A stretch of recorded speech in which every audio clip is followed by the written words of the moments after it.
Welcome everyone to I guess this is the TJ and the Grumpy Old Man show. I don't know. It's like it's a TJ and the Grumpy Old Man show. That's exactly what it is. It's a conglomeration of a few individuals. It's, I would say, a highly anticipated event where it's maybe one of those crossover episodes back in like the 90s where you'd have Jimmy Neutron mixed up with like Timmy Turner from the Fairly Odd Parents. Today it's going to be, I know Grumpy, Chicago Fire and Chicago PD and all those other shows on NBC, those Chicago shows. They do it every single year. What do you got to go back to Jimmy Neutron for? That's the when I stopped watching TV. But this evening we're going to have myself, the Grumpy Old Man. We're going to have Andy Francess and Philzfacts on. We're going to be covering the Toronto Maple Leafs against the Tampa Bay Lightning. Toronto knocking on the doorstep. Can they finally win their playoff round for the first time in almost 2 decades? Man, oh man, I tell you, a lot riding on this game tonight. I kind of want to ask you guys, what do you think the outcome will be, and does Toronto finally win their first playoff series? Well, before we get, and you like that, remember, this isn't TJ Grumpy. This is a conglomeration. When you say, oh, this is a mixing of multiple shows, kind of like in the 90s, it's hard for people to understand because they've grown up now during the Avengers era. Like, what do you mean? Everybody in movies crosses over. Back when I was a kid, when at the end of Friday the 13th, Part 8, when they showed Freddy Krueger's glove come up and grab Jason Voorhees' mask, everyone lost it. They lost it. They think this was not a possibility. But now, you know, everyone's showing up at each other's movies, like crashing a house party or something. But before then, you know, any sort of intermingling was a big deal. And not to say that we have any of these similar audiences. However, that's kind of what it's like, you know, something like that. I don't know why I didn't think of the Avengers. I'm like, shit, that's a good one, right? They have all the superheroes. I don't watch those movies, though. I could have saved you guys. I wanted to see both of you struggle. I don't know what he's talking about over there. Chicago PD. There's a million things to use. But yeah, let's go to Chicago PD, Chicago Fire. That's the Avengers. Was how many years ago was the last Avengers movie? Here's the last member of our Avengers. Holy shit. Who's this guy? What is this guy coming live from the replay room? What's going on? I don't know, but I feel bad for that little girl over there in that picture. It doesn't look right. Why would you subject? Yes, don't include any good people with anything that's going to be espoused. Certainly not.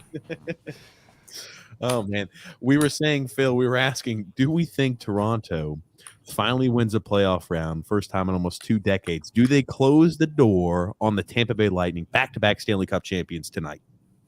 Probably, because it's the Islander season from hell. So probably that fits the script. It fits the script that Sidney Crosby would go down in a game where, had Sidney Crosby not been elbowed in the face, was not elbowed in the face. Clean check. So yeah, there clean was check or not clean check. The bottom line is, if Sidney finishes that game, it's over and done with easily. Yeah. He didn't. I mean, it's hard to see the level that they controlled the play, and it really is a level of embarrassing. I would be so embarrassed to support the team. You just want to see, even if they're going to go down, like, oh, you know what? They tried to give their home fans a performance to remember them by, to just straight up get dominated out of the bat. I hate to say it, but they resembled the Rangers of the previous few years that just didn't make the playoffs. Like, they looked like the non-playoff Rangers. They're not good enough. They're not good enough defensively in my book. No, defensively, they've been terrible all year. They've just been propped up by a .936 save percentage, which makes things look a lot better when you've got a guy doing God-type stuff in net. But, Phil, let's be honest. You know, you said this was the Islanders season from hell. I think next year's Islanders season is already off to a rousing start. Well, you like the start. I mean, you hated Barry. Absolutely. Oh, by the way, yeah. While we got like 10 minutes, something like that, before about 10 minutes. So if you guys want, here's my quick take. I love talking hockey. I love evaluating hockey players, but nobody in this Islanders world that exists online, no one can ever like criticize somebody for. Phil, would you either mute your microphone or? I'm sorry. You know what's crazy? I've never met Phil, and I feel like I can yell at him like my younger brother, which I guess is a good thing. But when you see these takes on Twitter, I was telling TJ before, it reminds me of before the final season of Game of Thrones, where everyone came up with the wildest theories. Everyone was a faceless man. Ned Stark was alive. He was a bird from season 1 after the head got chopped off. You were just listening to imbecile after imbecile espouse these absurd theories, and then you realize, oh, it just ended like shit, and they didn't think of anything, and none of that was actually thought. So all these theories, it's really, you're a reality show person. You're a Real Housewives of Atlanta person if you're trying to, because there is no like, oh, you see, we were right. What's his name? Lou somehow signed all those players and nobody announced it for months.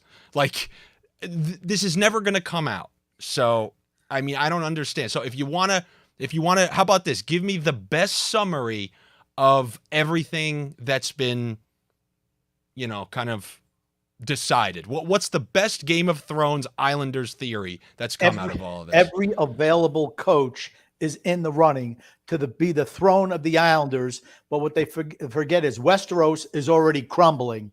It needs to be rebuilt from the bottom up. But what's the theory? What, because you know everyone's saying like everyone's theory. Oh, everyone's theory is they cannot believe that poor Barry was fired. Yeah, but like what I'm saying, what's the theory of why he was fired? Phil, I didn't mean he just ran away. Shut the camera off too. Yeah, well, he doesn't know. I'm sorry, man. He's been in Toronto. You know, they have hate speech laws where if you're mean to somebody, they could throw you in jail. He's not used to what it's like when someone rips on him anymore. So he had to run away. They made him grow one of those little beards too, you know. Those little 5 o'clock shadow beards. Oh, there he is. Looks like he's by an elevator now. And now you made him move. Oh my gosh! Here's change the scenery. Live from a local Staples, trying to come into the show. You know what? My basement does look like a Staples because I've got 12-foot ceilings down here, so it looks kind of like that warehouse, maybe Costco type look. It's his bomb shelter. Phil, I have to ask you one question. Every time you come on, you're always dressed up in a nice button-up shirt. I mean, gives our show a little bit of touch of class. Listen, I mean, this is how I dress for work. I mean, I work from home, but so you work from home? I work from home. I'm in meetings all day. I don't know. You know what? You're and everything. I just never stop wearing button-down shirts. That's all it is. You got to help me with this, man. What movie is it where? I think it's Cusack. He pretends like he's going to work every day. He dresses up with the suit, goes out the front door, goes to the casino, and then comes back 8 hours later, and his wife thinks he's working. Well, I don't know. That was Mr. Incredible did that too. Okay, I got all the info. I got the insider intel on what actually happened. All right, that's what we want to hear, Phil. So this is coming from someone who asked me not to share. Fuck him. But exactly, I'm going to share. I mean, we're not going to talk about it. Out, I think is what the movie's called. Jeez, Grumpy, I thought you were from Long Island, man. You want him to be a rat? That's what Gen Z is for. He lives in Toronto. What do I care if it helps my show? I'm all for it. Oh, you rat bastard. Apparently, the decision was only made after the exit interviews. I'm not surprised. The decision was made after the exit interviews. Lou got very micromanaging. Apparently, this is what I was told from someone who knows one of Malkin's partners. So a business partner of Malkin communicated this, that during the losing streak, Lou was micromanaging to the point where after every practice, Barry was in his office for 2 hours and it was driving him crazy. So Barry's not even upset about this. Barry's actually kind of relieved because Lou apparently is just a pain in the ass to work for after a while. So everyone has an expiration date with Lou, and this was his expiration date. The players' exit interviews indicated to Lou that they needed a new direction. That is 100% what happened. It's not specific to Barzal, although it helps Barzal because apparently Barzal's dad hates Barry because he thinks he's killing his son's market value, which he's not wrong. Although he might be wrong, but because I still think Barzal would get paid like a point per game player anyways. He already is paid like a point per game player. So I'm not really sure. Whatever. The players didn't expect him to get fired, though. That was a surprise, apparently, to all the players, per this person. And now apparently they have reached out to Tortorella. No. Again, that's just one of the people. They don't think Tortorella is going to be the guy, but he's there, so you have to reach out to Tortorella. They want to have the person obviously hired before the draft.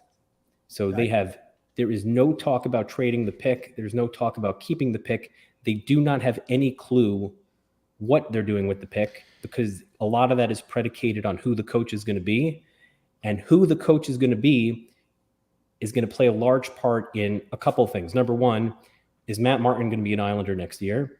A new coach might have like a Babcock. If you bring in, they shouldn't bring in Babcock, but if you brought in Babcock, for example, you know with certainty Matt Martin's not on the team. So there are a couple of those kind of elements in play over here as to who's going to be where, who's going to be waived, who's going to be asked to kindly retire and go off into the sunset. There's just like a lot of unknown variables right now. People are telling Malkin not to go the route of a full freight UFA. Don't go with Forsberg. Yeah, go ahead. All right, hey, so, you got this coach, you fired him. He's really hard on the young guys. He's not giving the young guys time. He's stifling their development. The veterans feel like they're not getting, or the guys like Barzal feel like maybe they can't get a good contract. Barzal's dad. So you know what we should do? We should bring in that guy who benches Line A and benches other stuff. This is nonsense. What kind of person is going to hire somebody like that, which is literally the worst version of the guy you just fired? Probably. Yeah, Probably. All right. So that's number one. Then two, TJ, the one thing that I wanted to tell you before, but I didn't, is because, you're a football guy, a big one, right? Yeah, I watch. Okay. And humble. That's why I always he used like to play. Yes, he used to play at Iowa. Okay. No, I'm just saying, well, because he's going to know what I'm talking about then. A good, 6, 7, 8 years now, when Sean McVay got hired, they were like the laughing stock of the league. They're bringing in this 30-year-old. Some of the players are older than him. Then all of a sudden you see Shanahan get a job. He's going to the Super Bowl. You just saw Zach Taylor. And they're leaving the older guys in the dust with that new style of play calling. And you want to be ahead of the curve when it comes to that stuff. There is a chance that the Brindamore wave is happening now where, or you're seeing St. Louis. We'll see how he does. But let's say St. Louis has some success next year. We see what Brindamore is doing. There may be a younger, like a guy who is a recent player who understands the dynamics better and the changing landscape of the league. And the Islanders may want to get in front of that. And that's really, I'm not going to go too much more on this. We're not talking about this shit for more than 3 minutes because it's way better to talk about hockey in the playoffs and Agreed. Okay, so it's drama. It's all drama. It's reality shows. Real Housewives of Grump. okay, so Real Phil, please finish up the rest of what you heard. Yes, I heard that. I heard that people are telling Malkin that you should not go the route of full freight UFA. There are going to be other options. Somebody thinks that they're going to approach Vegas about unloading someone, whether it be Pacioretty, because Pacioretty only has a year left, or one of those high-priced players that only have about a year of term left who are still in fairly good form. I mean, listen, if you get Pacioretty on Barzal's line, there's no reason why that guy shouldn't pump home 35 goals. That's the kind of player he is. Pacioretty is fantastic. Yeah. He just had a lot of bad injury luck this year, but on 1 year of Pacioretty versus 8 years of Forsberg at $9.5 million. Hey guys, remember when Tarasenko was really bad and you shouldn't get him because he has a bad shoulder and then he scores third period hat tricks and scores 35 goals? He was never, because Vlad was like a top 5 player and like he was in his prime, he was one of the best of the best. But not even that. Like Pacioretty aside, just remember that. We shouldn't go get Tarasenko, regardless. Even though a forward wouldn't have done shit for us. No, sorry, we're gonna get some curses out of me tonight. Okay. Oh yeah. All right.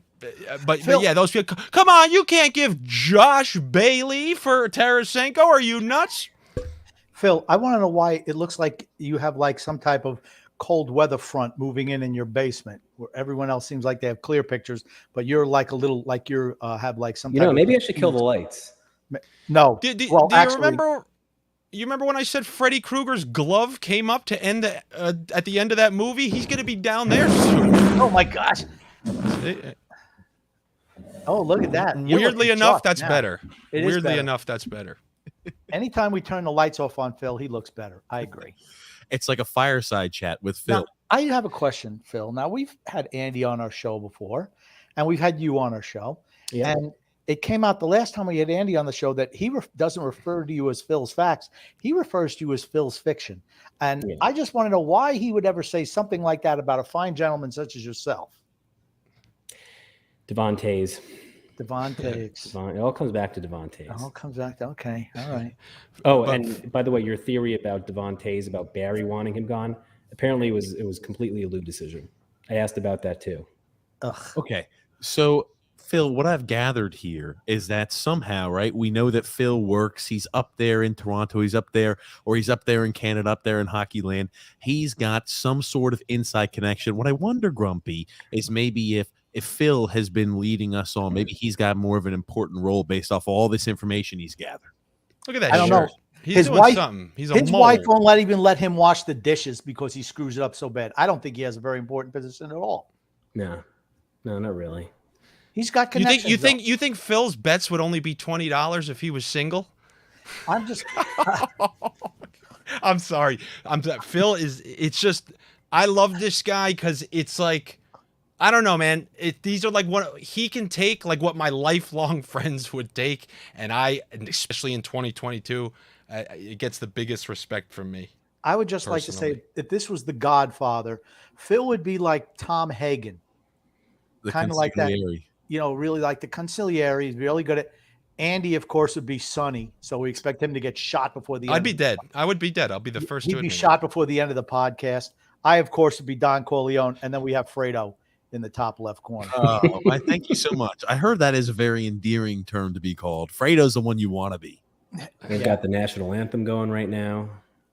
Well, I'll tell you something, TJ, and I know I told you this that one night. You have one of the best I'm not a performer performance voices I've ever heard in my life. He does. You have a pure radio voice, and this is not bullshitting. I swear to God, you should be broadcasting the oldies at 10 o'clock on XM radio. And I mean it in the best way. Smooth. You should be doing those audio books. Like I listen to podcasts before I go to sleep. If Grump wasn't on your podcast, I'd fall asleep to you. That's what people say whenever they hear. That's a backhanded compliment. I don't mean it like that. It's because of the actual pitch of your voice is soothing. He does have a good voice. People say the same thing about Phil. I mean, I can tell you don't listen to me read the comments or the ads. The amount of retakes I'd have to read through, it just wouldn't be feasible time-wise for me. The literacy is just a struggle sometimes.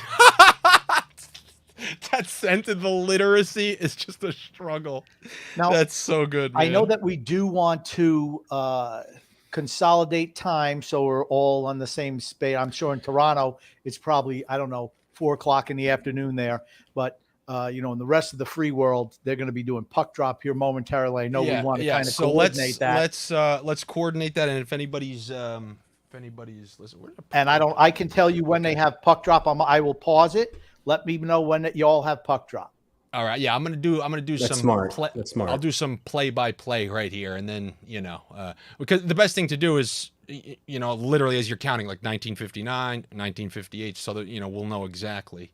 I'm seeing the wide shot. Ref is calling him to the front of the. So he's got his hand in the air. Check both goalies. About to drop the puck. Puck drop. So I'll start counting. You guys try to sync it up. All right. All right. I got puck drop. As soon as the clock is all right. So right now I got 52, 51, 50, 49, 48, 47. Where are you, 46. Because I could pause it if necessary. Right. Where are you, Phil? Time wise.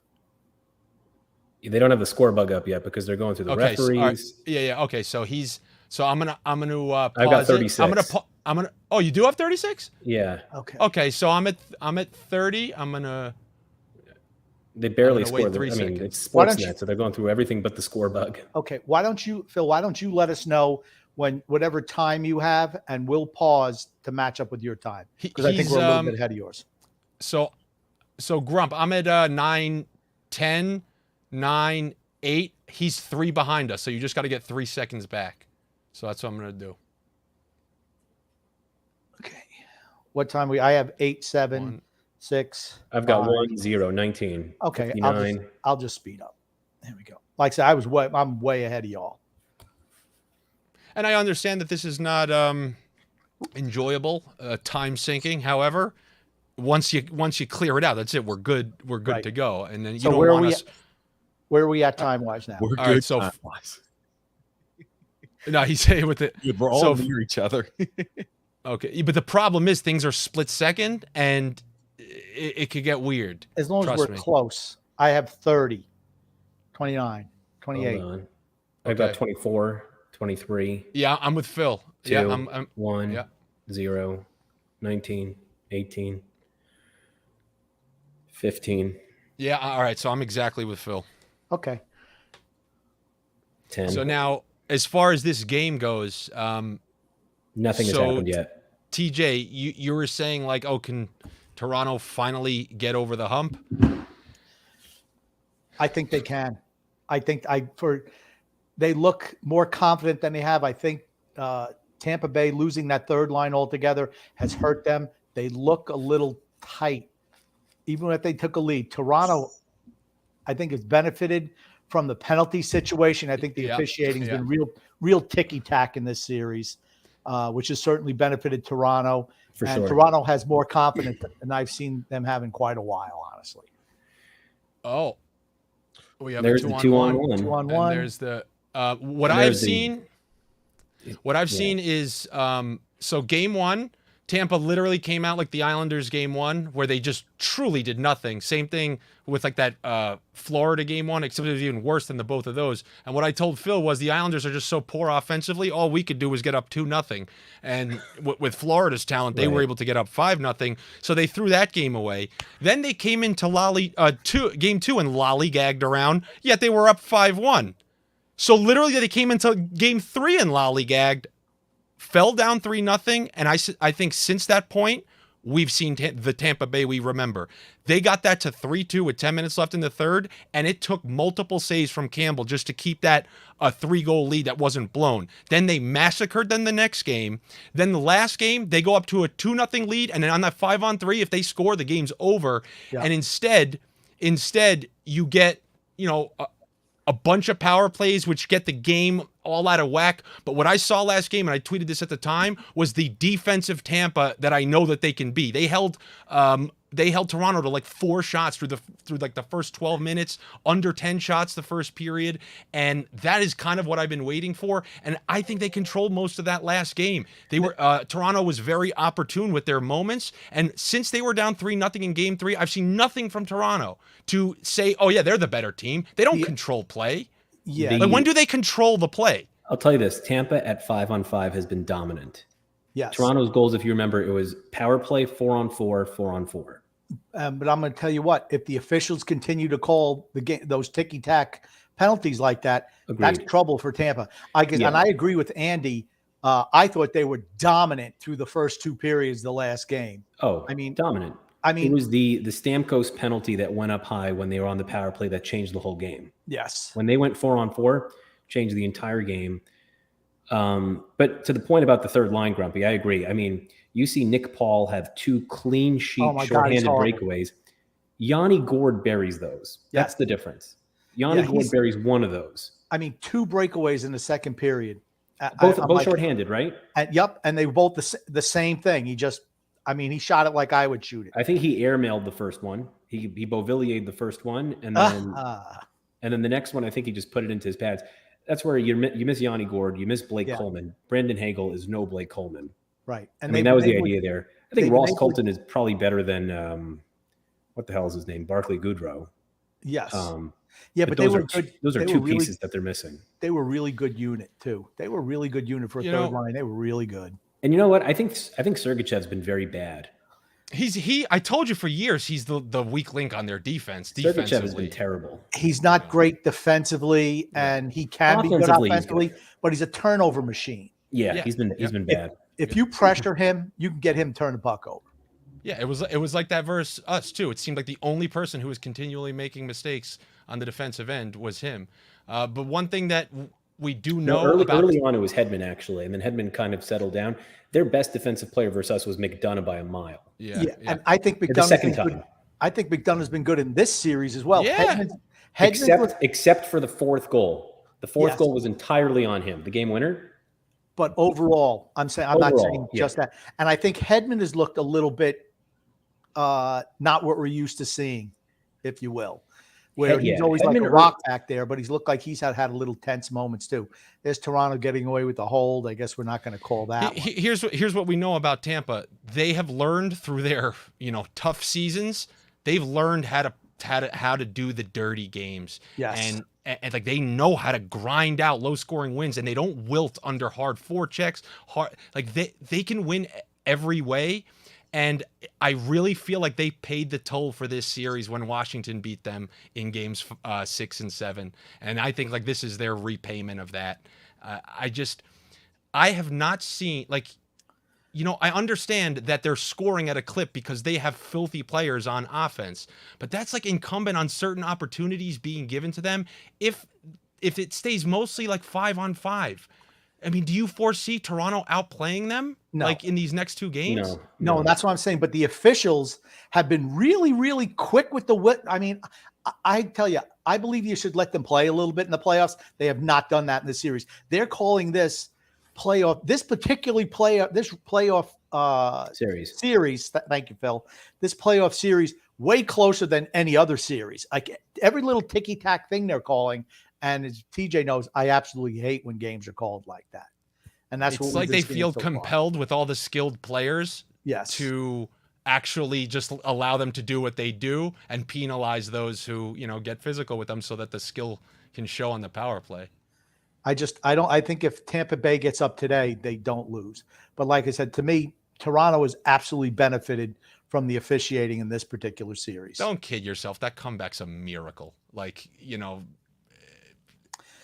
If they went up 2-0 in that next game, I swear to you, that son that I don't have, I'd put his life on the line. But it's easy when you don't have a real son. When was the last time we saw Tampa, cough up a 2-goal lead in a playoff series like that? I honestly, I was really surprised they lost after going up 2-0. It was against the Islanders, obviously, in that game 6, when Beauvillier scored in overtime. But I still remember thinking like, oh man, we're getting nothing. But we had 2 chances and we scored on both of them. Like they just backed off of Eberle coming into the zone and then he put that backhander in. Mayfield's was a snipe though. Yeah, no, I'm saying they had 2 opportunities to score and they scored both of them. No, they had more. They had Palmieri got robbed on one, if you remember. How long ago? Oh, was it one of his 15 times where he fakes the shot and goes wide like it's going to work, and it's worked 1 out of 11 times that he's tried it since? Guy thinks by the way, here's 1999. Here's part of my this. I was going to say this before. Listening to what this guy was telling me last night in terms of Lou blaming Barry for a lot of the struggles early on in the season, I think a big part of it was Palmieri. I do. I think if you look back at games and the way they used Palmieri in the first 30 games versus the way they used him down the stretch, they tried to invent him into a completely different player. Like when Staple wrote that article about Palmieri, he's like a right-hand version of Anders Lee. It's because they were trying to force him into an Anders Lee role. And historically, he's a perimeter shooter. Who can make that claim? Anders Lee can post up in front of the biggest defenseman in the league and they won't be able to move him. Arthur Staple could make that claim because he's an idiot. But I think from a usage standpoint, they were putting him net front. He was going down low. This guy, he's got a wicked wrist shot. He's got a one-timer better than probably anyone on the team. When he was with the Devils, the guy was just a snipe machine. And I think they only started doing like those set plays off the face-offs and putting him in the right spots on the power play after a while. And that's on the coach. And we talked about it last year on your podcast when they first brought him in. It's just like, why is he so unsuccessful all of a sudden when he came over to the Islanders? 2 goals in 17 games. Well, they weren't using him properly.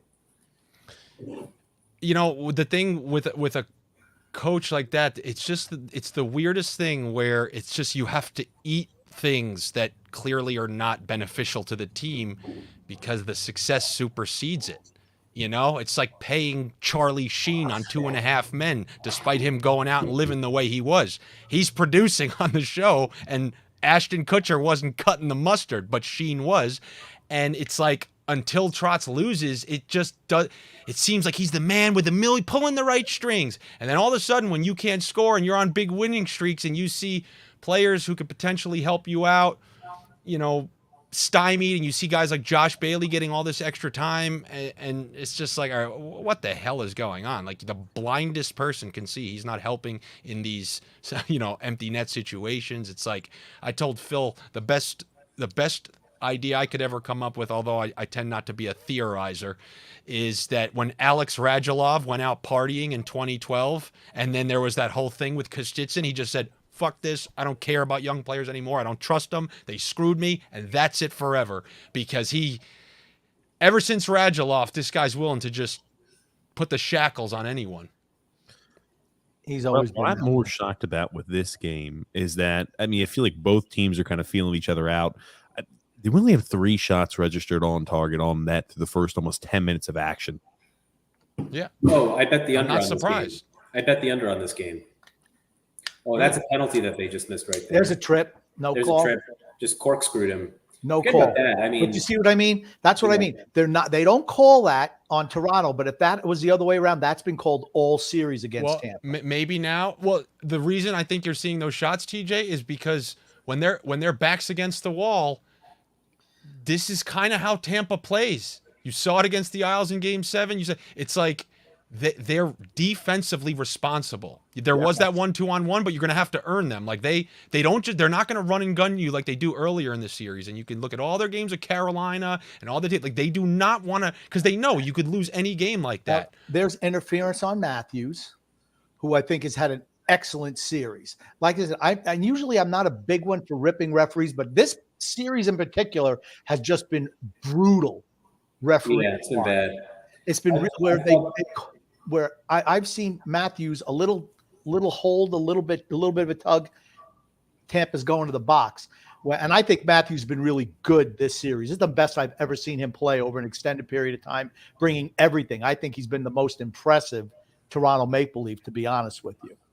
I think the least impressive has been John Tavares. Yes, agreed. Outside of that 2-minute flash in Game 4. Phil, you got to be weary about calling for signing like these Forsbergs and Gaudreaus, because you seem to forget about the back half when they're slow assholes. Okay, that for Gaudreau it's different.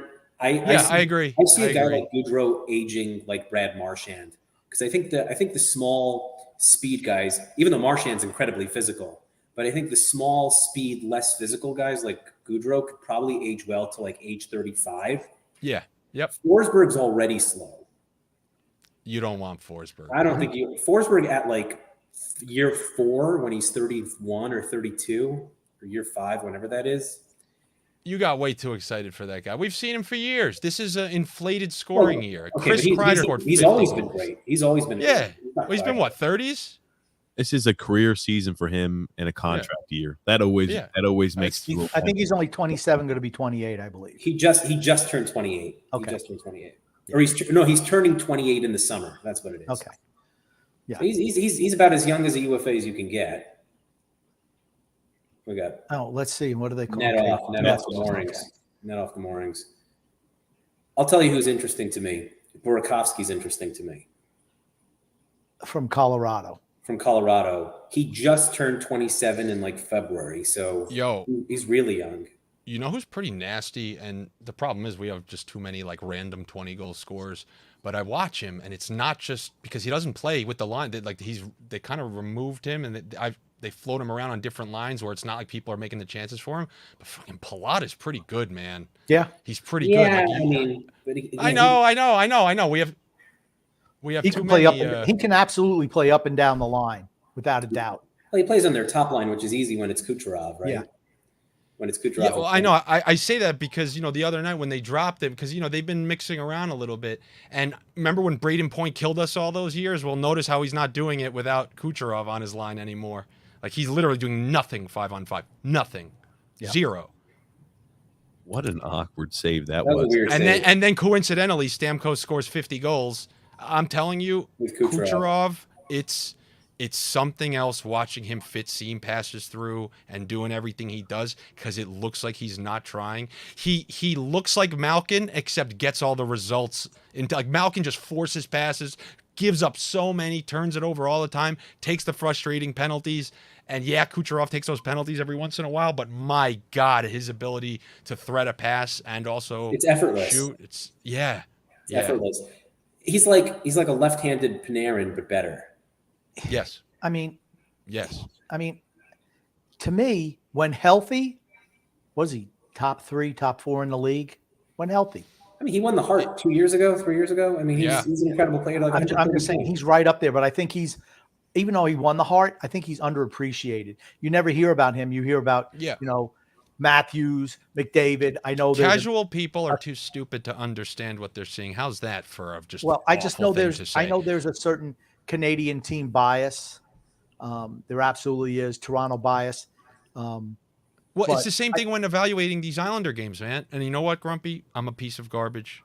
I need to stop cutting people. Okay, by the way, what's with all these Russians that play their weak side? Is that a thing in the KHL that all these guys just play their weak side? I don't a lot of ice. What? Grumpy, you gotta finish your thought because I hate cutting people off. Go ahead. I don't remember what my thought was. I got cut off, so I forgot. I know. I knew. And the funny thing is, I knew that was coming. But I'll take it. I let it go the first time, but after you said it the second time, okay, I'll. No, but seriously, why you gotta be a gentleman? I noticed that like Panarin, Tarasenko, Kucherov, these guys all play their weak side. The best example of that is if you watch Toronto's power play. They're one of the few power plays. In order to run your power play like that, you have to have guys who can take a pass on their non-offside and just turn it and fire it like missiles. And they have that with Matthews. Like Matthews works the left as a lefty, and the same thing with Nylander on the other side. Nylander and Marner. Marner drifts around, but they're working it from the opposite sides, and they do it perfectly. The problem is you need those pieces to run something like that. Am I the only one who noticed that Auston Matthews is matured? He's absolutely matured, not just on the ice, but he can actually grow a legitimate mustache now, as opposed to that little Senor Wences mustache that he used to have when he was younger. The crustache. It's so ugly. Yeah, I'm not saying it, but it's better than it used to be. I think he's at puberty. He probably, Don't tell me. What is Goudreau growing over there? I don't want to hear that guy can grow a beard. He looks like a child. We were talking about Sergachev. That's one of those guys that I felt like originally when he made a huge impact, I think, in Montreal when he first started. Or was it? Yeah, it was Montreal that he was. Yeah. I always thought he had a high ceiling like that. I think that's a guy who really has never really panned out to what the expectations were. He's still young. He's more than a third pair. He just happens to be buried behind McDonough and Hedman. So, of course, he'll be the third pair there. He's a 2-pair on any team, though. Yeah. And he's a modern NHL defenseman, right? Puck mover, not great defensively, but they can generate offense. Oh, he's got some decent size. He's good reach, good size. He's kind of a turnover machine. Struggles with decision making. Like if you're going to catch someone making a mistake or pinching at the wrong time, it seems to always be him. People have like a propensity for that, and I'm not of the belief that it ever truly goes away. It's like there is a certain natural knack to those things, and there's a reason you see people like never make those mistakes. I just tuned into the Bridgeport game. This is a barn burner. So listen to this. Charlotte goes up 4-0. Then Holmstrom scores. Dal Cole scores. McLean scores. Then Dalpe scores for Charlotte. Carolina. Yeah. And now Bridgeport just got another one to make it 5-4. Who scored? It is, they didn't post it yet, but it's 5-4 now. Big save by Campbell right there. That's a big save. Tampa. Hey, Phil, why don't you read us your Netflix suggestions while you're at it? Put the people who are watching to sleep. Shit. How about this? Let me get some predictions with the rest of these games. Like, who do you got for the Boston Carolina game?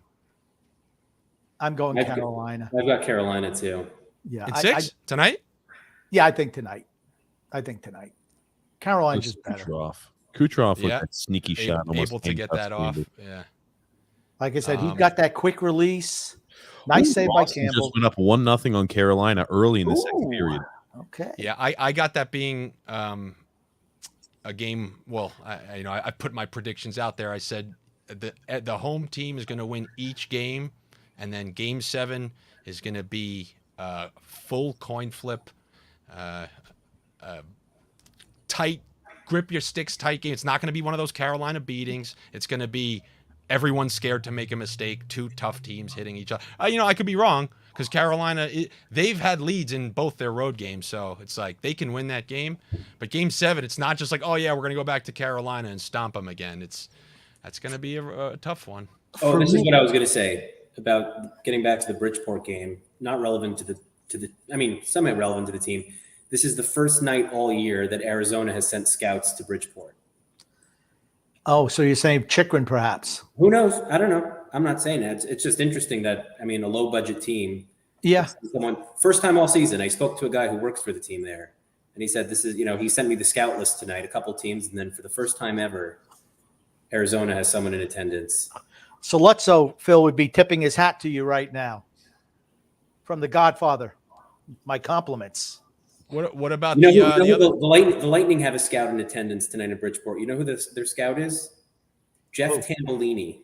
Wow. Really? Okay. Number 15. He's a right? Lightning scout at the Bridgeport playoff game tonight. Tambellini. Well, maybe they're looking at Carol at the Charlotte team. That's a possibility as well. It's not Carolina though. It's wow. Oh, big save by Vasilevsky. Big save. It's the Panthers and Kraken affiliate. What do you guys got for the late ones? So I got 2 Carolinas in here. I have silent TJ, which means he's not sure. I think Carolina's winning in 7. I guess I like the way you put it. I think Boston fends them off tonight, and it's going to just be a toss-up in Game 7. For me, I'm going to tell you the only reason this series is still going on is the fact that the goaltending situation in Carolina right now. I think when you're playing, they've been getting fine goaltending. Ronta's been great. I don't know. I get what you're saying. Anderson, you're right. Be careful with what you ask for Freddie Anderson. But Anderson has been dynamite for them all year. All year. And they're such a system team. We could put your mother in net. Anyone would do well there. My mother just passed away, Phil. I was talking to Andy. Okay. Yep. Yeah, I know because I remember I told you about Mrazek. You put my mother in goal. I don't think she could defend any goals anymore. Mrazek looked like an all-star there, and put him in Toronto with the guys that It's systems, man. It's systems. They're the offensive line, and the goalie is the running back. You're going to benefit or be hurt from it. But I don't think Carolina's like the Islanders on steroids. Yes, exactly. Which is why they were 4 coin flip game or 3 coin flip games, and see what happens. Right, a 0-0 overtime, like every game, 2-1 third period. And they just won 3 straight coin flips called a 3-game parlay. But I don't think you can deny that he's played extremely well this year. He has. No, he has. His underlying numbers are good. Yeah, that series was so frustrating, Andy, because those first 2 games, for sure the league goalie interference was nonsense. That is of the most nonsense. I was right there too. I was right in front. The whole crowd was cheering the Barzal goal. The refs knew it was nonsense. And I was right there. Everyone was going nuts. I just stayed seated because I was right there. I'm like, they're going to call this back. And a casual person who was just like there because they're from Long Island, they just knew because I didn't get up. Something was off. And sure as shit. Like it was just. And I have not gotten a decent explanation as to how they called the Tays goal off. To me, that was the textbook definition of angling the skate. Okay. We don't need to go 2-3 years back now, fellas. I was going to say, I don't even remember. Let's live in the moment. It's like, we're going back. We're going back. Also, just the sheer idiocy of people like talking about these goals about goalie interference. They're flip-flopping the rule on all of their decisions. True. So it's like whatever it's so funny. Anybody who's adamant one way, I just want to be like, all right, so you agree with this next one too? But no, they'll just always agree that the league is right, despite they're now arguing the full opposite side of the coin on the following goal or no goal. And just to touch on the other 2 series, I have a feeling St. Louis wins tonight. I do too. And close them out. And I think that the Kings are going to absolutely close out Edmonton tonight. Really? I'm still in on Edmonton. I'm still in with Edmonton. Mike Smith he's an abomination in net. No. Well, Darnold. He's terrible. He's terrible. He How many games is Nurse suspended for? 1. Who cares? Right? He blows. Just 1. I mean, Yeah. Grumpy, you love Darnell Nurse. You tell us that all the time. Yeah. Overrated. I could tell they're going to let them play tonight. They're not going to call anything. Well, I ticky just tack. hope they do that in Toronto as well. Now, let me ask you a question. Let's say Tampa wins today. Who's the pressure on Game 7? 100%. Are you nuts? Well, Who do you think? I know. No I know one's what I going to think. blame. I know what I All think. I do want to Well, hear what you all think. I guess I've already let off then. You're talking about a team that they're at a point where as soon as they stop winning, everyone goes, like, there's zero pressure. Zero. None. Like, So you who, know? who do you think the pressure's on in Game 7? pretty much the team that loses every Game 7 that they ever play and dropped the 3-1 series last year and then to the Bruins. Like, And you, Phil? It's all in Toronto. I mean, Okay, that was my thinking also. For sure. All the pressure is going to be on Toronto if it does go Game 7 as well. I just wanted to know your thoughts on that. I mean, how many Game 7s dating back to 2013 where they blew the 4-1 lead? So 13. Now, 7. I mean, is that not interference? He's got the stick. He's got the stick wrapped around his body. I mean, is that not what they've been calling? I don't know, for all these years. I don't think it should be a penalty, but they've been calling it for years. like you said, as long as we see it, As if long as there you're is a Game consistent. 7, As because long as yes, you're consistent. Yeah. because we need that. We need to see which of these two teams wins real games. None of this, because the power plays are both so good. That's what's going to decide games. Yeah. Yeah. So I mean, it's been 5 Game 7s or deciding games Oh, since 2013. God. Here we go. Here's a penalty.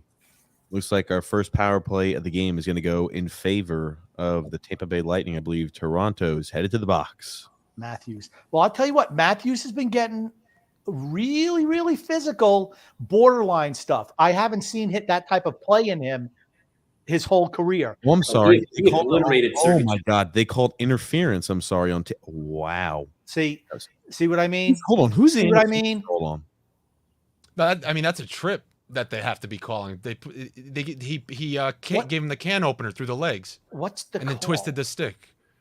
No, you're right. It's Justin Hall. They called it on Justin Hall. Okay, Justin Hall. Okay.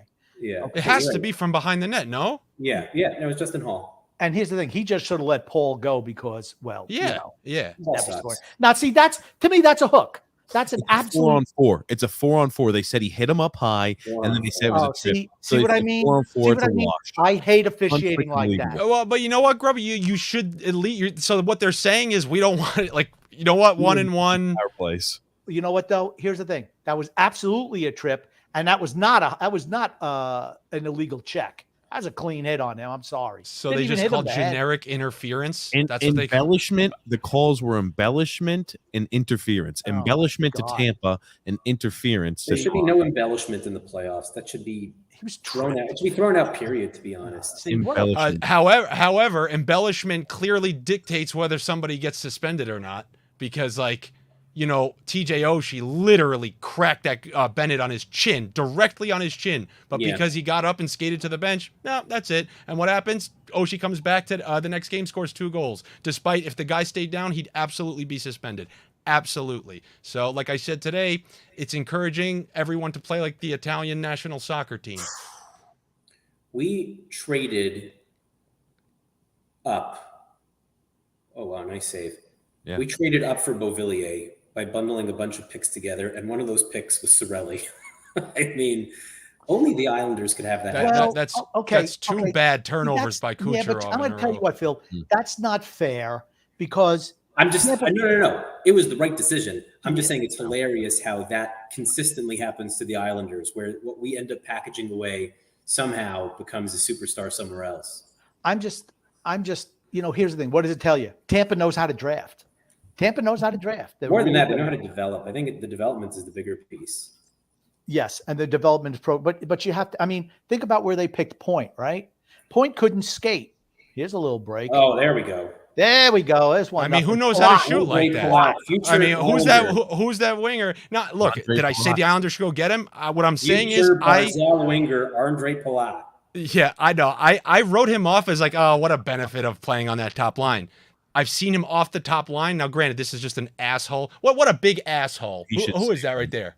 Campbell Kerfoot. should save that. Kerfoot, like, if that's an Islander, Oh, think about that, guys. You never really think about that unless it's your team. that's right. That player just dropped it for a breakaway to Tampa. Like, people just dismiss it when it's not their team. Oh, it does slight mistake. Right. I would be I'd have to leave right now. But here's the thing. If you're a Toronto team that scores 350 goals a year, okay, we can live with a mistake like that because we can come back and score. Well, he's getting traded anyways. They don't have him for much longer. Oh, you know who Toronto is? They're who Islander fans want.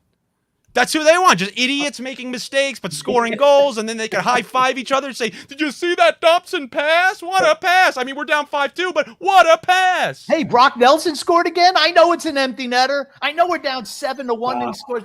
Oh, you don't like Brock? You don't like Brock?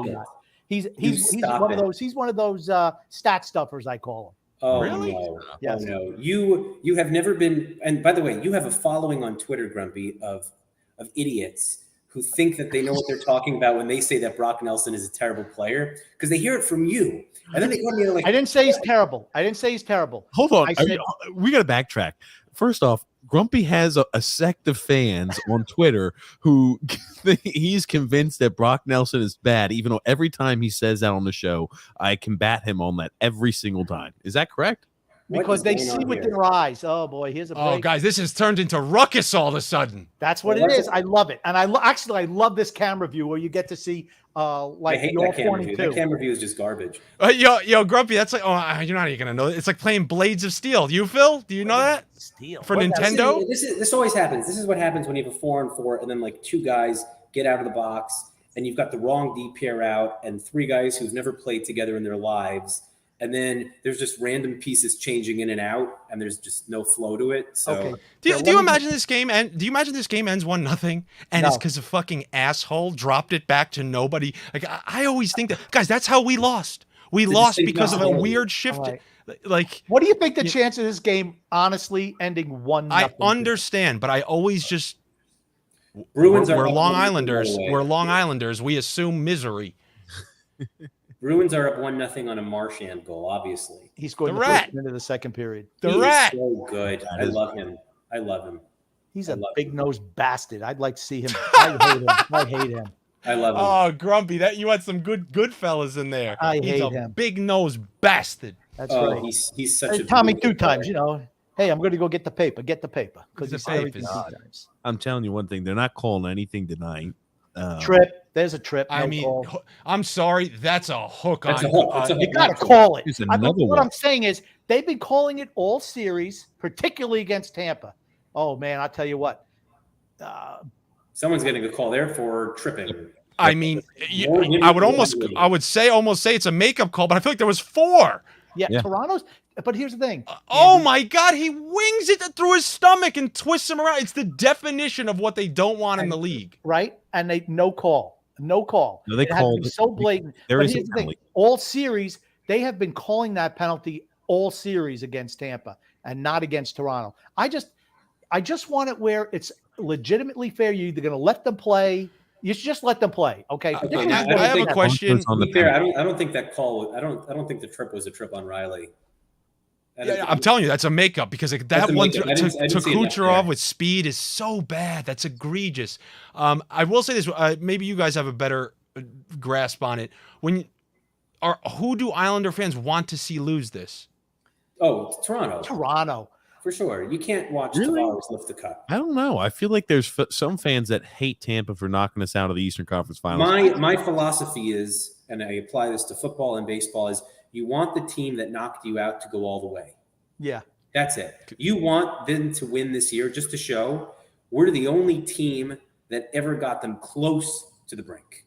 Yeah, Here's the thing. Toronto has them on the brink now. I'm But not a just to show how Tampa. hard it is. I'm not a Tampa fan, but I respect them for the way they play the game. Yeah, they're not a dirty team. They can. they rough it beat up if us they in have an to. enjoyable fashion. Yes. They beat us in a way there you go, wow, great team. They're good. Like, That's right. you know? and I have no problem at all losing to a team like that. I hate it when you say, "Gosh, we're so much better than we lost." We weren't better than Tampa, and they've proven that they're legitimately a great team. End of the first period.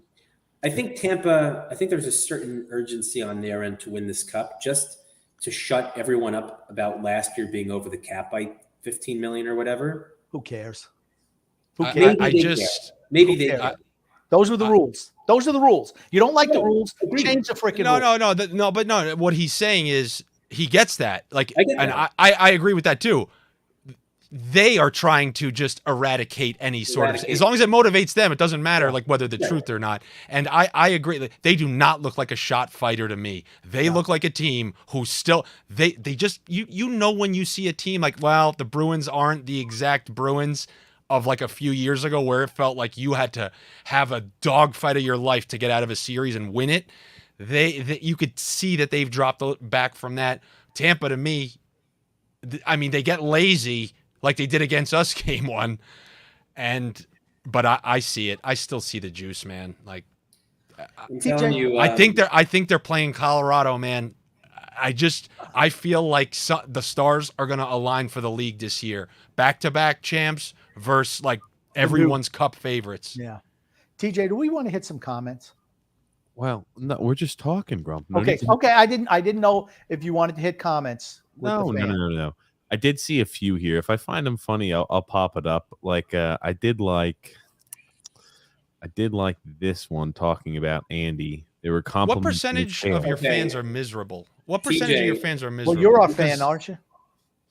Andy's got a full head of hair and confidence, and it's disgusting. He does. Shut up, Andy, you bald fuck. Like, what are you kidding me? Here's the thing. You know, Andy, you know what? You missed the boat on Propecia. You have to start it with a full head of hair. You waited. You got the laser thing. It didn't work. And now you're just looking at people with full heads of hair being envious. But I know about that. I've heard about that. And I actually feel bad for you. I know once you go by the way, bald. I'm going to say Andy does have the best hair on the podcast. He does. You have to see this pass from Ratu to Dalcol on the second goal. Phil, I'm sorry. I don't give two shits with these games on right now. Now, like, Phil, who won the first game of the series? Bridgeport. Between Bridgeport and Charlotte? Yeah. No, Charlotte. Oh, Charlotte won. Okay. 3-2. Now, TJ, I want you to be honest. Like, I can easily not curse. Just let me know if. Oh no. Okay. Yeah, try to I'll- control yourself down there. This is a family show. You fucking No, mutt. I know. It's just because I like TJ's just such a freaking nice guy. I need him. He is nice. He is nice. No, absolutely no. But yeah, I guess You know what I found interesting today? The NFL schedule release, right? It's a big TV production, but somehow some of these games were leaked out ahead of time. How is it? Where do you think they're getting these leaks from? Is this Leaky pipes out there now? Is this man. Congress? Is this the NFL? I don't know. Where are these leaks coming from? I just found it interesting that all of a sudden today, all these leaks have come out. Did they just put all the names in the hopper this morning? And the guy who was, pulling the magical balls out, is that the guy who leaked it? You want to know why? Someone has a dream that I'm going to be the hero leaker. And I'm going to leak the info, and they're going to be like, you know what? I'm going to trust this person for the rest of my life. And then they realize people take that information, do what they want with it, and then send that person right back to the hole that they crawled out of. But people take gambles that they're going to be the next star on social media because they saw that guy on YouTube who leaked his schedule once in 2012, and it worked out wonders for him. But, this is why you have leakers, because they see the praise that they get on social media. So now we're leaking everywhere. We got leaks like fucking the Tin Man. Here's the thing. I disagree. The NFL leaks that stuff out to make sure people watch their show tonight. That's what they did. Like I said, The ratings are going to go down now. No, they won't. Absolutely. Because who else knew it was scheduled day today? Did you know? I didn't. Only because I saw them making. I saw somebody make fun of it, and then Eisen made fun of some guy. But I do know that the NFL has always strategically scheduled things to screw basketball. Like, they would. I remember when the COVID free agency, they put that on us. They just kept screwing other sports. And I do look, I grew up liking wrestling. So to the bald guy out there, that's probably why you see some of this personality. I grew up watching The Rock, and that's why I kind of talk some trash. But the NFL operates like Vince McMahon. He's trying to slash throats out there and end WCW. Like, he's trying to take all their ratings, and it's just what he does. And all he did was ruin wrestling, honestly. But that being said, you want to know game one? What do you think the most watched game of week 1 is going to be, TJ? Russell Wilson and the Denver Broncos going to Seattle to play in week 1. How does that happen? I don't know. You tell me. I couldn't even tell you. I could give two shits about the games and like how Yeah. it just started. Grump, we're watching It's some intermission. NHL, Grump. It's intermission. Oh, we're not going What's to talk about today? the games tonight. We're not even having a Memorial Day, man. Like training camp starts in about 6 months. Football is the daddy in this country. I know. Oh, Here's the thing, dude. It is my 1B. I can talk football with you guys, so I'm in the bunkers of the NFL. However, it's so early. We're those guys. We're those guys talking about Jerry Jeudy going off, and it's May something. He just got arrested today. And why do I know that? Because I'm a bunker NFL guy, but I don't want to talk about it. We haven't even had the token torn ACL in the Hall of Fame game yet. I mean, it's only second degree. It's whatever it is, beating up the girlfriend thing, whatever the hell they call that. But I don't know what it is with these Alabama wide receivers. They can't seem to keep themselves out of jail recently. Who did that? Jerry Jeudy got arrested today. In the Ruggs. Oh, yeah, I saw that he got arrested. Ruggs domestic violence, and then Henry Ruggs running people over. It was manslaughter. When I first saw Jerry Jeudy's name, for whatever reason, I immediately went, okay, Henry Ruggs is finally getting his day in court. But I'm like, hold on a second. Hold on. I was like, well, fair enough. Oh, so yeah. What I just saw that he was arrested, and just I guess the details weren't really released, but it was second degree assault and domestic violence. Who allows Elliot Friedman to dress like this? His suits are awful. Yeah, but did you see what his hair looks like too? He was on NHL Are you on the Now. Sportsnet feed? Are you on the Sportsnet feed, Grump? No, I'm on TBS feed. Okay. So I got Bissonnette and Rick Tocchet, who I wouldn't mind seeing be a coach of the Islanders, honestly. Who else? Anson Carter and whoever, maybe Liam McHugh. Can we talk about Leia Hextall on this podcast? She sucks. She blows. Awful. She sucks. She's absolutely the. Why? Oh, he's gonna go! Oh. Get off of here! I don't know what you did for your uncle to get this job, but get her. Why must she be on? Because it's woman empowerment thing. I don't mind Shannon. Woman.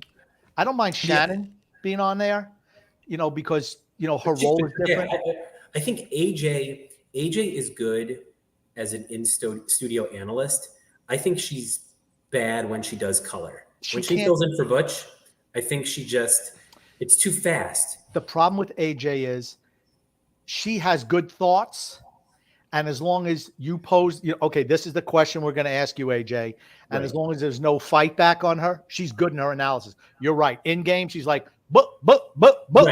She don't know what the hell to say. She does. It's too fast. It's too much. She has to come with like a set, stack of video and then explain the film to you, as opposed to doing it in real time. Because I think she needs preparation.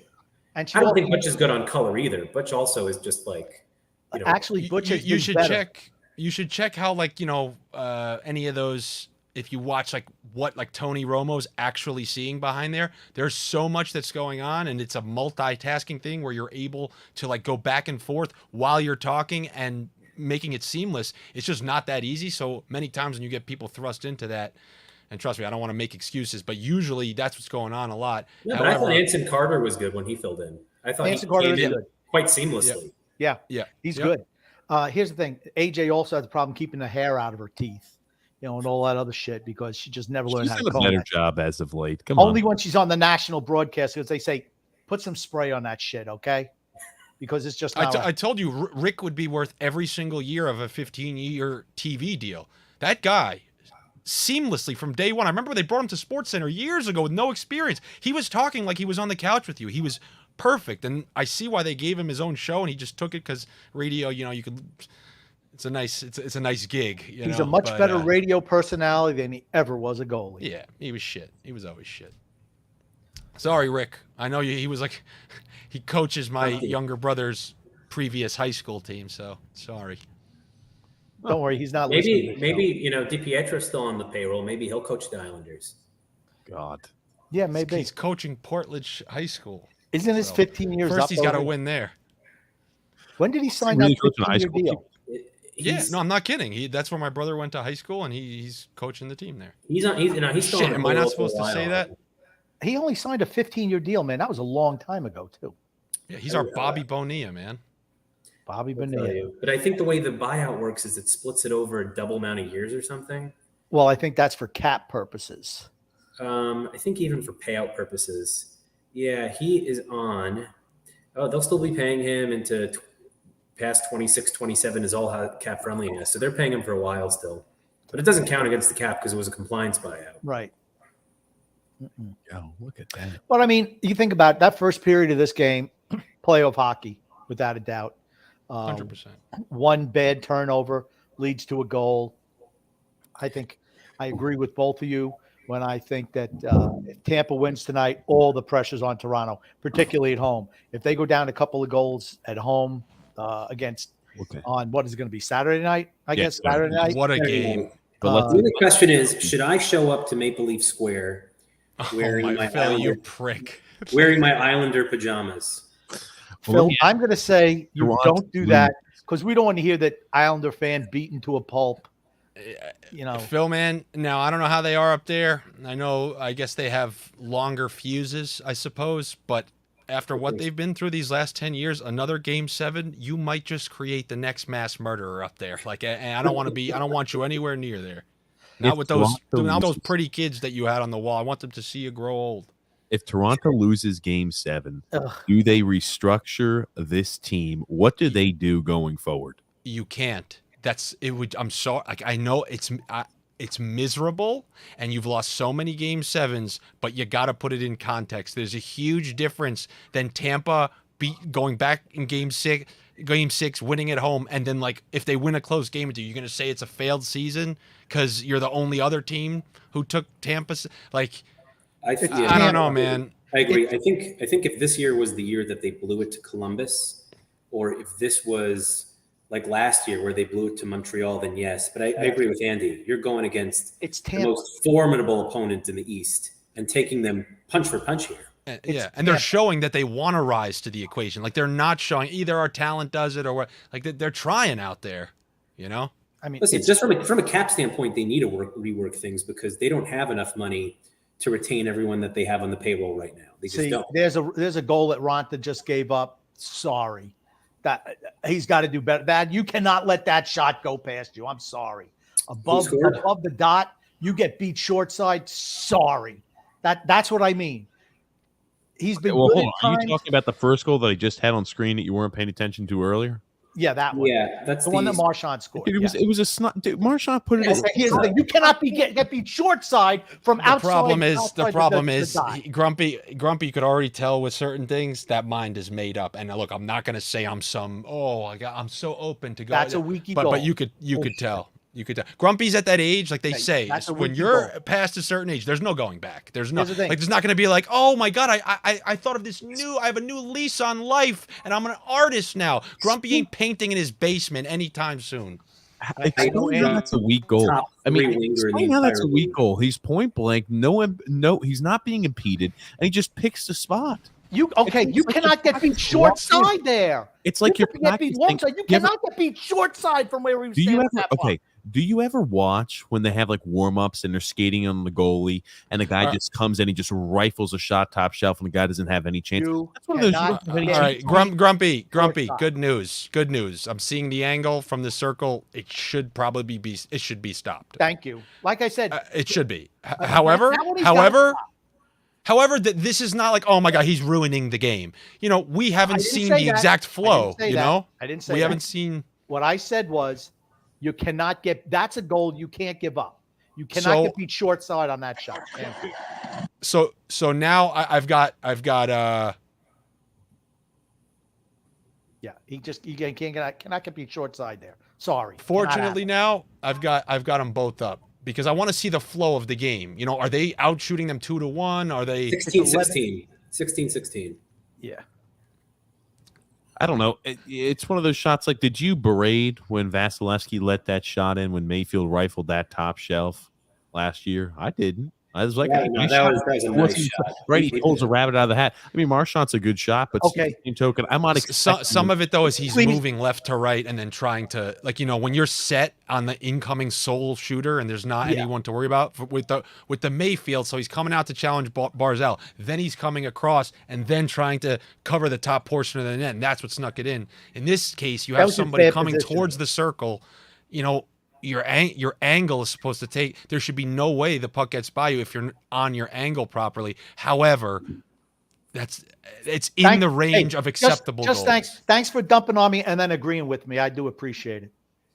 Well, Andrew, it should buy some credibility. Like I told you, there will be Francois. you're cemented in those positions of yours. Because you know what? The same way you're Because I'm cemented in right. that couch right now. I can be cemented in the correct position. Oh, you know what you were right about? When you predicted that the Islanders will finish in 9th. Yeah, 9th. That's what I said. 9th. Was that a preseason prediction though? Yes. No, told it was TJ when they started. I told TJ we were going to be 5th in division. And then I said 9th, like in December. I said, we're going to want to come in 9th. I said 5th in division. And TJ said, you can't do that because you can't be so negative. So I picked them 2nd. But I had an envelope that I wrote down my real predictions. Here's the thing. I was wrong on the Rangers and the Flyers. Okay. Wildly wrong. I had the Flyers making the playoffs, the Rangers being 6th behind us. I didn't expect the Rangers to be this good this soon. By the way, we haven't discussed it when I've been on, but I'm with Grumpy on the Red Wings. I don't think they're anywhere nearly as close as TJ thinks they are. Yeah, I know. I don't think. As a matter of fact, they are in danger if they don't get Dylan Larkin signed of taking a step back, depending on Why how would that. they not get Dylan Larkin signed? Does he want to sign there? Yeah. I would imagine. You know, I think weirdly I don't enough, He's unrestricted. they haven't had trouble keeping people since Fedorov, right? I don't know. Where's Remember that? Do you remember when he signed with Anaheim? I forgot about that. No, It was just so random. He just went to Anaheim. He was like, hey, I'm in Anaheim for a few years. And then he went to Columbus, and that was it. Phil, what do you think about? He's 26. How much longer do you think he's going to tolerate losing hockey? I don't think losing hockey is much longer for them. I think that with the cap space they have and with the young core they have, that's a team that's on the up and up. You better hope they take a step forward then. Because They need a goaltender. I could They need 2 goaltenders.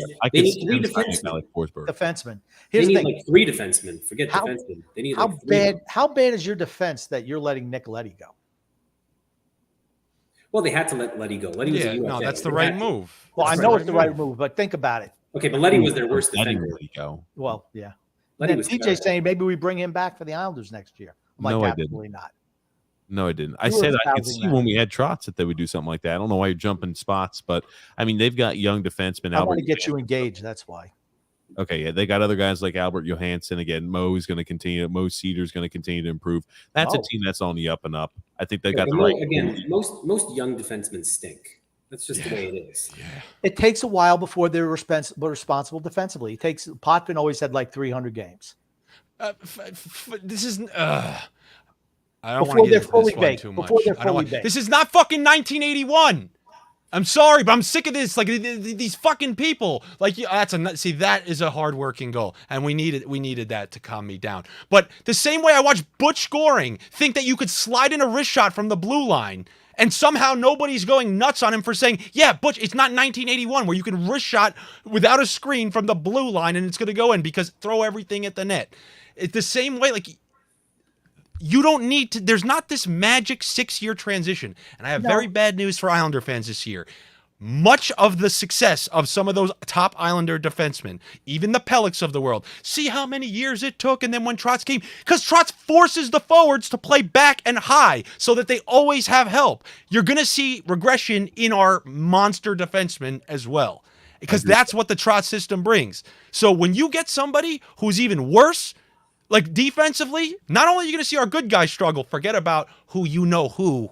I'm not even going to talk about like Voldemort. Now imagine when you don't have a system that will support him with the forwards. So that's what I have to say. The Islanders were a horrible defensive team this year, though. Yeah, no, but that's what I'm. But remember, it doesn't change the schematic of the X's and O's.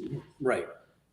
I think the problem with the Islanders this year defensively was the forward group was not getting back like this, and the team speed with Green and Chara was glaring. I think that caused a lot of problems too. Dump it in the left corner in the second period, and you'll live there for about 3 minutes. True. If you're the other team, that's what the strategy was. Dump it to the left side. You have Dobson retrieving on the left side every single time. Every single time it's Dobson coming to retrieve on the left side, covering the entire area. Yes. And Chara kind of just parked in a space where he could just swing his 80-foot radius around, often tripping people and heading to the box. It was just a disaster. Stamkos, even though he looked really clumsy there, has really had a nice bounce back year this season, I think. I mean, do you think he struggled significantly last year? He did. I showed in the think playoffs. He did struggle last year. I mean, the only game where he put out. Stop looking, TJ, because I know what you're looking for, the stats. But remember, just like us in the goal, just getting pulled up. I said, did he was injured at points last year? Was he not? Yeah, he missed like some time towards the end. But the problem was 5-on-5, as you saw in the playoffs, he was legitimately useless, and all of his production came on that vicious power play, and it was like, all right, well, he's one of those guys now, like, you know, like those Giroux or something like that, and sorry, I'm the worst multitasker in the world. Tampa is just so smooth defensively right now. I mean, Toronto puts a little bit of pressure on, but they're just calm back there on the back end. They just are. But just to finish that point, it's not a coincidence that Point's been pulled off that line, and his production, you see what's happening to it, and then Stamkos is put with Kucherov all year. It's back to 50 goals. I mean, and then 1 year removed from bad health is also helpful, which, you know, hopefully I just think he's had a nice bounce back year. I think anyone could say, you know, he was certainly on the downside, but it shows he's still got a little bit of hockey left. Yeah. Well, think about how many years he missed that Islander series years ago. He didn't play against the Penguins in the Eastern Conference Final. Then he missed the full 2020 playoff. Like, that's multiple playoffs that he had missed along the way. So, you know, into your 30s. He had like 104 points this year or something.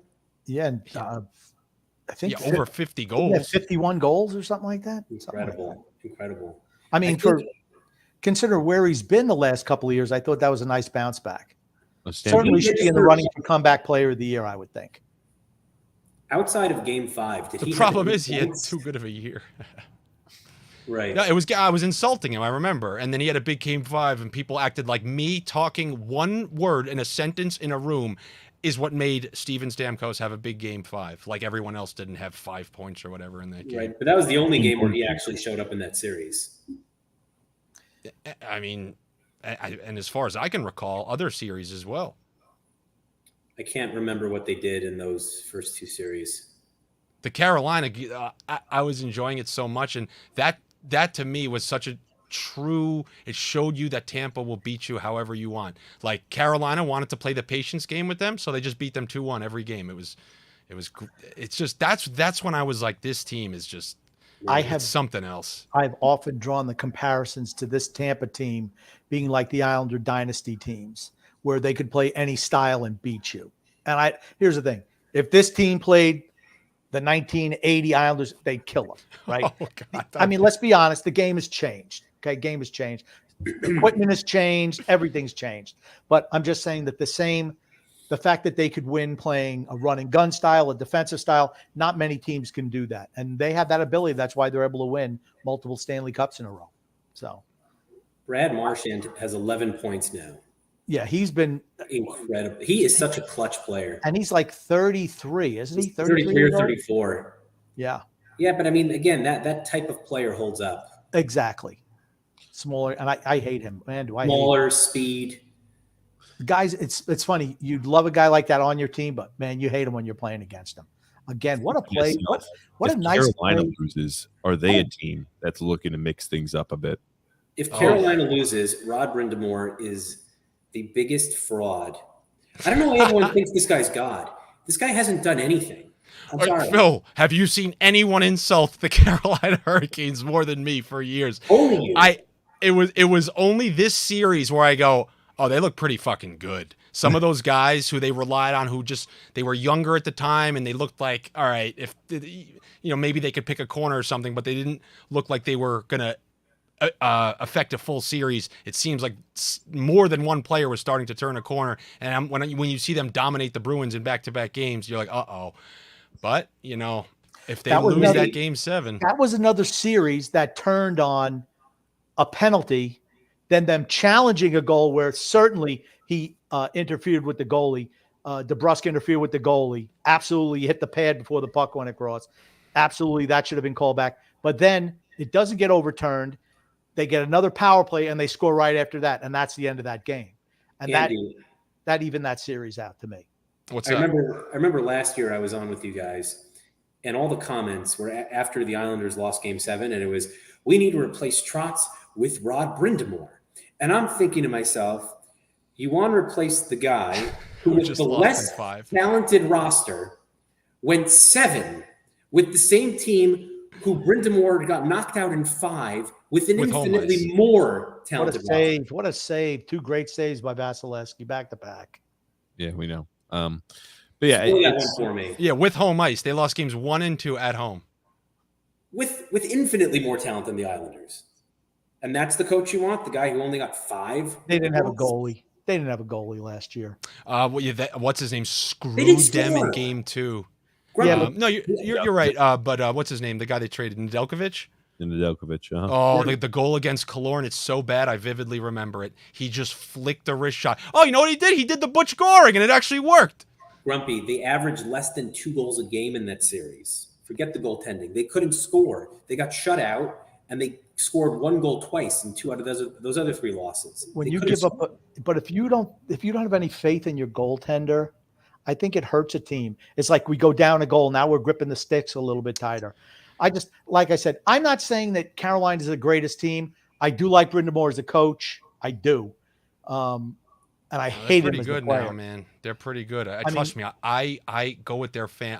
I want to say that they're frauds, but they were more frauds last year than they are this year because Every move they But- make in the offseason works. I don't know how, but every single move they seem to make works. That's one of those things too that just continues to leave me scratching my head. Where I'm like, even Derek Stepan seems to be working, right?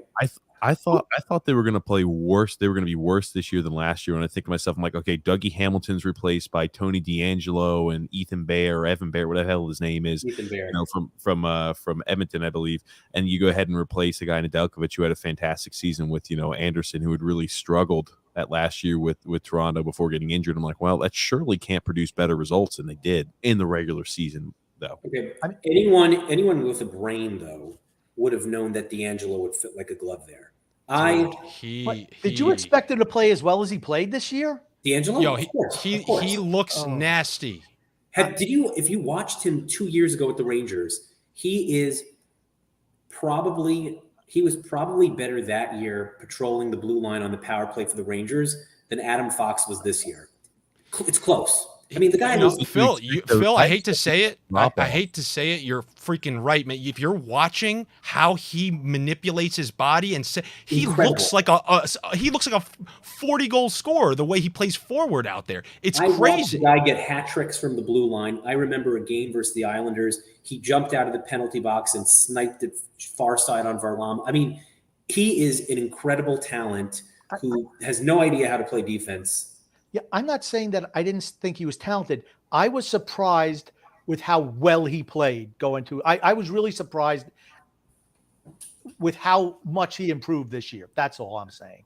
I'm not saying that he wasn't talented. Of course. I'm not saying that he was going to be awful. I was surprised with how much his game improved. He filled the shoes, and I think of a guy like Dougie Hamilton. When healthy, he's a top 10 defenseman in the NHL. I thought, hey, you're subtracting the top. I was going to say top 10, no arguments in my opinion.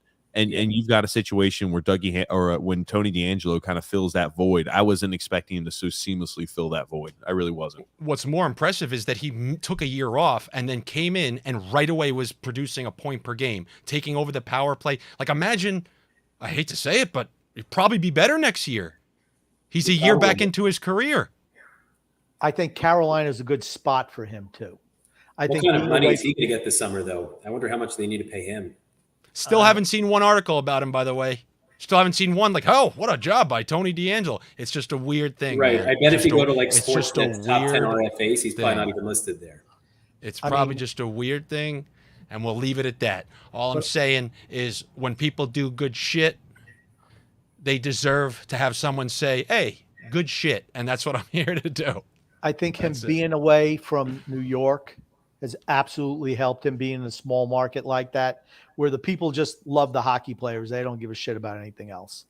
And the fact that maybe he's got off the social media a little bit has helped him too. So whoever's in his ear saying, hey, you want to improve, you want to get another contract, a big contract, you got to mind your P's and Q's. Some guys are able to do it. Some guys aren't. It seemed like he's been able to do it this year. We saw the Bruins bring it out of him 2 games ago. You see what that when he threw his stick down there? That's exactly what he and Marchand were going at it a little bit. Marchand gets underneath everybody. Oh, everyone. And Marchand called him a racist. So on the ice, so I'm like, okay. Playoffs, you got to say anything just to get someone off their game. I would have called Kucherov anything, but he wouldn't have given his shit. I tell you, I think they've got to look to change. And I mean, like Edmonton's another of those teams to where I know they've had so much change. I feel like left and right, they can never find the right tandem. I'm not even sure the goalie does everything for them. I'm not sure it's just as simple as they get a competent netminder and that fixes their issues. Who are you talking about, Edmonton? Yeah, I just said. I was discussing with someone today. Can you imagine if Barry Trotz just decides, I'm going to pick Edmonton. I want McDavid. I want Draisaitl. Give me 2 decent defenders, and I'm going to make this team into the Washington Capitals. I think they're going to run the West. The team would. Washington Capitals had a lot of players, man. It wasn't just Ovechkin and. That's true. That's true. Okay, Evander Kane. Oh yeah, I'm sure that Barry would you know what helps them? That fucking division. Who's scaring you over there? That would definitely. I think Edmonton would benefit tremendously from him. Absolutely. What a move! Oof. Edmonton, or even that, they're hinting maybe Winnipeg. Winnipeg's the most likely because his dad is living alone now in the greater Winnipeg area or whatever. Man. Is that Kucherov again? Yeah, he's so shifty. What a move! Next goal, I tell you what, Tampa scores next goal, this game's over. I would think so. I would if Tampa scores the next goal. I have news for you. So even if they don't, you've now seen, and I know they lost that last game, but like I said, it was like 4 shots halfway through the first, under 10 for the first. You're seeing the Tampa. I'm not trading chances with you anymore. We're going to be defensively responsible and cash in if you give us 1 power play or when the opportunity presents itself. And that's just me. Okay, does Toronto just look like they emptied the tank at the end of Game 5 and they're just totally gassed right now? Look like a sponge. There's water running through a sponge. Tampa Bay. This is all Tampa Bay. This is just like it was against the Islanders last year. I'm taking a pause for a little, all right? Alrighty, sounds good. All right, we'll see. I mean, for me, this is all about Tampa Bay. Who turned that puck over? Hedman. He's had a few of those this playoff series. Who is that? Hedman turned it over. No, Hedman didn't turn it over. Someone terrible pass behind Hedman. Hedman wasn't the one that turned it over. Hedman got back. Oh, I thought it was Hedman who made the pass and then chased it back down. No, Hedman was the guy who got back and saved the goal. I think it was Chernak. Okay. I mean, I think Tampa's looked dominant. I mean, first 2. Wow, my God, bad turnover. I know I'm a little far ahead of you. I apologize, but bad turnover. I mean, are you live right now? Was that? I'm looking at replays right now. Yeah, are you 11 minutes and 30 seconds? I'm at 11:21. Okay, never mind. I'm behind you. You're right. I'm like ahead of you guys for once. I think TJ, you're well behind us. But no, that was Chernak throwing it into Hedman's skates. Okay, it was Chernak. Okay. Yeah, yes. They got so many guys with 70 something in their numbers. 71. I think he's 81, Chernak. It's 81? Jeez, I think he's 81. Forget it. I don't know what the hell I'm talking about. That was a nice save by Campbell, though, too. I mean, Kucherov almost made that highlight reel-esque type of sequence to the goal. My goodness. Yeah, he's just Tampa Bay is showing you why they're 2-time defending Stanley Cup champion. They really are. There we go. There's the first penalty. Of course we're going to call that one. Like I said, that shit has been going on all game. What are they calling there? Is that a hook? I mean, Cooper looks pissed. Yeah, because here's the thing. They've been letting it go all game. That's the problem. That's the issue. That's the issue in a nutshell. That's not a penalty. Is that not embellishment as well? I mean, hello. I don't know who's sitting behind. I tell you what, hot girls behind the coach's station is new this year. Guys want to get their girlfriends on. Let's see. Let's see here what the call is. That penalty was nonsense. I think the Leaf player just saw the stick there and fell down. Oh my God! And See, remember you what he did cannot to call Kucherov's that. midsection before? I think that You that's cannot call that. That's what I nonsense. mean. These are the type of calls that Toronto's been getting the whole series. Now, do they tie it up here? They tie it up here. Now it's a brand new hockey game, right? right. When they get outplayed. I was about to say it's tough for a team when you're outplaying them. I mean, Tampa has been, I think, the dominant side. I mean, You're going to be in a tie They situation. have 11 shots on goal to half the game. Yeah, I mean Tampa You really need this game to be 5-on-5. Yes. This just smells like a power play goal. You to see, me. if this was the Islanders, this doesn't hurt their game at all. It's like, we took a penalty, they gave him a thing, but the Islanders would just blow the 2 minutes. This is why I believe Toronto has had the success. They will take these, minuscule opportunities, and they have the ability, with the way their power play works and the personnel, to make them pay for the slightest mistake. Here's the improvement. Here's the improvement in Toronto. Last year, 2 years ago, 3 years ago, they couldn't play a game where they're going to say, okay, we're just going to play defense and we're going to absorb some punches, but we're going to wait for our chance on the power play. They were not capable of doing that previously. Okay, but if you remember last year, they got a ton of power plays. Their power play was just awful against Carey Price. I think they had one power play goal the whole series or something like that. It was but they still weren't buttoned up enough defensively. They've made an effort this year to get better defensively. They have. Bellemare with the shot. He was a nice pickup for them. He was a nice pickup. Bellemare's a nice pickup. Yeah, I mean, Giordano has changed the Leafs defense. Yes. What a good pickup for them. You only cost, what, a second-round pick? 2 seconds and a third. And that's confusing, right? Because they have offensive-minded defensemen, so it's always weird when you have. No, but defensively, he's a rock defensively. Yes. Too. He is someone, by the way. I don't think he'd come, but I wouldn't mind him on a 1-year deal. Oh, wow. God. TJ, I don't want to hear that again, TJ Jr. I told you this. I told you this before the NHL trade deadline. I said, I really thought with Barry Trotz intact, I could see us bringing him in on a 1 or 2 year deal to help slowly ease in a guy like Robin Salo or Wow. Well, that's going to change the game. Oh, there it is. Right. How far are you ahead, Phil? Phil, that's an awful quality, by the way. Since I've never told you this, I'm going to explain it once the same way I do it to a kid at my job who ruined every single bet I had in the NFL. You have to have the discipline to hold, because you're not a loud guy like me. Like, you can definitely hold until you see a reaction in others. Because I was doing that before. I was a couple seconds ahead of you guys because it glitched out, so I had to hit live. And I showed you the courtesy that you need to show me. But at least show a little bit of restraint, Phil. At least when you did that, I saw Cirelli had the puck, so I was excited. I was just not expecting it. It was so unexpected. That move was incredible. So now is about the time I'm going to tell you guys. Why don't you tell us when they drop the puck? Let's link up again. The reason you heard some extensive clapping is because the Tampa Bay Lightning were 17-0 in the previous 2 postseasons, along with this one after a loss. Uh-huh. I put $1,000 on them game 4 after a loss, and I put another $1,000 on them tonight. And if they blow a 2-goal lead at home, that's going to be quite depressing. The first thing in a Long Islander's mind. There it is. But yeah, I tell you, I mean, that's a weakie, I'd say, a little bit by Campbell. I know he's not expecting it, but man. No, that's a shit goal. That's a shit goal. It's along the ice and it somehow went through him. Can we link up again when they drop the puck? Would that be good? Grumpy, do you not like being behind? I'm ahead of everybody. I know I am.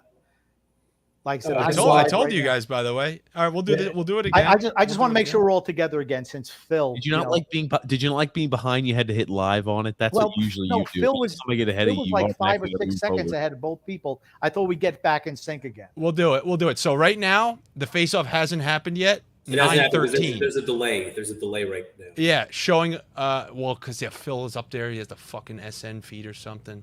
We're always faster. Just let us know when he drops puck for you guys. I've already paused. Yeah. Okay. Grump, I just saw this tweet you'd love. Someone tweeted out, Trotz has been off the payroll for 5 minutes and Bridgeport has 5 goals in this game. Beautiful. That's just science. All right, seems like they're getting ready here. They just dropped. All right, so Okay. Phil, can you pause for just like a second or two? 13, 12, I just 11, I just paused at 5. 10, 9, Okay, we'll pause at 8, 5. 7, 6, now. You ready to hit play, guys? Everyone have Oh! Well, yeah, when I said now, you were supposed to hit play. Oh. Okay, so Because what you do said you were now? at 5. Well, all right, so I'm at 50, 49, 48, 47, 46, 45. This is when the viewers want to hear TJ because he's got a nice voice. Go. 2, 41, I'm 40. well behind. I just kind of accept where I'll be because of No. We're gonna get. This is like All right, what, Andy, I'm at 34, 33. They're gonna be dropping the puck again at 8:25. Let's see if we could link it up. It's not about when they drop it. It's about like we all have to get on the same. Right. I just want to make wavelength. sure we're all in. I'm at 25. Okay. Okay, am I. so how about this? Ooh. As soon as the puck drops, all of us pause. Then TJ is going to tell us. I'm like 10 or 11 seconds. So I'm fine being behind. Trust me, I am. My stuff runs slow. Grumpy usually has to go about 30 seconds on delay. So I'm fine with you guys. All right, so it's about to drop. Ref looking up, talking. 25, 24, 23, 22, 21. I'm Oh, equal. you fucks! Yeah. Oh, see, there you go. Just like that. Matthews, Matthews huh? again. Big goal. Big goal right there. You don't want to give that up if you're Vasilevsky, I don't think. Yeah. There has to be deflection. a fucking massive screen or something like that. Because I mean, he's made so many good saves. I think it was deflected. There's deflection down low, I want to think. My gosh. That's a good tip. And that That's gives a nice that tip. gives them life too. They've been dominating. Oh, that shot's Beautiful. going wide, clearly. That's a And then beautiful that's deflection. a great tip. Yeah, not much you could do there. Someone has to tie up Matthews a little Yep. bit better. I And he think. had him tied up initially and then let him go. Oh, that's point. I mean, Yeah. that's one of those things. That's one of those things, man. When they shoot it so wide that a guy has to go on his backhand and hook it back. Do you know how hard that tip is? It's not like you just get your stick on it, because if you just get your stick on it, it just deflects wide. You have to pull it back the other direction. It's nasty. That's a goal From his- score goal. Yeah, from his backhand. Okay, can we talk about how I was going to mention it beforehand. The icing leading up to that goal and this icing right here are some of the weakest icing calls I've ever seen. Really questionable. It's like, okay, the puck's barely even getting there. The guy stopped skating. The guy stopped skating. Giordano. Yeah, I'm like, you're Incredible. blowing the whistle.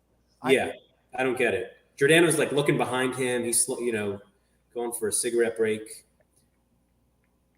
A lot of very questionable icing calls in this game. All seem to benefit a certain team. I mean, listen, it's all about getting more scoring in the NHL. So they have the refs be very liberal with that stuff, but I don't know. Oh, that's a bad turnover by Toronto. Kucherov. Man is just a wizard. Oh, man, he's something else, isn't he? He's amazing. Holy cow. Oh, he's a little bit like he's got a little. Oh, that's Watch not out, though. amazing. That's a bad turnover, though. No. That's the worst turnover. That's the Josh Bailey right there. But look, man, him and Malkin, they do that. That's his third bad turnover I've counted this game. It's the old Russian. I'm skillful and I don't care when I turn it over, and I take penalties chopping people's hands when they bother me. No, really, they're the same exact guy, except Kucherov's way better at this point. Oh yeah. Oh man, I tell you, Nice slash there. No call on Hedman's hands, huh? Like I said, if you're not going to call it, don't call the ticky-tack shit either. You can't have it both ways. I see those are things that drive me crazy. Well, Tampa benefited from the penalty kill. They scored a goal on that. Okay. Oh, you still don't want to put Toronto on the power play. I know. No.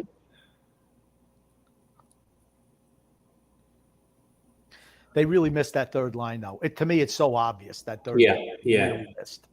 Gord was the key cog there. Yeah. Yeah, because what's his name? Tyler Johnson was done. He was on the fourth line. Yeah. Yes, true. Tyler freaking Johnson. It was Tyler Johnson and Pat Maroon. In the bubble, it was just Johnson and Maroon, and they went with 7D. Right. And then last year, it was Johnson, Maroon. Oh, Ross Colton. Ross Colton, he's still on the team too. He doesn't get a He's whole on their lot. third line now. It's Colton with Hagel and Paul. You see, why did they trade Matthew Joseph for Nick Paul? To what benefit?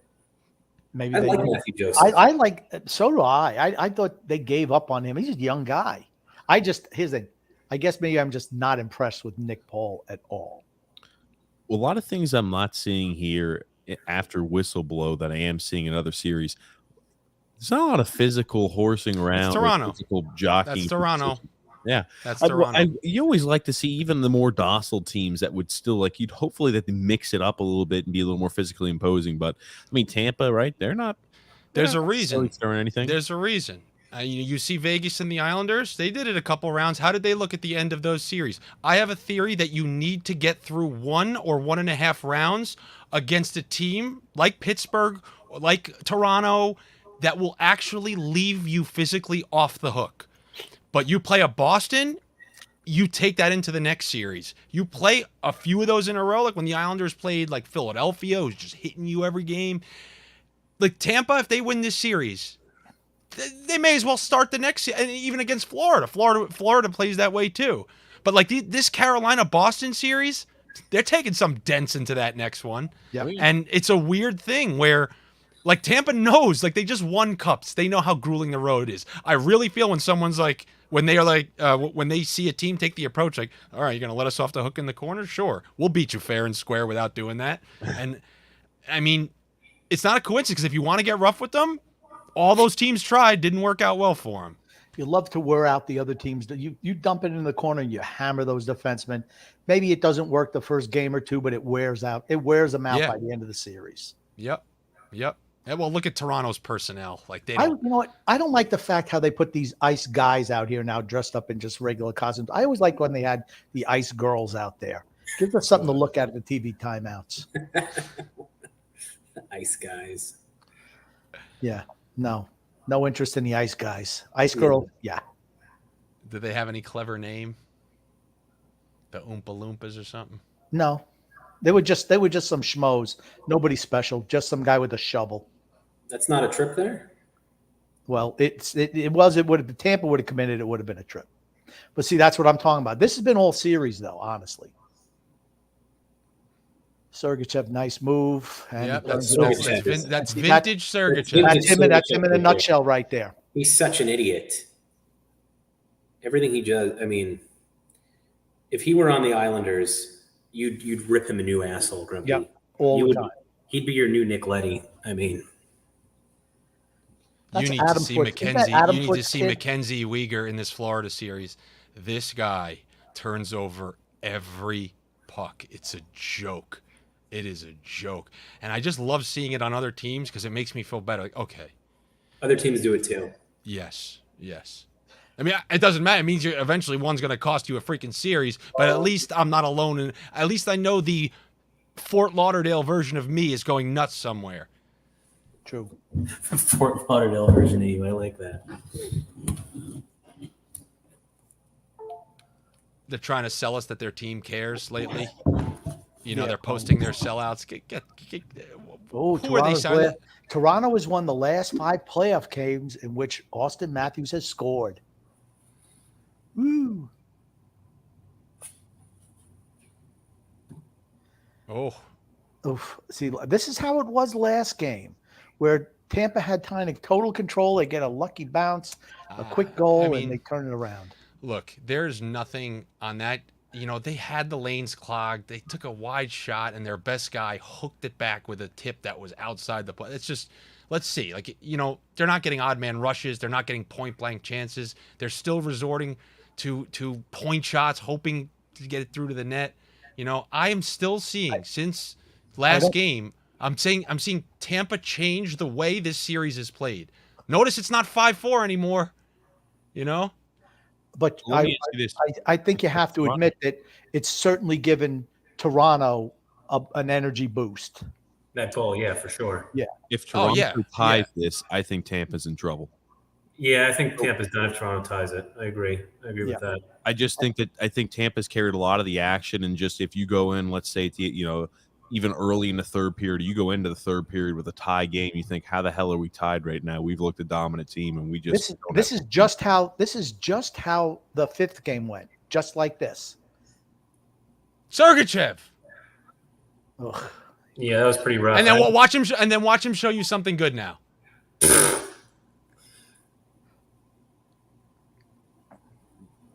Sergachev.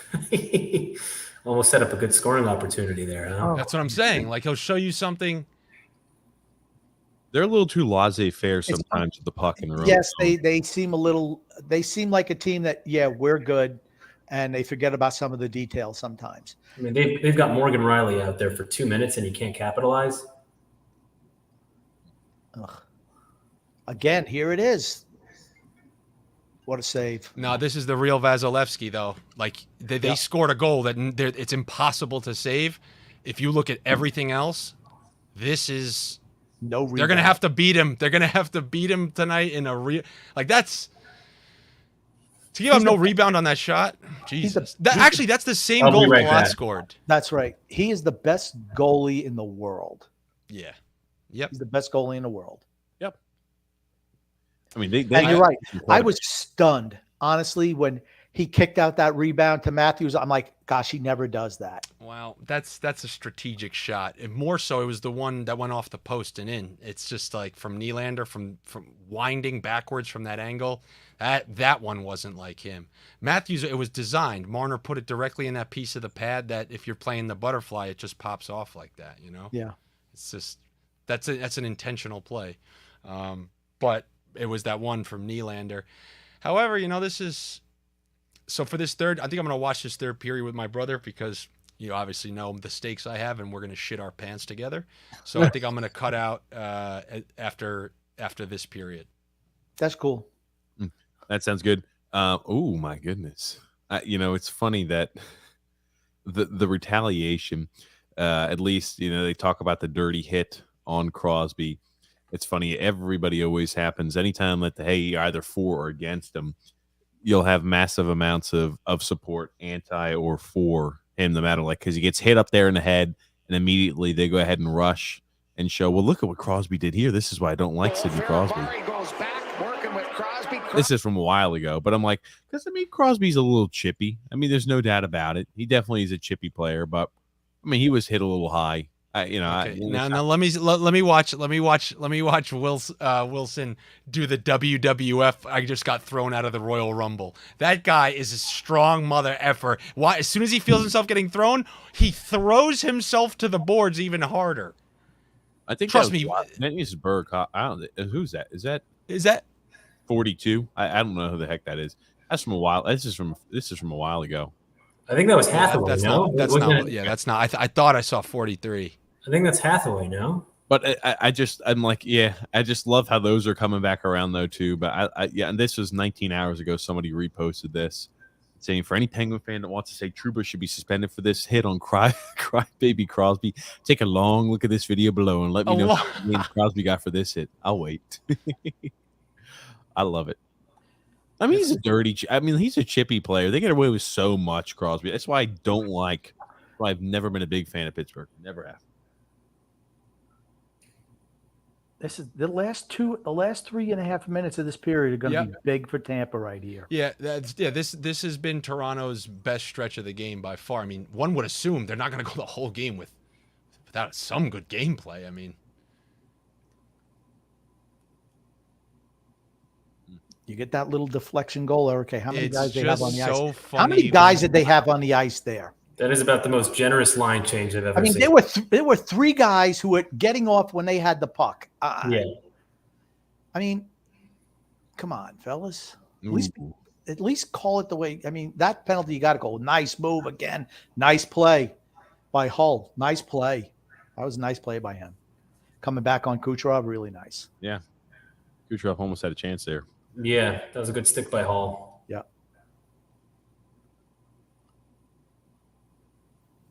Well, Boston just scored again. Boston's up now 3-1 over Carolina. Oh, I wow! wasn't even aware. He spreads it like the freaking sea. The Red Sea splits the defense, and I'll tell you that much. Oh, was a little bit of interference, I think, by Tampa there to prevent Stop any. that chance, yeah. Killorn. Oh, big save by Campbell. Mm-hmm. That's a huge save, man. That's a massive save. Bookmark that save by Campbell. Another save by Campbell. Although Vasilevsky's had a couple beauties. Yeah. Yeah, but that's what you want to see from Tampa. Like that was a couple minutes. Toronto carried the play. It's not like they're gonna say, all right, well let's hold fucking 2-1, and that's good. You had Kucherov. Now Killorn was out there creating trouble. This was nice play because he's beaten right here. He turns his back on him. He's beaten. Nice That's play. just a lucky wand poke. It was, but still. No, I know. Yeah. Still, you gotta make it. Man, think about how Hedman has matured from when he first started. Man, it feels like Toronto's destined to lose in 7. Just like it just feels like they're gonna have their heart crushed. I'd love that. I don't know. This game has given me Toronto's coming back on a weird goal vibes. Doesn't it? I'm just saying, but it might just add to the heartbreak where then they lose on a shit goal. You saw the Rangers come back from 4-1, like, oh wow, they have full momentum now, and then they just lost.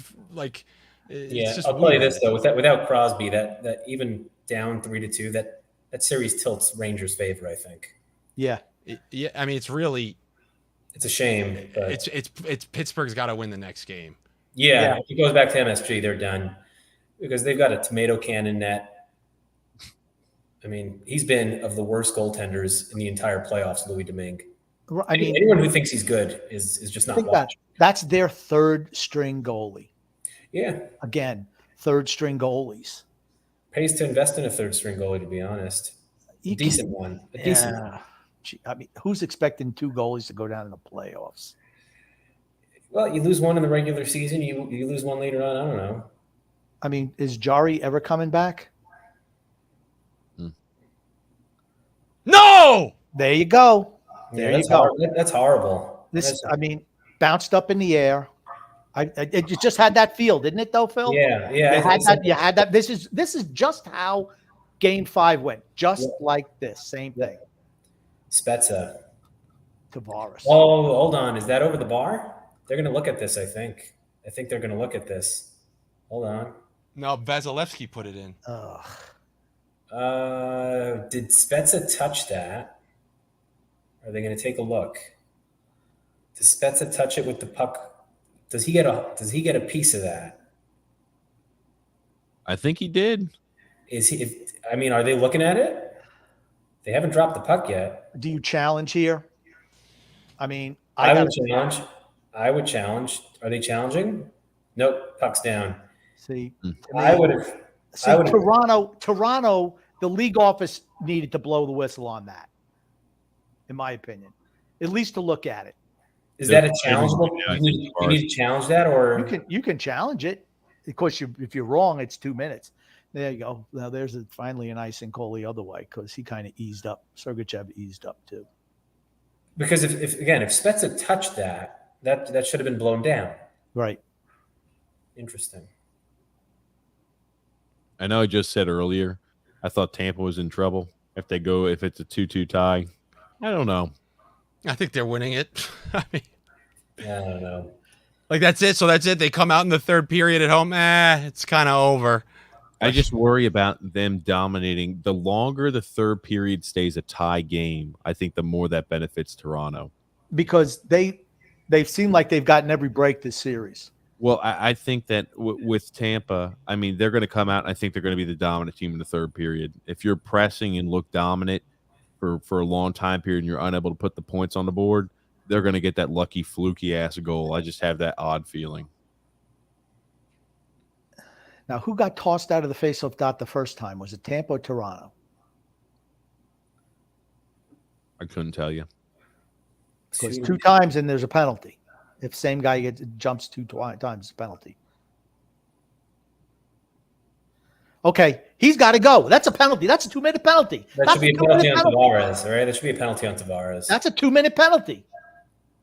You cannot do that 2 in a row. You're out. So what are they just letting it go? Those don't count as penalties anymore. Do you let him take it for a third time? I'm baffled by that right now. Nothing more baffling than how Tampa has blown this lead. I can't. It's a believe replay. Watch out. They get scored on right here at the end, too. There it is. Now they're down. This game's over. This game's over. Well, gentlemen, this is my time to bid you adieu and sweat out the third period with my brother and hope that Tampa. I feel confident. This is wild. Tampa comes back. Tell me this wouldn't be the ultimate Toronto item. They come back, they get a lucky, fluky goal. They got the deflection goal, and the whole game turned on that play. Then in the third period, they come out probably as seconds are going. Maybe they'll have the goalie pulled. Tampa will tie the game, and then Tampa could win in overtime. That would be very Toronto-esque. McDonough. Tavares. But was hold on, Andy, was Stamkos supposed to go there or leave that to McDonough? Stamkos was covering, and McDonough was didn't have faith in his ability to cover a fast winger, which is why he went in between the both of them, which pulled him off of Tavares, which gave Tavares enough room to get off the shot. Unbelievable. Wonder how the defenseman got caught in there. 2 goals in the last 33 seconds. That's nuts. These are not. But you could feel it. That goal. This game was done, and they get that deflection goal, and you could just feel the whole tenor of the game changed. This is a repeat of Tuesday night. This is a repeat of Tuesday night. This is wild. Damn. Hey, gentlemen, it was fun. Thank you, Andy. Later. All right, take it easy, guys. Absolutely. You too. You made me $1,000. I don't know. It's one of those things to where, Jesus, man. Unreal. It's Tavares. It has to be Tavares because this is the season of everything that goes against the Islanders. I'm just not rooting for Toronto because who'd they get in the next round? Florida. Let's say Florida. They'll beat Florida. I'm not sold. It's assuming Florida beats Washington. Florida. Yeah, they will. No, they're gonna put the finishing touch. They're gonna tighten the screws here. To me, I put Florida and Calgary in the same boat of teams that have had really, really good seasons over the past couple of good seasons in the last 5 years, and just haven't won a playoff round. And they need to see themselves as a group win a playoff round in order for them to get on a roll. I think getting a series win, because this unit has never done anything, right? Barkov's never won a round. I think seeing them win a round could do a lot for their confidence, and they could be a completely different team in the second round. That's going to be, if it's Toronto, Florida in the next round, tell me that's not going to be wild. It's going to be wild. That's going to be wild. And Florida has the home ice advantage in that series. Yeah.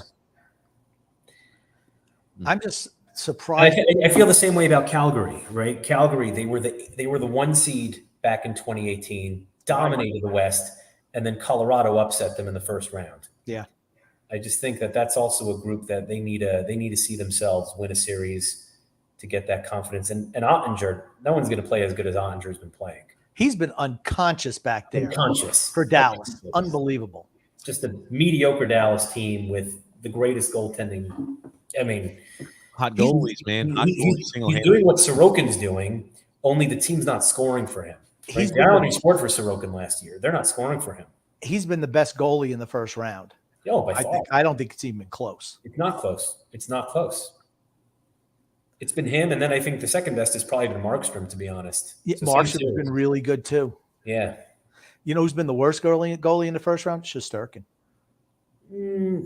Well, the first 2 games will bring up his numbers because he was great the first 2 games. I think Vasilevsky's been pretty bad. I mean, he's had a bunch of really fantastic saves. Tampa Bay has not played great this series. These last 2 goals you have to me. I don't know about that last one. That's, the second just wide open. I mean, he had his own guys at his feet. I don't know. He just Linus Olmark has been the weakest goalie so far. He's no longer in net for Boston either. Like, I look at Cassidy, I thought it was a mistake last year when he was playing Tuukka Rask on, the what wound up being his career-ending injury and not giving Swayman the chance. I think very highly of Swayman. Yep, we'll see. He hasn't been able to beat him in Carolina. That much I do know. This Bridgeport game must be giving Lou stomach ulcers, huh? What's the score? 5-5? Well, Charlotte then took the lead back 6-5, and then Salo tied it up 6-6. Third period? 7 minutes to go. I mean, what a fun game. I'm going to see them. That's a lot of fun. They were the second scoring team in the division this year, Bridgeport, I think. Second or third. They scored a ton of goals. Their goaltending was miserable. Yeah, they've got a lot of, Holmstrom really turned it on at the end of the year. You said Skarek didn't look good in that then? Schneider got pulled. Skarik's given up 2. Schneider got pulled after the first 4. Skarek has, let's see here. Skarek's got 16 saves on 18 shots. They're talking about that. They're talking about that puck. If it was not. Oh, and Bissonnette's obviously rooting for Toronto. Oh, if the stick was over the net? Yeah, he's all. The stick was over the net. The question is, did he touch it? It looked like he hit it with the stick. I thought so too. See, why isn't Toronto? Why is that not an automatic review? It should be, right? Why shouldn't you? I mean, a team has to challenge that, and they're right there to drop the puck. Okay, score. Let's go. Drop the puck. I don't know why an item like that's not sent to review is right. That's kind of odd. I mean, something close like that, you shouldn't have to challenge. Here's the thing. Maybe he didn't make contact with the stick. Well, you should at least take a second look at it. Playoffs. That should be reviewed. I will tell you, if there's one team, though, that has been in quite a multitude of different situations before, I think Tampa is a team that is unbelievably veteran and battle-tested like that. If there's a team to come back down 1 goal in the third period at home like this, I think it is Tampa. This Tampa has not. They've looked dominant, but they're just letting fluky goals. Do they care enough? Do they care enough is the question. Yeah. Do they care enough at this point to go through this, to go back to Toronto, and then to battle all the way through? Man, why are they not really dissecting that? But I had a feeling they were going to score again at the end of the period. I really did. Yeah, it looked I like I even said it just before they scored. I'm like, it feels like they're going to score again, and they did. This is a repeat of Game 5, absolute repeat of Game 5. Yikes! I'm not saying I think Tampa will score again, but I think Toronto's going to score as well. You're going to the game on Saturday in Charlotte? Yeah. Oh, have fun. What are the odds Ratu makes the team next year? What do you think they think of him? Depends on who the coach is. Do you think that factored in at all? I do. Probably, right? I think the fact that the young players have not gotten better, or it seems like he punishes the young guys and that gives them a legit shot, I think that has to have something to play into it. The team is old, Phil.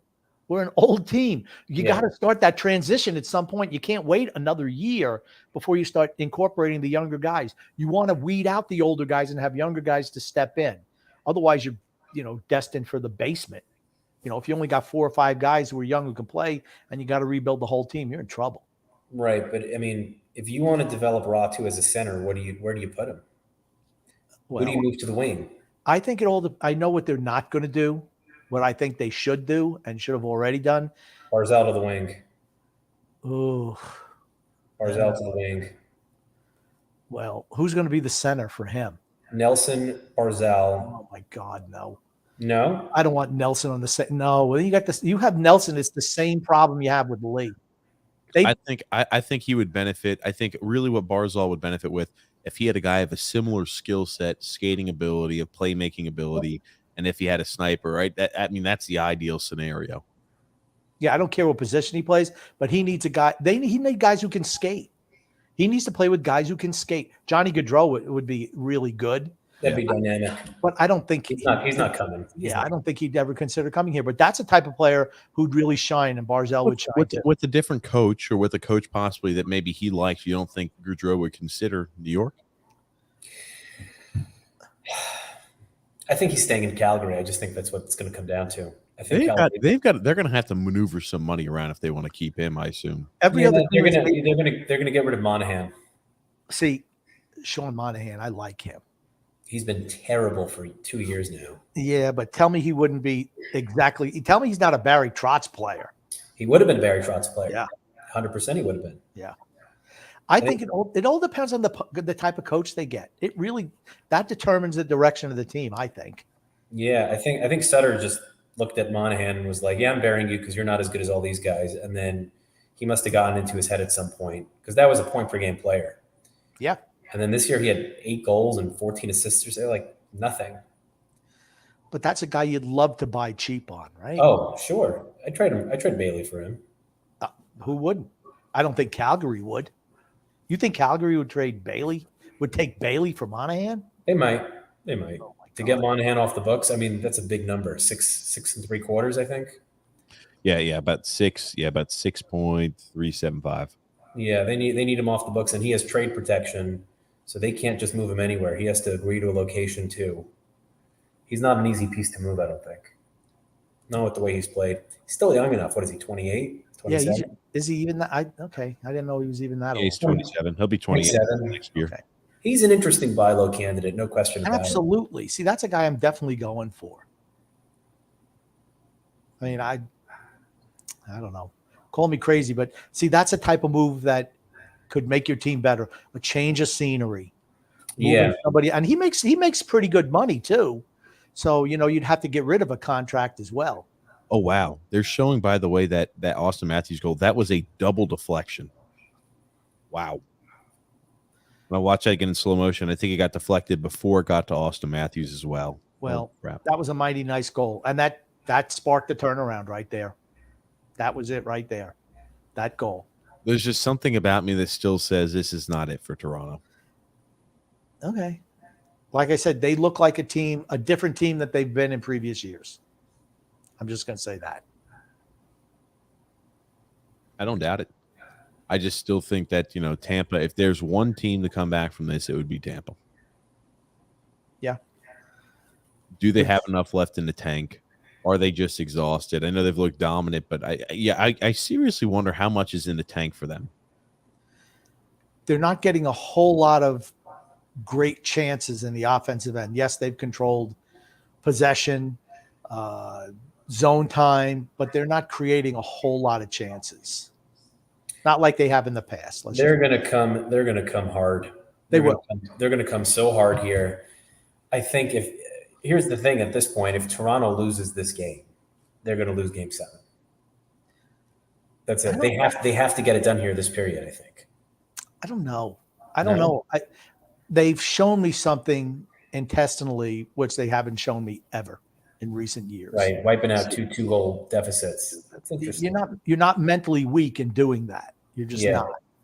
I mean, I'm not saying that Tampa can't come back and win today or wouldn't win game 7, but this is not your dad's Toronto or your brother's Toronto, your older brother's Toronto. Let's just put it that way. All year they showed that too, though. They were much better defensively, stylistically, and structurally than they had been in the past. And I'm going to give kudos to Keefe, the coach, on that. Because he had not shown that tendency previously, but he has done it this year. Is the guy between the net, is he going to be able to withstand the pressure? They haven't had a whole lot of point-blank chances on him. He hasn't. I think Vasilevsky's had tougher saves to make overall than Campbell has. Campbell's made a couple of good saves, but Vasilevsky's made a bunch of really good ones. Oh, Škarić just saved the game here. Oh, really? Unbelievable save. You have AHL TV? Yeah, I'm watching on the feed now. 4.5 minutes left. Just a point-blank shot. The guy was in the blue paint. Unbelievable stretch. I'll put this up on screen too. Is there any site that registers average speed of a team, like entering the offensive zone or something like that? I know I would have no idea where to find that, and Phil, that's what I was like, I know you might have a chance. I don't know about average speed, but there are, analytics companies that kind of track who, zone exits, zone entries, and things like that. And the Islanders are the worst at exiting the zone. How do they time the Islanders, with like a sundial? I know they're not using a stopwatch. That or an hourglass. I like sundial better. Fair enough. Fair enough, Grump. Hey, what was that movie, Little Giants? They said, "What was my time, coach?" I don't. What did he say? I don't know, son.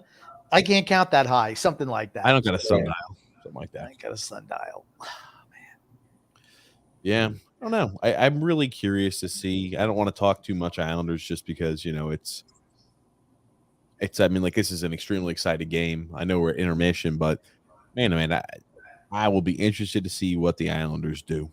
That's for certain. I mean, I feel like they're not going to say, "Hey, we're restarting this up." I'll be interested to see if they do make changes, are they also keeping intact? Yes, getting younger is a priority of ours, but also changes to make the team better is something we're looking to do and conduct, or are they just saying we're looking for the best pieces that we can compete for 1 year?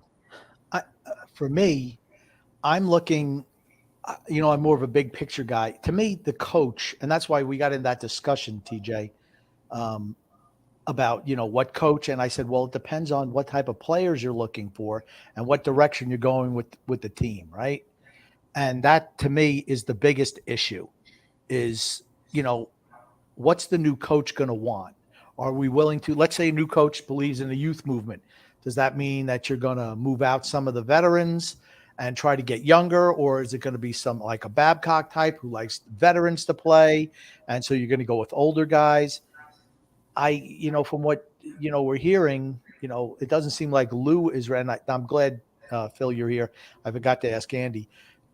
Do you feel that it's time for Islanders ownership to look to groom an assistant general manager right now underneath Lamoriello? I would hope so. It sounds like Malkin likes Lou. See, that worries me. I agree. I mean, because he's 80. Yeah. Yep. I mean, and he knows more hockey than we'll ever know. He's forgotten more than we know, but still, at some point in time, you have to make a transition or have somebody who's at least willing to help, or somebody kind of. You see, that's what I thought they were grooming Johnny Boychuk for. Wow. They had him in the front office last year. I was wondering about that, but he's not there anymore. No. Now, let me ask you this too. This might also play into it. I don't have Newsday, so I didn't read the article. Did anybody see what Doug Waite said about the Islanders? Did anybody have a chance to read that in Newsday? It was a quote. I'll get you the quote. Yeah, Phil, get that quote up. He said something about there's something else going on with the Islanders, or like ominous or vague or something of that nature, if I recall. Let me preface this by saying you're talking about a great guy, a great coach, Wade said when asked if he was surprised that Trotz was fired. I was surprised. My reaction is because I know something else is going on. For sure, it's not about Barry's performance. Something else is going on down the road that Lou is not feeling good about. Again, I have no idea what the hell that means. Maybe that's the. So we've had people. Go ahead, Grump. Maybe that's re-signing Barzell. We've had people come on and say that they offered Barry Trotz extensions and he wouldn't sign it. He didn't want to sign an extension out to extend here with the Islanders, and that's the reason why he was let go. I'm like, well, I mean, think about it from Barry Trotz's perspective, right? If there was ever a summer that you wanted to be a coach on the market, and I'm not saying he's going to coach next year, but you've got openings in Winnipeg, Philadelphia, New Jersey is probably going to fire Ruff, if I had to guess. They have already. And they're a good young team.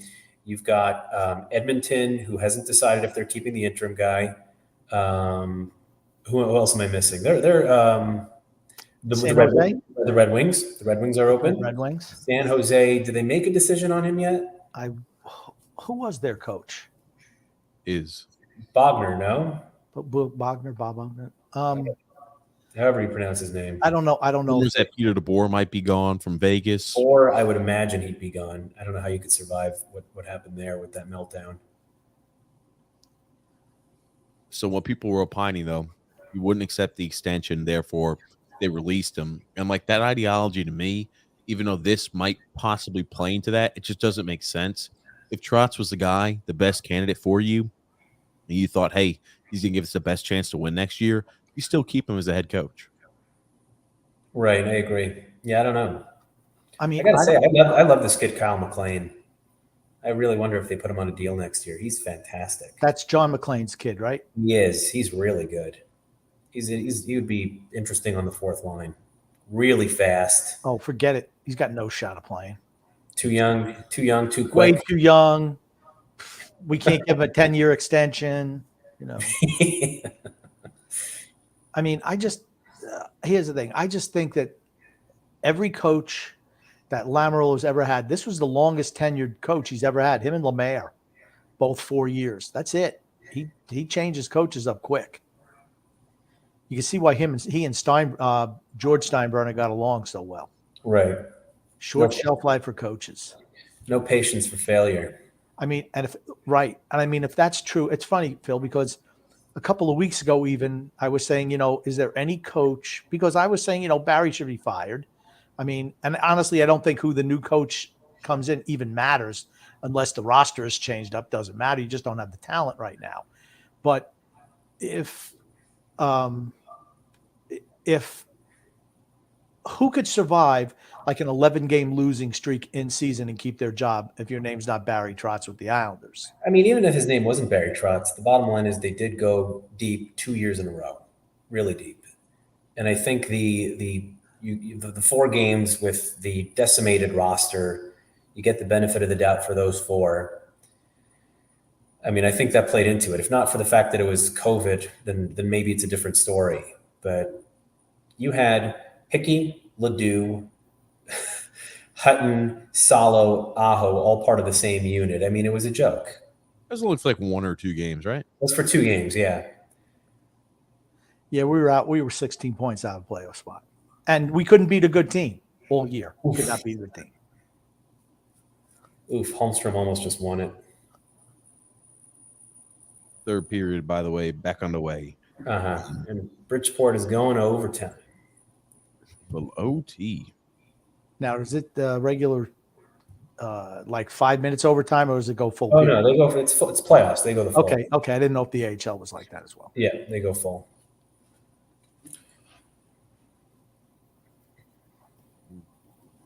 Toronto with 18 minutes. Looks like Toronto's lane 3 in the back. You see that through transition? Yeah. Well, they're already playing turtle up and shell turtle mode. What minute mark are you guys at? 18 minutes. Got it.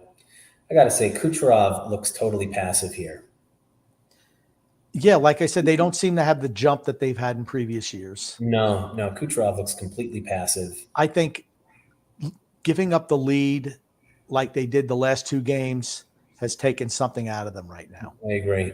Now, that's not saying if they score a goal quickly and take a lead or something like that, they can't turn it around. But right now, it seems like they're a little shell-shocked. I agree. Bad turnover by Toronto in their own zone. Not a lot of confidence in their goalie right now, I don't think either. Mm-hmm. Which is odd to say when it's Vasilevsky, but yeah, he's just not been great. I mean, it's John Tavares in the high slot right there. That's where he scored from, right? That goal. Yep. But you'd like the best goalie in the world to have that. I think he had one of the defensemen at his feet though, where he couldn't move. Mm-hmm. I mean, you're going to see a lot of Hedman in the third period. I wouldn't be surprised if he plays 8 minutes, 10 minutes in the third period. I mean, they're going to have to load up with Kucherov, Point, and Hedman, and Kucherov, Point, and Stamkos at some point later on. They're just going to have to load up that line. The Bruins have forced Game 7. Yep, 5-2. I don't think Tampa's registered a shot on that so far this third period. No, Toronto's leading in shots 1-0 here in the third. There's your first shot. Well, there's one. That was a decent rebound opportunity if someone could have grabbed that. Yeah. It was there. I tell you, though, I know I've mentioned it a couple times, you can't minimize the loss of that third line. You think about how many big goals that third line scored. The series clinching goal. Listen, Yanni Gourde had 3 goals that series. He ate them alive. They had no answer for Gourde. He's such an underrated player. I mean, that third line is as good as most teams' second line. Oh, yeah. Last year. So, their matchups were great, which helps, of course. Well, there you go. You got Point on with Kucherov now. I mean, Toronto's just happy sitting back. I'm not saying it's the right thing to do. Anytime you start doing something like that, it's a recipe for disaster. I'm going to tell you, if that's the way you want to play it, that's going to backfire. You can't Yeah, You can't play park the bus with 15 minutes to go. You can't do that. They've been trying to do that through the whole period. I mean, we're Look 5 at- and so far. It's just going to wear you out. Look at Kucherov on that shift. I mean, you want to give him that kind of zone time? That's a good question. Jeremy's saying, would last year's Islanders team beat this year's Tampa team? I'd say yes. Yeah, it's very possible. Very possible. Yeah, but that's not the way we play. It's not how you play. I agree. Because guess what? Last year's Islander team wouldn't have beat this year's Toronto team. No, you're right. Right? So, I mean, you know, bad you gotta look matchup. that way Bad too. matchup. Yeah. Or certainly not Colorado. Colorado looks really good. My God, Tampa, bad turnovers. Colorado. Well, listen, they went through St. Louis like a buzzsaw in the first round last year. Let's see what they do in the second round, right? Yeah. Well, I mean, I think that Calgary's the type of team that would give them problems. I think St. Louis will give them problems. Yeah. This year's St. Louis team is much better than last year's St. Louis. Yeah. And you got a healthy Tarasenko as well. You have a healthy Tarasenko. They didn't have Perron last year. They got Buchnevich. Jordan Kyrou and Robert Thomas are completely different players this year. And Husso has been better in goal than Binghamton. Husso's been better than Bennington. They are going to be if they get by tonight, that's going to be a fun series. Yeah. Kind of unfair how you might end up. Well, I don't think Dallas is going to pull it off, but there was a scenario you could have had one series where you have Dallas versus LA, and then the other series where you have two of the top teams facing each other because the NHL does this stupid bracket thing. Yeah, I don't like that. They should just go with, you know, like they used to have in the old days, 1 versus 16. I don't care if it's East Coast, West Coast. I could care less. We're about to have some controversy here. Was he not hooked on the way into the net? Forget they're about waving that. the goal off. Did the puck cross the line?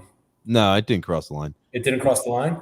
No, it Are they didn't. calling- I are didn't they think it calling a did. I'm penalty? watching on my phone, but I mean, it looked like. I mean, he looked like he kept it out, but he was hooked on the way in.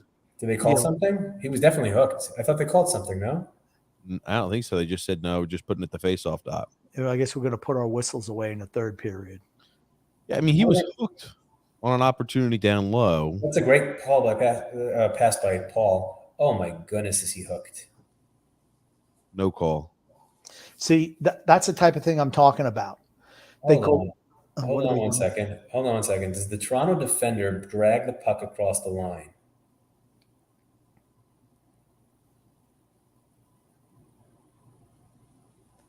Well, here's a big call. 13:31. I mean, the puck never crosses. Yeah, the puck never crosses. But here's the thing. That was certainly interference, hooking, holding, whatever you want to call it. I mean, Tampa needs one of the following. They need a huge, colossal mistake by somebody on the Toronto side. They need a lucky bounce that allows them to get back into it, or they need a power play. I don't see them winning any other way right now. Yeah, they need a bounce. They scored the next goal. They're in good shape. I think they just haven't. I tell you, they just look devastated after what happened the last 8 minutes of the second period. Yikes. Damn. Thanks. Jeremy said, can Calgary or St. Louis be the Vegas? Could they be Vegas for Colorado? So long as Kadri doesn't get kicked out, they'll be tough to beat. Who did Colorado beat to win that first round? They beat St. Louis, but it was a very decimated St. Louis. Oh, this year, Nashville. Nashville, that's right. I mean, Nashville had terrible goaltending. Yeah. Once Saros went out, it was done. Mm-hmm. Yeah. I mean, he scored like in the first 2 minutes, I think, of every game. First 2-3 minutes of every game. Game 2 went to overtime. It was a 2-1 overtime game where Ingram just played out of his mind. And then they came back late just because of terrible goaltending. But I think St. Louis could do it. Yeah, St. Louis is going to be tough out. St. Louis is going to be a very tough out. They're physical, and they've got a ton of skill. Yep. Ton of skill back there. Oh, that West, I feel like there's a lot of teams close to each other. And I mean, I'll tell you, I'd be, even they're still down, I can't fathom Tampa not being able to put one on the net here, at least one goal in this third period. Yeah, I agree. I agree with you. But let's say Tampa loses today. What type of move do you make next year for them? Well, they Well, I was they always need to unload salary to stay cap compliant. That's just the way they're built. So you can't re-sign Palat. They don't have the money for it. No penalty, no nothing on that. So Yeah, of course not. He was definitely hooked and interfered with on the way in, but no call. Yep. see, I just don't they're want. They're going to lose Palat. Who else is a free agent for them? Is McDonough? No, McDonough they extended long term. Yeah, I he's mean, there forever. listen, it's going to take a few years, but there's going to be a new world order in the East in the next 4 or 5 years, where the Pittsburghs, the Washingtons, the Tampas are all going to fade. True. At some point. You're gonna have the Detroits. You're gonna have the Buffalo Sabres. You're gonna have the Sabres, but I still think that's about three years away, to be honest, from those teams being serious teams. They don't have a whole lot of players who are UFAs. They got Jan Rada, Jan Ruda, and the defense core, Riley Nash, Nick Paul, and Nash is nothing. Nick Paul, I wouldn't think they would trade. He's 30. He's 27. I don't think they trade Joseph for Paul without the plan on extending him. But they're not going to break the bank for him. I don't think. I don't like this player. Their passes just don't seem as crisp as they have in the past. They seem sloppy across the board, and defensively in transition, they seem like they're not skating back. No.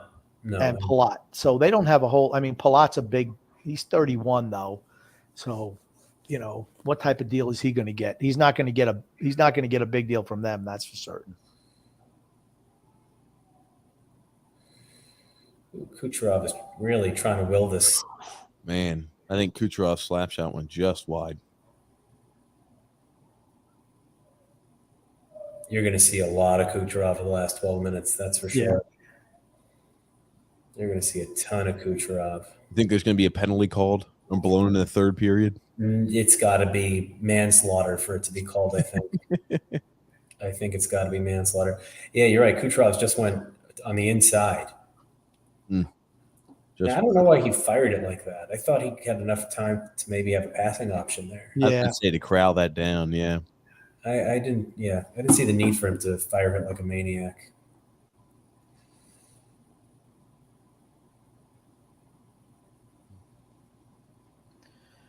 Toronto's just happy doing a dump and chase game right now.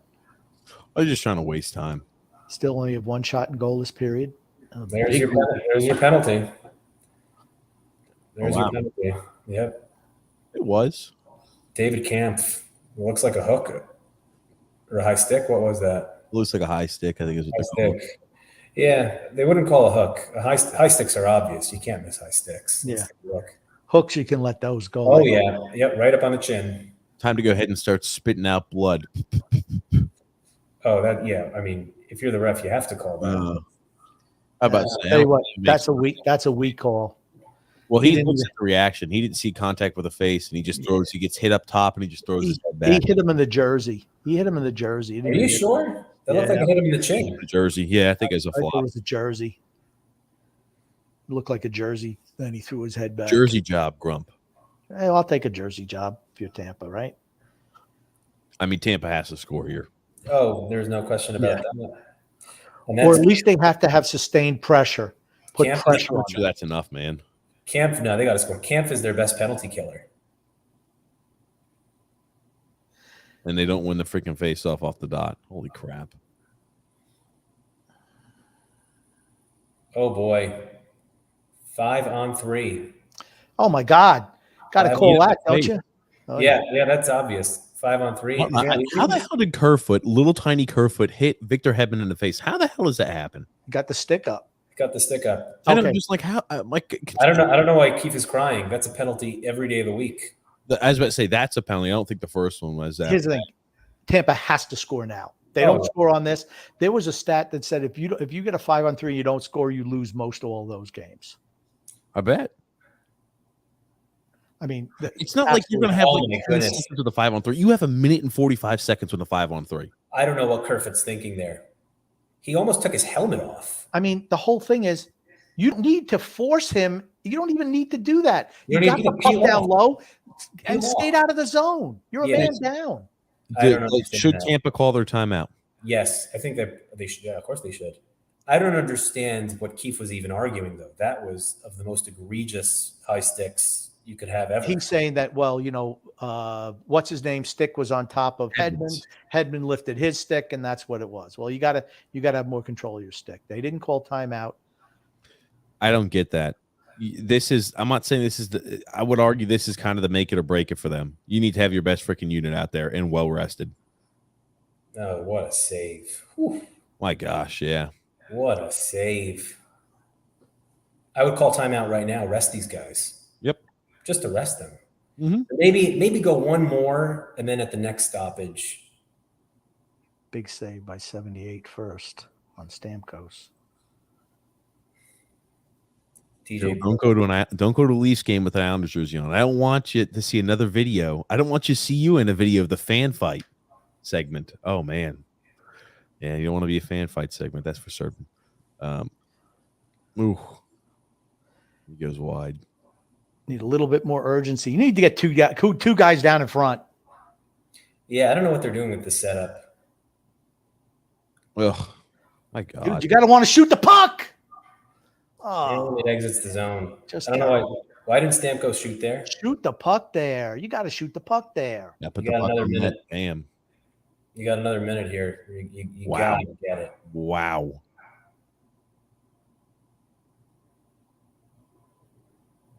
Scores. There we go. Nikita Kucherov. And they still have a power play for another minute. Yep. Go! Another minute of power play time. Gucci Kucherov ties things up. That's a big one. They needed that. He's the There guy. was and the end of the day, You want to know what's going to happen? If they come back and win this game, Toronto fans will be complaining about the poor. what Spezza complaining about? Traffic in front? What are they looking at? I mean, whatever it is, you can't challenge. If you're Toronto, hold on. What are the officials huddling about here? If you're Toronto, you simply cannot challenge because if you go down on a 5-on-3 again, Neither one of them are in the crease. no, that's as kosher as it gets. If he thinks of challenging this, he's an idiot. I hope he challenges it. This is but see, that's the thing that Brindamore. Look at this. Are they No, challenging? they're not. They're challenging. Or are they Here's the going? thing. How the hell could they be reviewing? How could Toronto be reviewing this after the one that possibly could have been touched with the high stick? They weren't reviewing it. How the hell is this being reviewed? Is it being reviewed? I don't know what the hell they're doing. Why they have a stoppage of play like Like this? they said, they couldn't wait to drop that puck after the potential high stick goal. They couldn't wait to drop that puck. I mean, I don't think it's being reviewed. It's they're going to drop the puck here. Oh no, official review. It's under official review. Is it? What? Yeah, under official review. What a I think what they're saying that is absurd. I think what they're saying is that Perry's stick touched his pad. Oh, they're dropping the puck. Okay, yeah, it had his official review. I'm like, how does that even get an official review and others don't? I think what they're saying is that Perry's. Well, you know what that just did? That just gave Tampa's top unit a 2-minute rest. Yeah. But But it also gives Tampa does have to look at that as a plus. It did give him a rest. it also gives Toronto a chance to regroup defensively as well. Ugh. and they got Kampf out of the box. And that was a hook too. But I mean, they're not going to call that. That was a hook coming in the zone. I mean, yeah.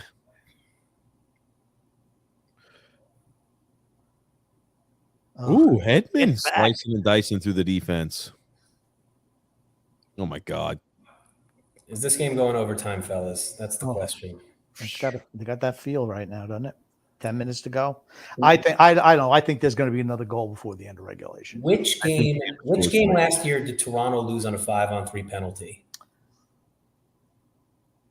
I don't know. Which game last year? It was Mitch Marner who threw the puck over the glass, so it was just indisputable. I don't remember. Can't remember if it was game 6 or 7. I think it might have been game 7 that he put the puck over glass. I will tell you one thing. If Toronto loses, I cannot wait for the fans to implode as they always do, where they just have like these segments over and over and over again. Like, I can't be a fan anymore. This team puts me through so much grief and misery. And those are always funny, just for the meme value. Man, Kucherov. I thought Kucherov was going to score in the second power play there. Yeah. I'll tell you what, though. Talk about a great contract. Talk about 2 great contracts, right? Oh, Oof. Man. there was an opportunity there for a rebound. If someone this guy is leaving hamburgers. I mean, some of the most juicy looking hamburgers. Ooh. If someone could just get there, right? I tell you, look at Kucherov's contract, $9.5 million. I mean, That's a sweetheart deal. Especially when you could put it on LTIR. And he's only going to be 34 when the deal's up at 9.5 per. Think He's about that. small too. He doesn't take a beating when he's on the ice, right? He's had the knee injury and etc. But he's small. I mean, it's not like you're going to see the value of him. You're not going to see his play diminish because he can't. Right. It's going to be like Marchand. Marchand. Just I like the guy who I really don't understand. How is Bergeron this good at that age? How is he that good? He's got to be a Hall of Famer, no? Clean living. There's the guy's holding his stick. He's holding his stick. Yeah, because Marchand. I mean, Bergeron's not a speed guy. Have you noticed that Toronto's offense right now is all home run passes? Yeah, I've noticed that. They're trying to cheat a little bit. Yeah, hoping to get a breakaway. They're trying to cheat. It tells me they don't think they can beat them 5-on-5. Or what they're doing is they're waiting for Tampa to make a mistake and fall asleep as they do. Yeah, they want to counterpunch like they did. That's how we scored. Yeah. Yeah, they want to counterpunch like they had in Game 5. Difficult to win 3 straight cups. Only team to win 3 cups in history. They've won 3 or more straight. Montreal won 5 and 4 straight. Toronto won 3 straight. Islanders won 4 straight. Yeah, as I was about to say, it's going to be tough for them to win 3 cups, especially in the free agency era. In the free agency era, that's what makes Think them. about that. It's just there's 32 teams now, right? When the Islanders did it, how many were there? 21. 21, right? So you've got that. You've got salary cap issues to contend with. It's a different sport. It's a completely different sport. Totally different. Get your tinfoil hat ready. The fix seems to be in. Toronto for Toronto. Oh, man, that would be funny if they did. Somehow Toronto finds a way. If there is some sort of review that does get overturned. 3-3. Game 6. You can't ask for much more. No, you can't. I'll be honest with you, though. That arena, Amelie Arena, they're so docile, that fan group. They're not as rowdy as they need to be. Okay, they're not true hardcore fans. You win freaking 2 cups in a row. You should at least have a somewhat vehement, you should have like a crazy fan base. 2 cups in a row. Okay, but they haven't been. It's a hobby for them. But they haven't been fans since they were kids. You know what I'm saying? I mean, you forget it's Florida. It's just like, Dallas or, Carolina's a little bit different. They got the Caniacs, but most of these, Southern teams or even the West Coast teams, it's just different. It's just not a religion like it is up in Canada. I mean, that's the sport in Canada. It's hockey and nothing else. Curling. Zarnak's 4th game being played, 3 goals and 5 assists so far. Not bad.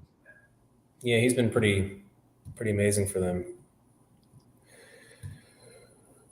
He's a guy I want to see with a more of an extended chance. He's going to be 30, though. Like, he is who he is. I just wish we didn't have Cizikas long term because he could have played the Cizikas fine. You didn't need to sign Casey Cizikas to a long-term deal. They're completely different players, though. Zarnik is like this small utility-ish guy who's always going to be a tweener. What I'm saying is you don't sign 4th liners to 6-year deals when they're in their 30s. Just don't do it. I can agree with that. I understood what they were trying to do in terms of keeping the average down. I don't think anyone would have minded if it was 4 years, $10 million, taking him to age 34. I don't think anyone would have minded that as much. All right, you have the extra 2 years. It is what it is. He's a 4th liner. You let him go. He's 30 years old. They're a dime a dozen. Eric Holla. He's playing on the 2nd line in Boston. Does he still have 0 points in the series? I have no idea. He had 0 points going into this game. Well, how many points does Casey Cizikas have? I mean, Eric Howell is a better player than Casey Zizekas. He is. Eric Howell was not signing up to play fourth line center for the New York Islanders. And pretty much everyone knows that. He signed up to be the third line. Oh, jeez. He signed up to be the fourth line guy the third line guy in Boston. I worry about those shots. They seem like they have a free guy on free release all the time, Toronto. Yeah, this is what the hell? Get up. This is very. What the hell is he doing? This is very un-Tampa-like. Yeah, they're just throwing themselves down on the ice. Why they look, dude? They look completely out of sorts. They look sloppy. I mean, it's hard for Vasilevsky to even see where the puck is. Slow and sloppy. My God. Did they not blow that down? How did they not blow that down? Well, it's Toronto. I mean, Big save. Just putting on a clinic here. Wow. Saves. That's a man who doesn't want to go home, huh?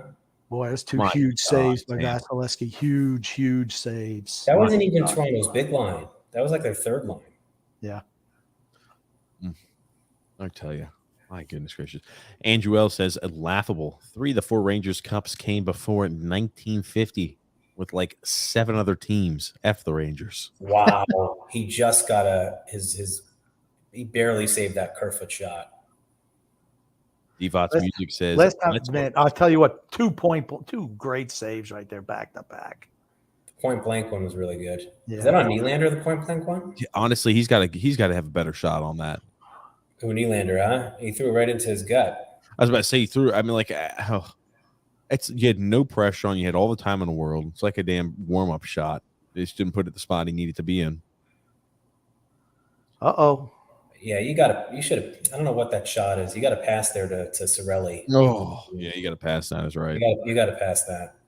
You're not scoring from that angle. I mean. Yeah. Well, unless you're Marchand taking that shot on Ronta earlier. No, this is a much harder angle.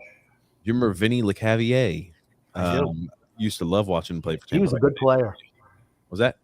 He was a good player. Oh yeah, I remember Dave Anderchuk back in the time period. You had Marty St. Louis.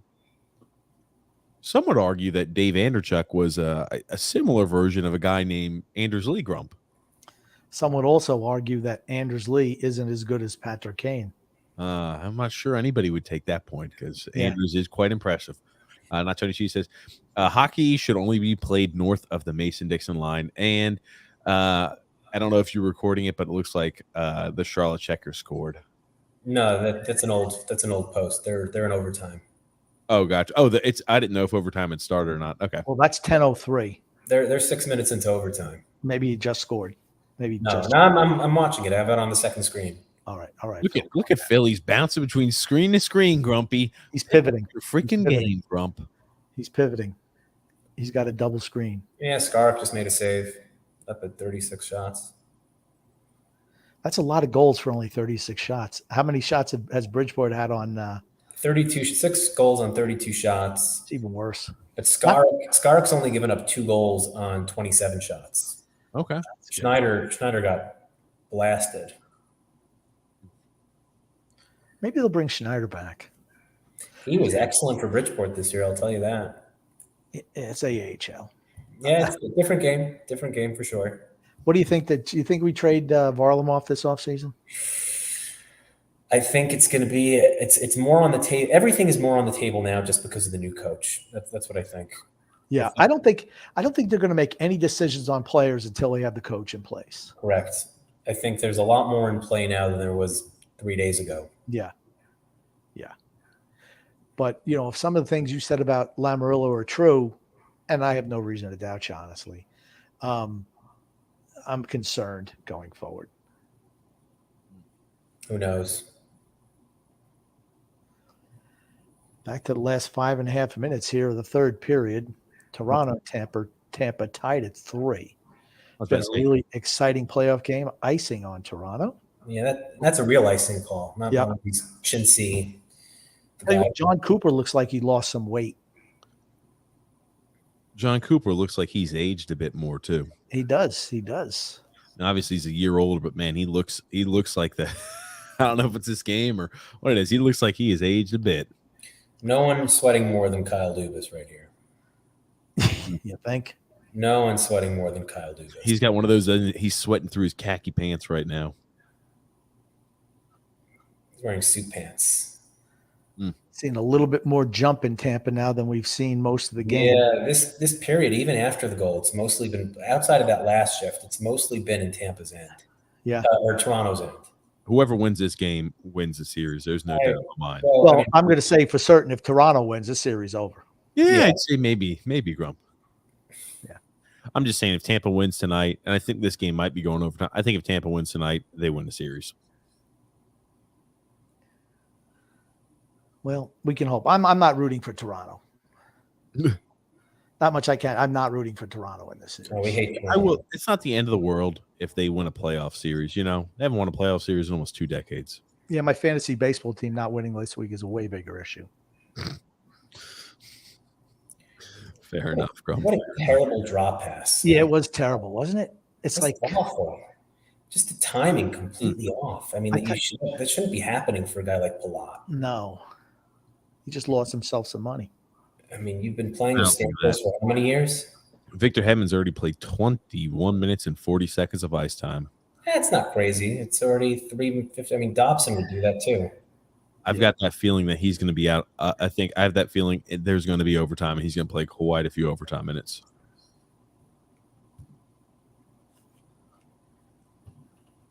Yeah, that's a big last 3.5 minutes.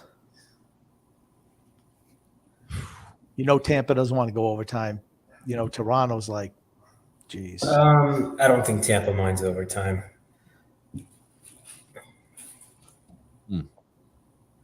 I just think like Toronto's gotten I mean, for sustained play, they've had some in this period, but for most of the game, it's been Tampa. Just they missing that. It's the same story as the other game where it's 2 goals in very quick succession. Like when it rains, it pours for Tampa for some reason. You didn't see this last year. Right. You just didn't see this where they become undisciplined. Yeah, I don't know why. Someone should have been there to clean that up. No, I just don't think Kucherov saw it. Certainly the edge in. Oh my God! How'd he miss? How'd he miss? Who's that? Kucherov? 18. Holy is that Hagel? 38 is Hagel? My God! Oh man, you can't miss from there. I'm sorry. That's like Brock Nelson over there. You give up That's egregious. You give up 2 first-round picks for him to airmail it from. Oh my God! Gosh, you got to score that one. I'm sorry. I need to see a replay of that. Yeah, Hagel shaking his head, going back to the bench. He just put his head in his hands. Don't put your head in your hands. Get your ass back up and get back out there. That's right. Suck it up. What's putting your and he wasn't on the winning team last year, right? Yeah. Someone's got to kick him in the ass. You get your head out of your hands, you idiot. Now he slouched over. Don't be slouched over. Somebody bang him. Come on, pick it up. Seriously.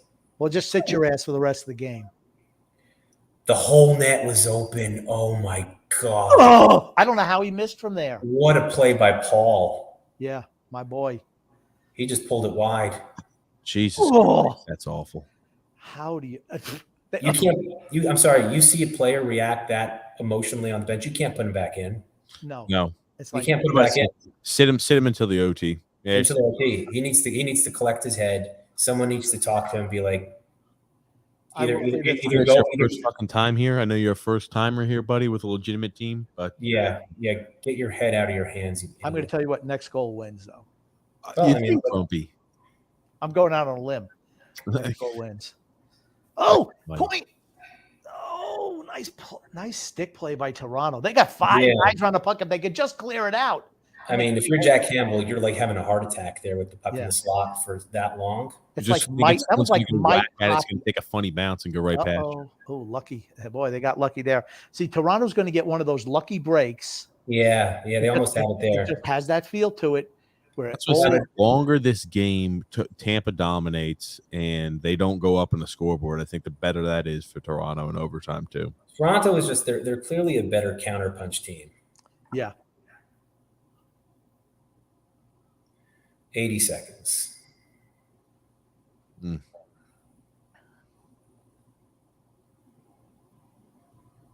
My God. You got Toronto putting their defense line out here with a minute left.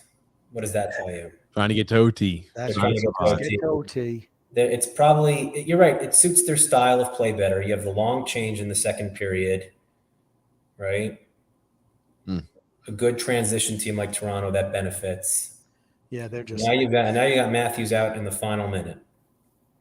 And I'll tell you what, I've been impressed with his forechecking this series. Absolutely, I have been.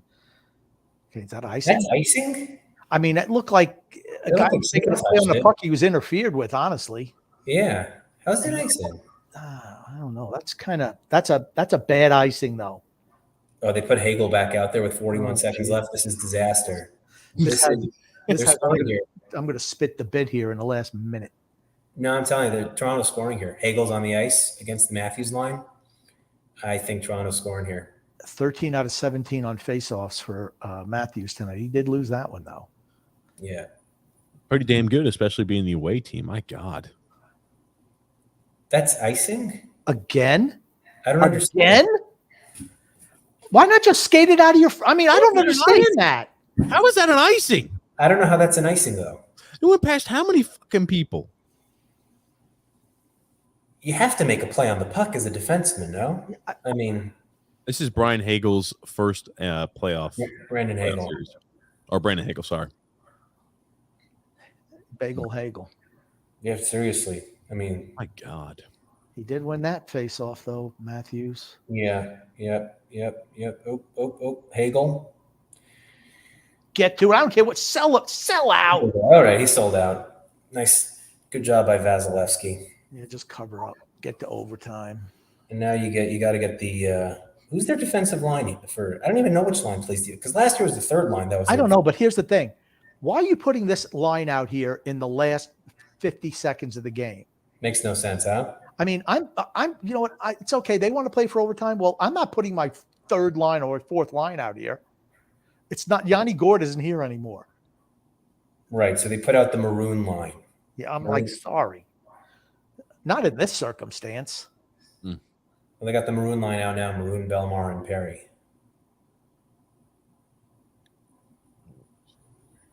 That's Killorn. Drop the puck. Oh, that was dicey.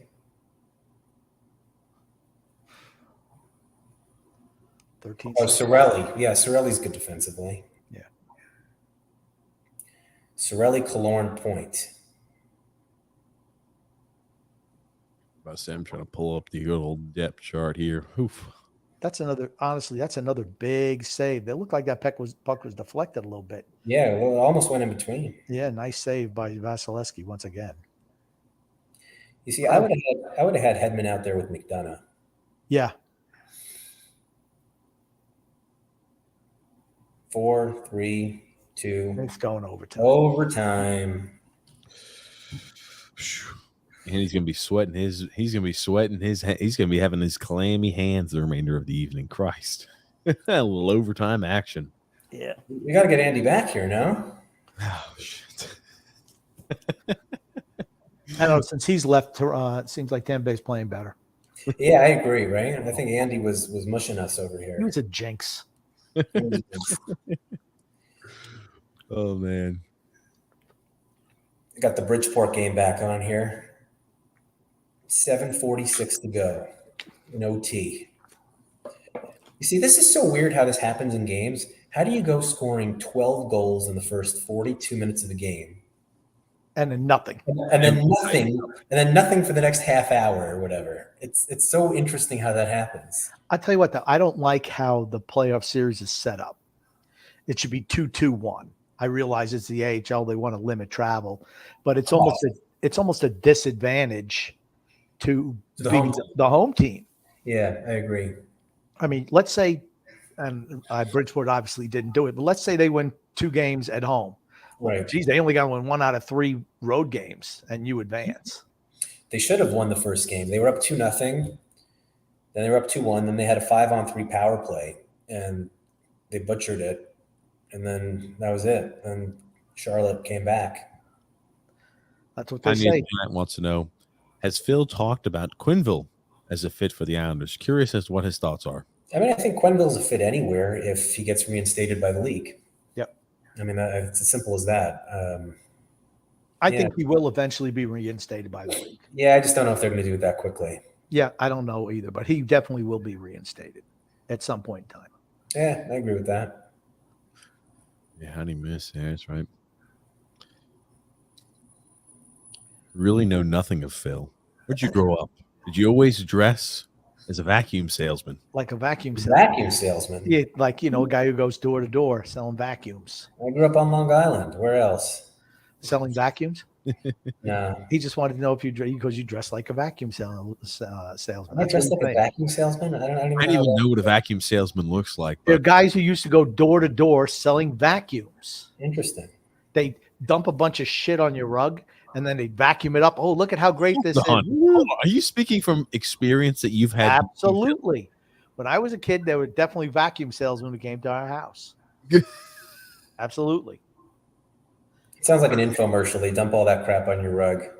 They do. Oh, let me show you this. Oh, you spill some wine on your hat. You spill some wine on your bed. Or some wine on... It's a vacuum. It wasn't a wet vac. That wasn't even invented yet. I know they have them now, Grumpy. Those are the ones we're talking about now that do the infomercials still for the wet vacs. Okay, but they're not having guys are not going door to door selling vacuums anymore, or encyclopedia salesmen. I think Grumpy would have been impressed with Holmstrom's goal that got Bridgeport back into this game. Probably. Who scored it? Him? He scored the first goal to make it 4-1. Probably not, Phil. A nice one-time shot. So you're saying that he has improved? I mean, listen, the second half of the year, he was probably their best or second best player. You think he's got a shot to play next year? He has to play at some point. You got to take a look at him at some. This is going to be his fourth year. You have to at some point. I know he was only 20 this year, so his development really got screwed up by COVID, which is kind of unfortunate. I think even McMichael suffered too. Like McMichael wasn't that good this year for Washington, and he's not playing in the. Which goal was this? This is the one that made it 5-5. Chris Terry. That was a little nice dump off. I think the original. Who's the captain of the team? Seth Helgeson. Okay. Do you have the solo goal that made it 6-6? Oh, that's a nice feed by Zarnik there. Yeah, it was a pass there from Holmstrom to Zarnik. Okay, I was going to say, isn't 15 Holmstrom? Mm-hmm. 15 Holmstrom, yeah. Is he going? You need to see the second goal. The pass from Ratu to Dalcol was amazing. Has he been going to the net more, Holmstrom? He's been going everywhere more. Yeah, for sure. Well, because I mean that was the thing. He wouldn't go to the net. He was always perimeter. He's I think he's gotten used to the extra 15 pounds he put on his body. Well, you know what? If he's ready to play, if he's even close to ready to play, they need to find a way to get him in the lineup. Oh, this is the Salo goal. There it is. Wow, can't let that one in. No, it's a soft wrister. You can't let that one in. I was going to say from the freaking point too. My God. Did I get deflected or just squeak through? No. Salo got the goal. That's a bad goal to give up. That's a bad goal. And you said Salo had another one too? No. If you have their second goal that you could pull up, the Dalcol goal, I thought the play by Ratu was really impressive. He's 19 now or still 18? He's 19. Listen, for a 19-year-old kid to get off the boat after losing a playoff series and then go point per game in your first 4 playoff games in the AHL, that's not bad. Yeah. I don't think so. Hey. All right. Let's see here. And 6 feet against the wall. You see where he threw that pass from? From the corner, right? From the corner, yeah. Okay. Him in the corner. Spots Dalcol. It's not like he had much time to think about this too. He's wide open. His thing. He saw where he was going for that puck. That's just incredible. Yep. That's incredible IQ right there. Poor defense, honestly. You got 2 guys standing next to one another. No one on Dalcol. Yep, nobody. That's a tape-to-tape pass right there. I was about to say, nice job. I loved his vision before he even got there, before he even got to the puck. He's seeing where he knew where he was going. He knew exactly where he was going. He looks right there. He's looking. He just looked. And now he's like, there's nobody there, wide open. That's just poor defense by Charlotte. Poor defense, but good job with the realization. Yeah. So Now, do you watch all these HL games, Bill? I watch a bunch of them. Yeah, I've watched a bunch. So how is Ratu impressed you as the? I mean, in the playoffs, yeah, I think he's been one of their best forwards, which for a 19-year-old kid coming into this league is impressive. Yeah. Right. He's what, third or fourth on the team now in playoff scoring, and you've got guys with multiple hundred games of NHL experience on the team, right? You've got Zarnik on the team. You got Del Cole on the team. You got a couple guys, Salo and Hutton got a taste this year. How do you feel about Jacob Chikrin potentially? I was trying to draw up what an ideal blue line would look like next year. I think that the cost of acquisition is just going to be too high. But if you had a blue line where you got Chikrin, and then in UFA you brought in a guy like Zadorov from Calgary, right? And then you went with Pelech Polak, Zadorov, Dobson, Chikrin, Mayfield. I'd love that. I think Zadorov's been great in Calgary. I think he's 27. Big defenseman. See, I'd almost be willing to have Dobson with Pelech. That's another one. You could put Dobson with Pelech. Chikrin with Pulak. And then Mayfield with Salo. Okay, so my whole thing is if you're getting Chikrin, Salo probably. Okay, well, Salo goes the other way. That's a whole. He goes the other way because Arizona would want to replace him with a young defenseman. Right. And see, because I gave a trade scenario to TJ that got shot down immediately by him as I'm saying it, because you never know. I'm saying Bavillia, because, right, they need to get to the salary cap floor. Right. That's an issue for them. Bailey, who gets 3.5 or 3.3 million actual dollars worth $5. He's cheap, right? Bavillier, who's a younger player who would probably slot in on their first line. Salo. He would probably be on their second line, actually. Okay, even second line. He's a young guy, not making a boatload of money, who could definitely use a change of scenery. Salo as your defenseman, and then a lottery-protected first-round pick.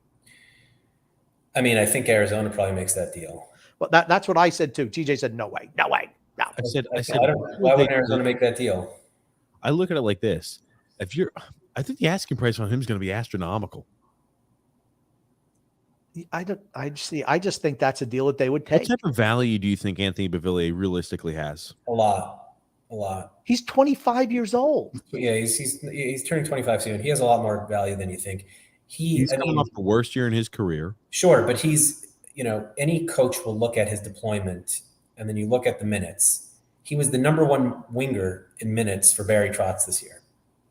Minutes per game. He can play defense. He can play a two-way game. He could play a two-way game. He could penalty kill. He's an all-situations player. No one played more minutes per game than Beauvillier on the wing.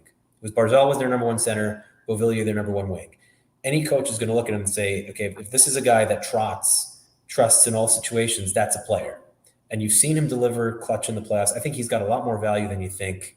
You have guys who are, around his age group, right? Tage Thompson's only 3 months younger than him, right? And he busted out this year in a big way. Right. Adrian Kempe was the draft before Beauvillier, and he went from having Beauvillier numbers to 35 goals this year. I'm not saying Beauvillier is going to score 35 goals, but I think it's a mistake to think that the growth in his game is done.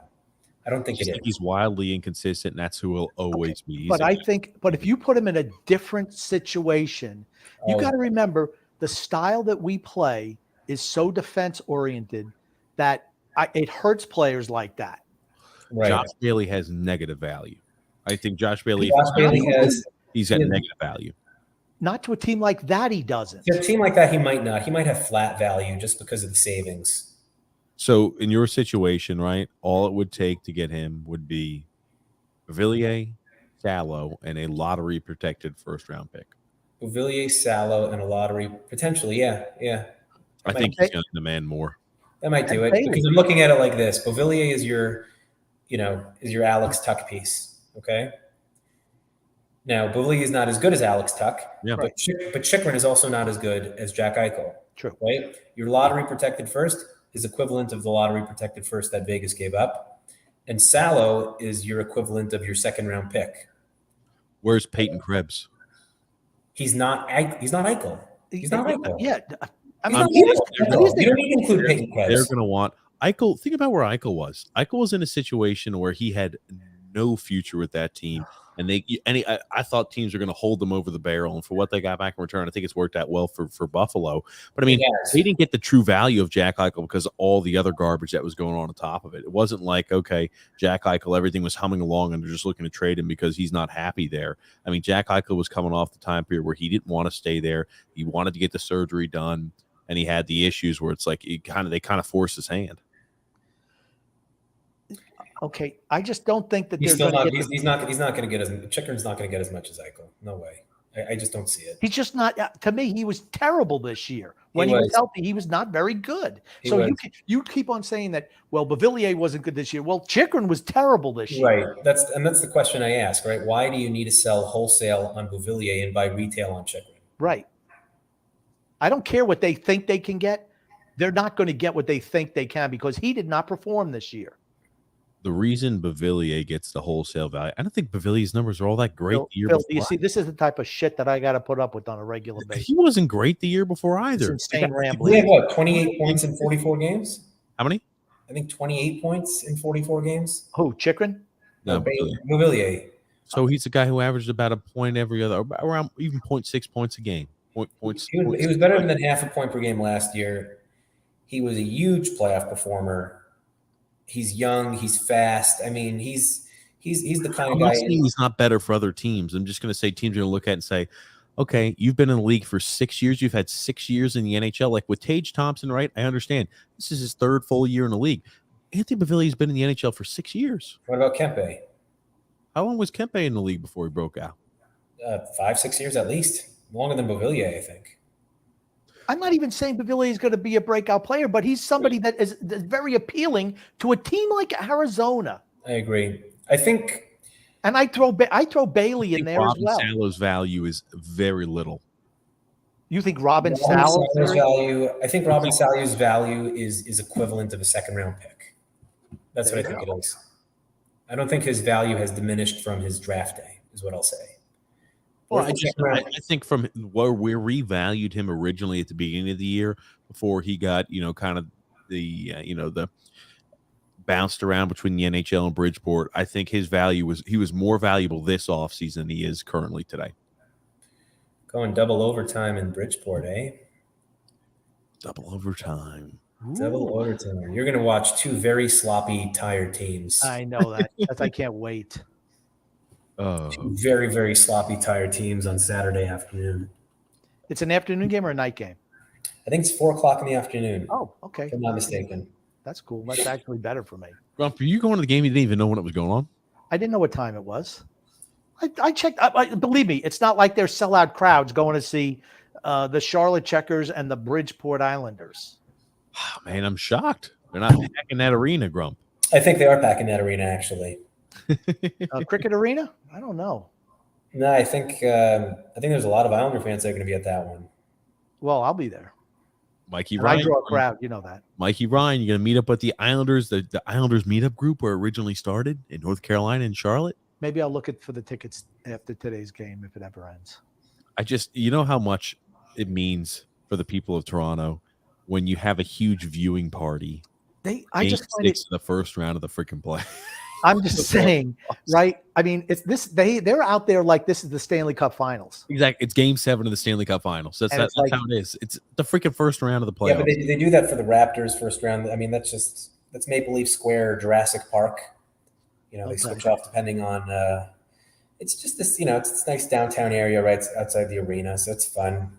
They smoke weed because that's legal. Oh, it's legal in Canada now? Yeah, it's been legal for a while. Oh, that's good. I know out in the streets they could do that. Yeah, I think I don't know what the rules are, to be honest, but everyone does it in the streets. Point has not done much in this playoff series, has he? Not at 5 on. Actually, not really at all. His goal was what? An overtime, a power play goal? Yeah, I think so. It's like, get out of the zone, fellas. They don't seem to have the jump they had in previous playoff rounds. Previous playoff seasons. I will say that. Nah, I thought I know they look a little slow. Tonight, but I feel like Cirelli was more dangerous in those series. Matthew saying Islander fans are plenty down there, Grumpy. TJ, show the damn comments. We'll show some comments here. Does Holmstrom get a look next year? I think we answered that. Depends, I think, on who the coach is. Yeah, I agree. Somebody can take a shot. Oh, he's looking behind him. Ooh. Oh, McDonough fails to keep it in. Out to. Oh, man. He squeaks past him. Wouldn't it just be so apropos if John wins it? What a save. Holy crap. What a save by Vasilevsky. Yeah, that was Kerfoot. Holy hell is right. Again, see those breaks? They are really able to break out and hit that extra guy. That's a terrible icing that the Leafs just took. You're not kidding. With the tired group. Oh, my gosh. You're not kidding. Gassed. That's a horrible icing to take. Why was the forward not skating it out to try to go ahead and beat that icing? Yeah, I don't know. I think it was Nylander. He just quit. Is that Sergachev back there? Yep, Sergachev on the back end. Letty just scored for St. Louis. Good for Nick. He's been good for them. He was terrible for Detroit. Great for St. Louis. Well, he's got other players who could cover up for him.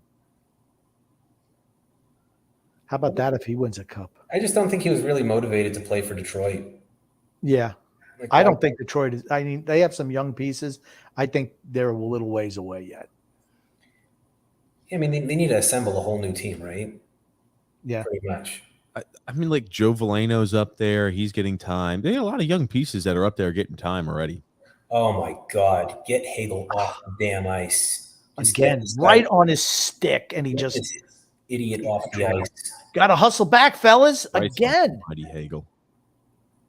You got to just feel for Hagel at this point. That the greatest save. Another save by Vasilevsky. We just gave that away. All terrible things happen with Hagel on the ice tonight. Yeah, he's a disaster. He's a freaking nightmare. Why do they look so out of sorts? Honestly, the way Toronto's playing, Toronto looks like they're the team who's coming off of winning back-to-back Stanley Cups. They look so calm and collected. Where Tampa just all over the place. That was Ross Colton. Yeah, you can't do that. You can't turn the puck over there. Stop. You know what? Why are you stick handling through the middle of the ice? Use the boards. Yeah, go up the boards, right? And get it to one of your teammates who's all along the boards. I mean, he's not a stick handler. That's not his game. Just come on, don't play your game, as old Herb Brooks used to say. Play your game. Another save from Vasilevsky. He's been huge. He's made 2 tremendous saves in overtime. Wow. So far, early edge Toronto. I really am shocked by that. That was an easy save, actually. Got a lot of Brock Bessers. Should bring in Brock Besser. I don't know about that. I don't. He makes a lot of money, though. That's the only thing I don't. You got to send salary. New coaches. Well, he doesn't make any money yet, but his qualifying offer is very high. These turnovers in their own zone are just ridiculous. Again, just a terrible.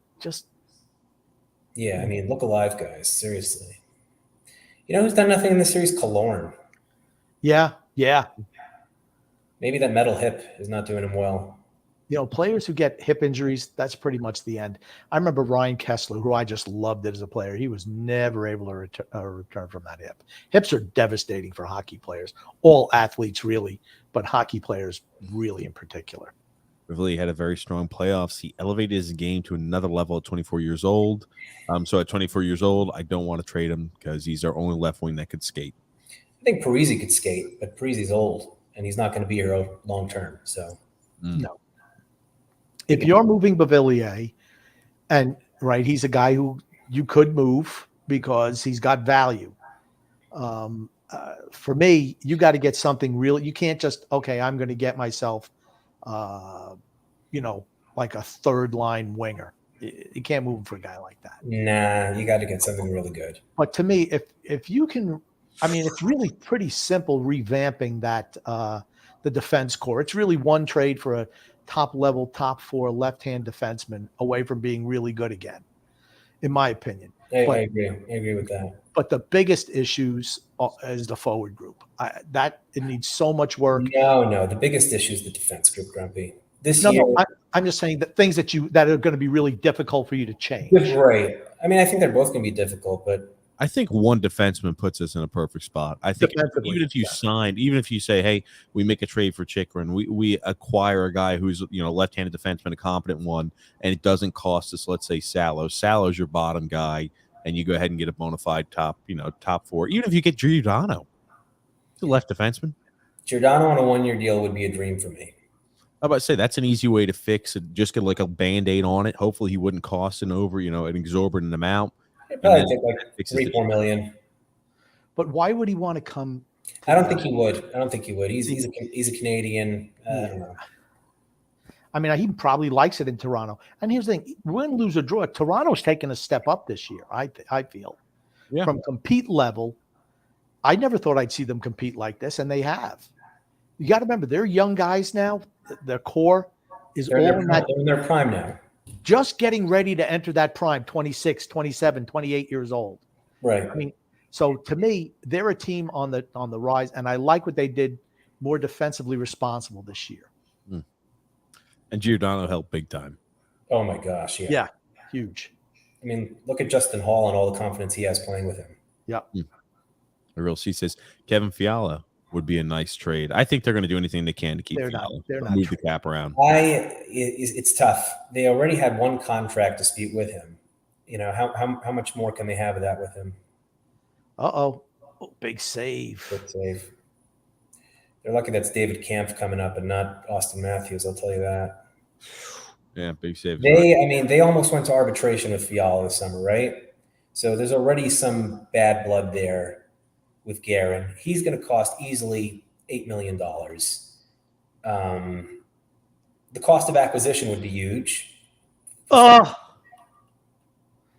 man, they got lucky there. I'm like, boy, oh boy. They had two guys back also, though. Yeah, but a bad line change right there. Yeah. Yeah, I told you, the long change benefits the Leafs. Yeah. Wow. If this gets to double overtime, that would benefit the Lightning. Would it be a good trade, Bavillier and a second for Kevin Fiala? Minnesota says no. I mean, but yes, that would be a great trade. Yeah, that's not happening. I'm laughing at this one. Tony Cheese is saying, let's pretend Erik Karlsson's a lefty. Would Phil trade for? I wouldn't take him for free. What do you think the value of him is? Let's say we needed a right-handed defenseman. What would you put the value of Erik Karlsson at? Grumpy and I went down that rabbit hole about 2-3 weeks. He has no value. He's making $11.5 million. He has no trade value. What if they eat half of his salary? If they retain cap, how much cap would they need to retain for you to like him as a piece? Again, I don't know who owns the Sharks, but you're going to ask the owner to eat probably $30 million in a trade. Yeah, that's all right. How many NHL owners are willing to do that? So let's think just simple trade value. Where would he be valuable to you if you could pick and choose the contract that he would be on? What would be valuable? Oh, I mean, if he was on a reasonable deal, he'd be very valuable. I was saying to Grump, he's got to at least be the way he's got to be eaten. Oh my God, Hedman. Yeah, that was awful by Hedman. Where is he? I mean, they had time. They had time. Again, they're trying to rush the puck up. Just get the puck out of your zone now. It was sloppy. It was sloppy. They're not looking for simple plays here. Yeah, they're trying. You know, they remind me of Real Madrid. You had three guys flying the zone there without the puck. Yep. Wow. My God. Vasilevsky again. I mean, not a real difficult save, but you got to make them all. Yeah, we could have had Morgan Riley. Yep. Mm-hmm. Who do we get instead? Who was the guy we picked? Griffin Reinhart. Griffin Reinhart, who we traded for Barzal, so I guess that worked out. That evened out. That did even out. Dunn didn't have a good year. Maybe we can get him on the cheap. He's interesting. You know. Is that good enough to cement your defense core, though? See, I don't think so. I don't think so either. The Blues don't look like they're hurting without him, right? Well, yeah. I mean, I know he's in Seattle. They had a whole bunch of left-handed defensemen. Oh, who is that? Foot. Defenseman joining the rush. I like that. I mean, he showed a little bit of pace there. They just don't look like they have much pace right now. Nah. Sloppy too. Unbelievably sloppy. I'm shocked. I mean, towards the tail end of the year, it looked like really, and that's got to be Adam Foote's kid, doesn't it? Yep. Is that Nolan Foote? Cal Foot. Cal Foote. That's right. I mean, I really thought based off of what Tampa did towards the tail end, I thought that they were hitting all cylinders and they were going to be picking up right where they left off come playoffs. And I mean, this game, I mean, they've looked good 5-on-5, but this game has just been oof towards the end. I think Toronto's been really taking it to them the entire overtime. They look like they're out of gas. Yep. Not good to be doing that in round one. These have been, again, they're going for the home run pass. That's icing. Yep. Engvall doesn't like it. Engvall's an interesting player. I think he's going to be an unrestricted free agent. Yeah. He's fast. He's big. You think Tony DeAngelo stays in Carolina long term? I mean, he's a restricted free agent, so I think they're going to sign him. Yeah. Lou should have snagged him. I'm not sure he worked out for us. I just don't think New York's a good place for him. Yeah, probably not. Yep. Small, small city, small market, not a whole lot of media. That's not a whole lot of things for him to get in trouble with. Yeah. I don't think he'd be good in Canada at all. No. I can't say that I've hated Nick Paul's game this game, to be honest. No, he was so bad the other game though. He was. I think he's done enough things where if he had someone decent finishing for him, they'd have a couple more goals. Yeah. I've liked his game here. And the shots I feel like have been in favor big time for Toronto this overtime. What is it, like 8 shots to a few? Yeah, I mean, really only 1 or 2 quality chances. I think 8-1 or 8-2. I mean, it looks like the mandate is. I mean, and that's what overtime is: shoot from everywhere, get a rebound, get whatever, lucky deflection, dirty goal. You guys on Tampa bench just look tired, just gasping for breath. Well, they've played like 4 million games in the last 24 months. Well, they benefited from the shortened seasons too. Oh, you don't want to be doing that. You don't want to do that. Again, a Hedman again. You don't want to do that. Oh, see, and here they go. Lucky that was a poorly placed pass. Hedman looks terrible. Hedman, I told you, he's not looked good. He's looked like he just not himself. No, he's pretty miserable. Make a mistake after mistake after mistake on the ice. My goodness, that should have ended it right there. Yeah, watch out coming back the other way. Looks like they're out of gas here, that line. Yeah. They're out of gas.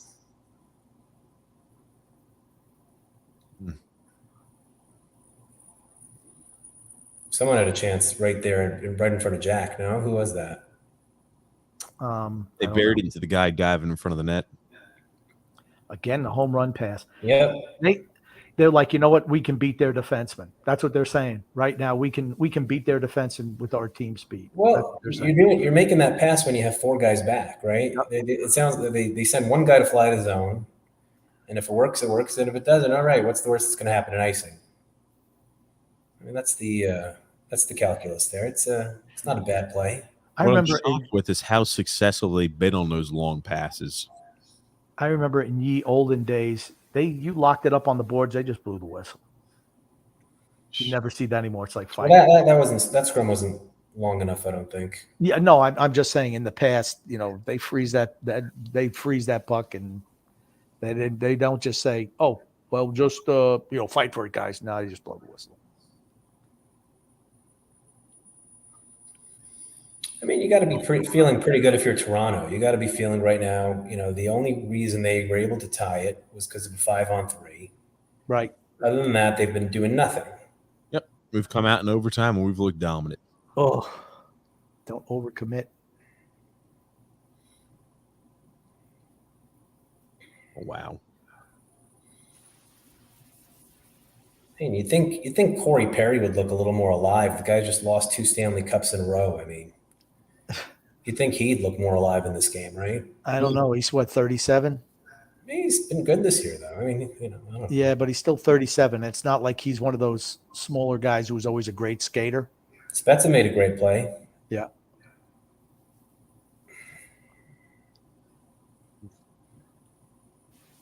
I remember we traded that pick that turned out to be Jason Spezza. Yeah, 2 Hall of Famers for Yashin. Yeah. Woo-hoo. 2 Hall of Famers for Yashin. Oh man, oh, man. Hedman again.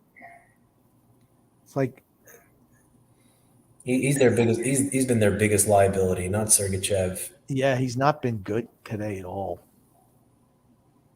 And like I said earlier, I mentioned earlier in the show that he's looked kind of underwhelming this whole series for a lot of this series anyway.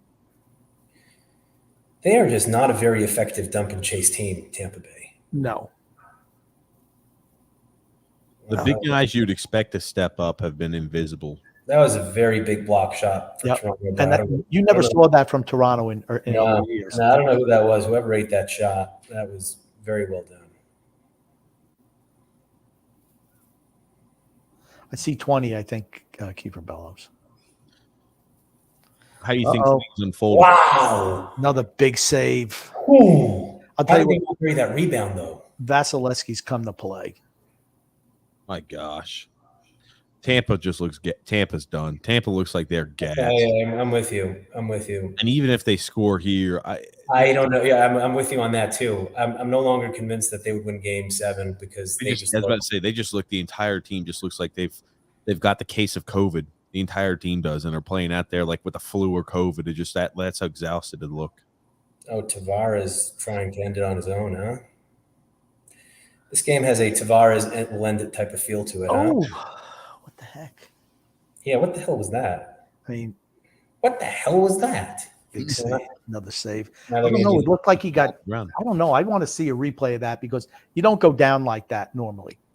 I think his skates got caught on something. Yeah, the other guy's stick. They're gonna do the dry scrape now. Go to commercial. No commercials in overtime. No commercials. No, they do the dry scrape though. They don't do the commercial for that. I don't think so. Not in the playoffs. I think it was at 55. Is that Giordano? Or 56? 55 is Giordano. 55 made that stop. When it was like they were done and dusted, he spread his legs out to go ahead and stop and block that Yeah, shot. no wonder. I mean, the one guy who wasn't part of the soft team last year comes in and plays with some heart. It's going to be Giordano. 9-2 in shots. Michael, Andy had a bet on this game. He had to leave because he was going to sweat it out. He had to go to bed. Mm-hmm. Yanks up 7-4. Aaron Judge just launched the ball. Man, overtime shots are in favor of Toronto, 9-2. Look at how many. What a huge crowd in Toronto. Huge. It's my city. Look at that. Look at that. This buys Tampa a little bit of time too. Maybe. I'm not sure the time does much for Tampa. I think Tampa's just done and dusted energy-wise. You know, a 5 or 10 minute breaker is still not going to give them enough. Just he said, won't be long before Tony D'Angelo pops off with his Twitter burner account for more political nonsense. Anyone taking a chance on him for big money will be dumb. Maybe he's sorted that stuff out on himself. Maybe. Christian O said Tampa just dumping it and waiting for the next Toronto attack. Yeah, that's what it looks like. Yeah, they're hoping just to get a break.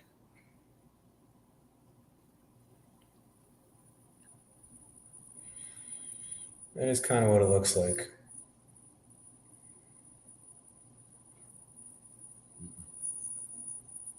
Oof. Yeah, I hope this is not a triple or double overtime game. I mean, come on. This would be the game we pick, a double or triple overtime game, some craziness like that. Oh, look at that. Seeing eye puck from point. Right back to himself. Charlotte just won. Oh, okay. Oh, really? Yeah, double overtime. 2-on-1.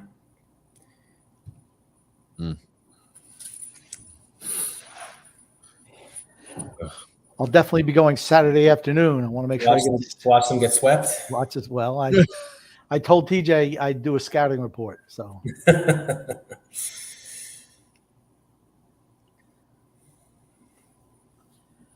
my gosh. Oh, that's a terrible. Ugh.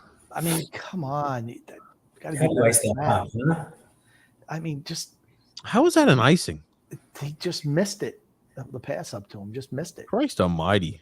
Kucherov, lazy by Sergachev, the pass. Pass maybe let him a bit. Kucherov just not skating hard to get that puck. Either that or he doesn't have it left in the tank.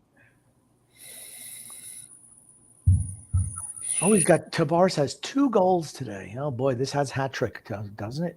Does he have 2 goals? 2 goals. He's credited with 2 goals and a +2. The first one was Matthews, wasn't it? Wasn't the first one Matthews? I guess he got the goal on the bouncing puck. See the bouncing puck, and then the other one at the end. Of the expects it and touch it, right? That's what they're saying. Right. Okay, that makes sense then.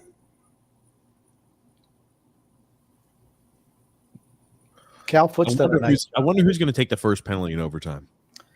Nobody. But like, who's going to? You'll have to kill somebody. It'll be a delay game penalty. Right. That's the one it'll be if you throw the puck out. That's that one they have to call. That right there should have been a penalty. Now see, there's that one. He definitely poked his. That someone just did a can opener. That was. If you were going to call one, that would have been it. So now we have a good understanding as to what's not a penalty in overtime. I was about to say that was a blatant trip, no call. That was the most blatant trip. Yep. That's a regular season trip right there. That is not an overtime trip. Or who takes the too many men on the ice penalty? There's got to be something. Like one of those teams are going to make a mistake. Who's the first one to make a mistake? I don't think it's going to be a moment of individual brilliance. I think whatever team makes a mistake first will lose. What did they trade to get Hagel? 2 firsts. That was with, and who was he with? He was Chicago. It was 2 firsts, Kachuk, and another. It was 2 roster players, Kachuk and a pretty decent roster player for Hagel and 2 fourths. Oh, that's a bad deal.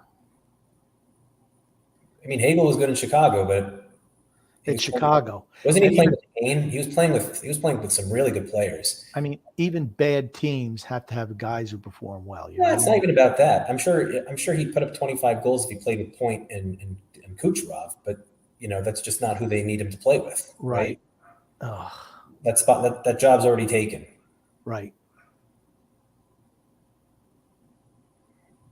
I wonder what the minutes are right now for certain lines. Yeah. Because, this is maybe where you sneak on. I mean, I don't know what the minutes have been. I don't think they've been rolling their lines, honestly. So, I mean, remember, Tampa had to get that goal in regulation. That's a terrible ice. I don't know what that Leaf player is thinking there with that ice. Yeah. And by the way, that's really where I erred in my Parisi 20-goal prediction. Right? Like a third liner on the Islander to get 20 goals, no matter who it is. It just considering the deployment, considering the Pajot line is deployed 66% of the time in their own zone or something like that. Didn't he have 15? He had 15. He had 15, but he started racking them up when they started playing with him Barzal. That's the point. Yeah. I think if you put him, not that it's the right thing to do, but a full season with Barzal, he probably could get 20. Yeah. But that's not what, you'd rather someone else. Yeah, you don't want you want someone with like 40 goal upside there. Yeah. That's what you want. Sorelli up high. Yeah, Sorelli. If that's against the Islanders, Sorelli buries that. That's right.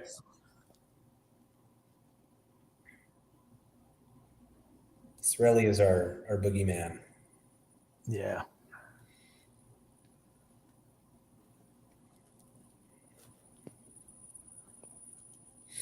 Almost a terrible misplay there by Vasilevsky. I'm surprised they're not shorter shifts, honestly. Surprised they're not shorter shifts. I'm also surprised that they're not putting Point with Kucherov. Yeah. You'd figure they'd want to get there. Uh-oh. Yeah, that looked pretty dangerous there, huh? Yeah, it sure did. Marna.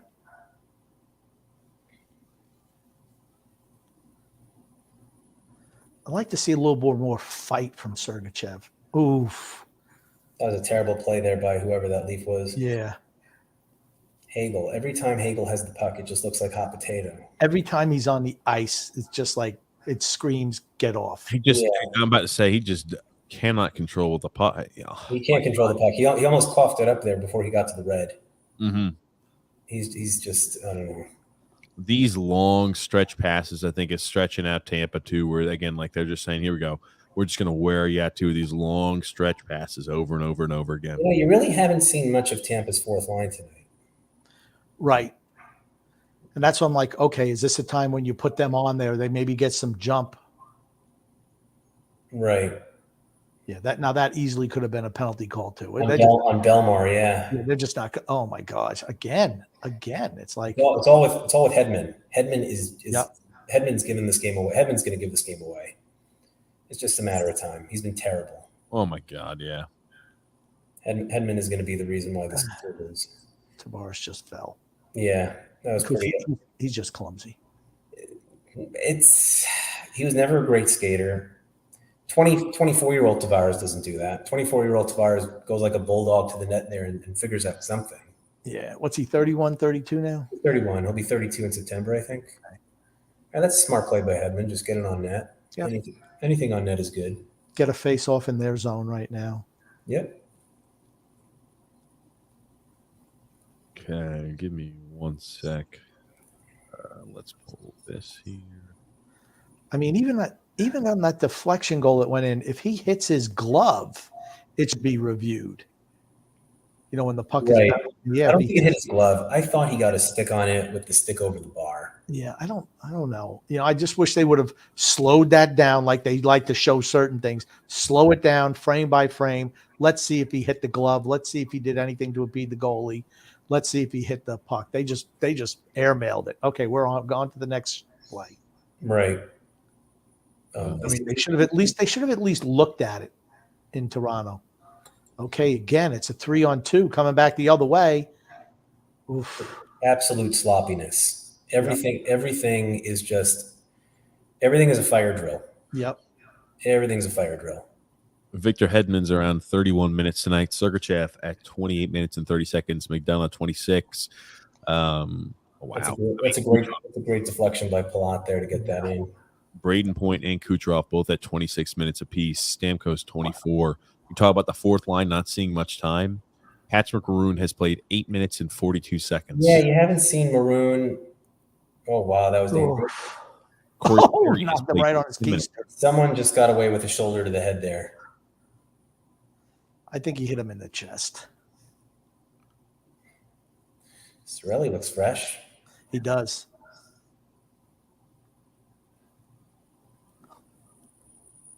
Yeah, this game we're going really late in the night. Yeah, I think so too.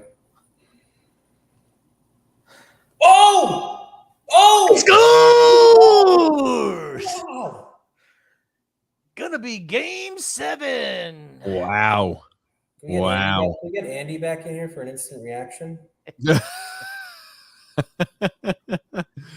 Andy's going to be celebrating.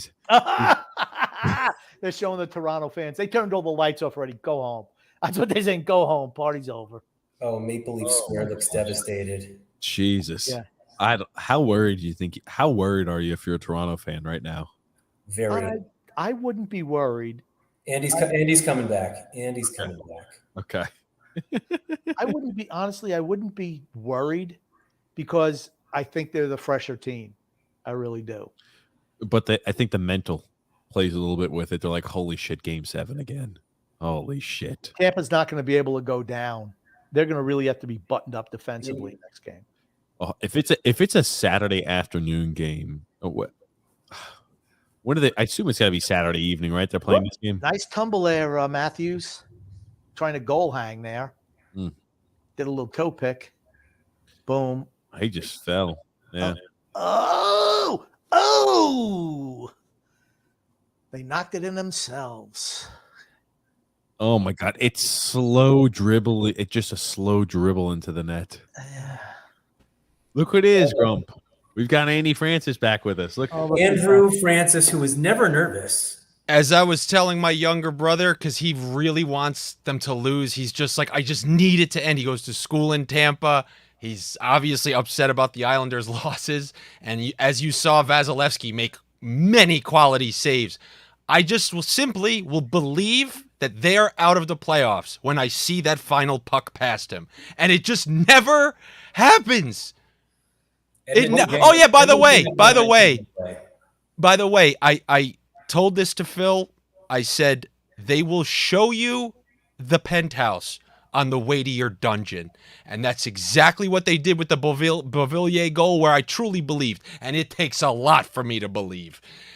And now every single person in Toronto, you know what they told. We came back 2 goals down. We won game 5, 2 goals down, up in game 6. All those chances, they dominated overtime. They just lost that game, and watch them get their fucking ass kicked in game 7. This looked like game 6 against Montreal, where Montreal blew the lead and they went to overtime, and overtime shots were 15-1 Toronto or something. And the one was just Travis Dermott giving the puck away at the blue line.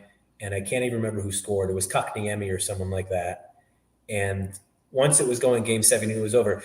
The only thing here, Andy, is, and TJ was talking about it too, they look so gassed, Tampa. I've never seen them look like that in that overtime. Can they bring it for a game 7 at this point? They looked gassed. Well, what I think is that system that you saw them default to, that for whatever reason they coughed up back-to-back 2-goal leads. I think you see them enter that first game and that last game in Toronto, regardless of those last 2 blown leads, the way they started game tonight and the way they started the previous game. And if Toronto wants to take their chances, that they can eradicate multiple goal leads. But if you are, because, you know, when they chase the game, they were down, you have to send people, and then you're going to engage in the run and gun. But I believe that you're going to see them just play within the system, play defensively responsible, try to get them the way that they did countering, and try to they're going to try to win 2-1 in my opinion. And then if they get a power play or hit them on the counter, I cannot believe Toronto has come back in back-to-back games.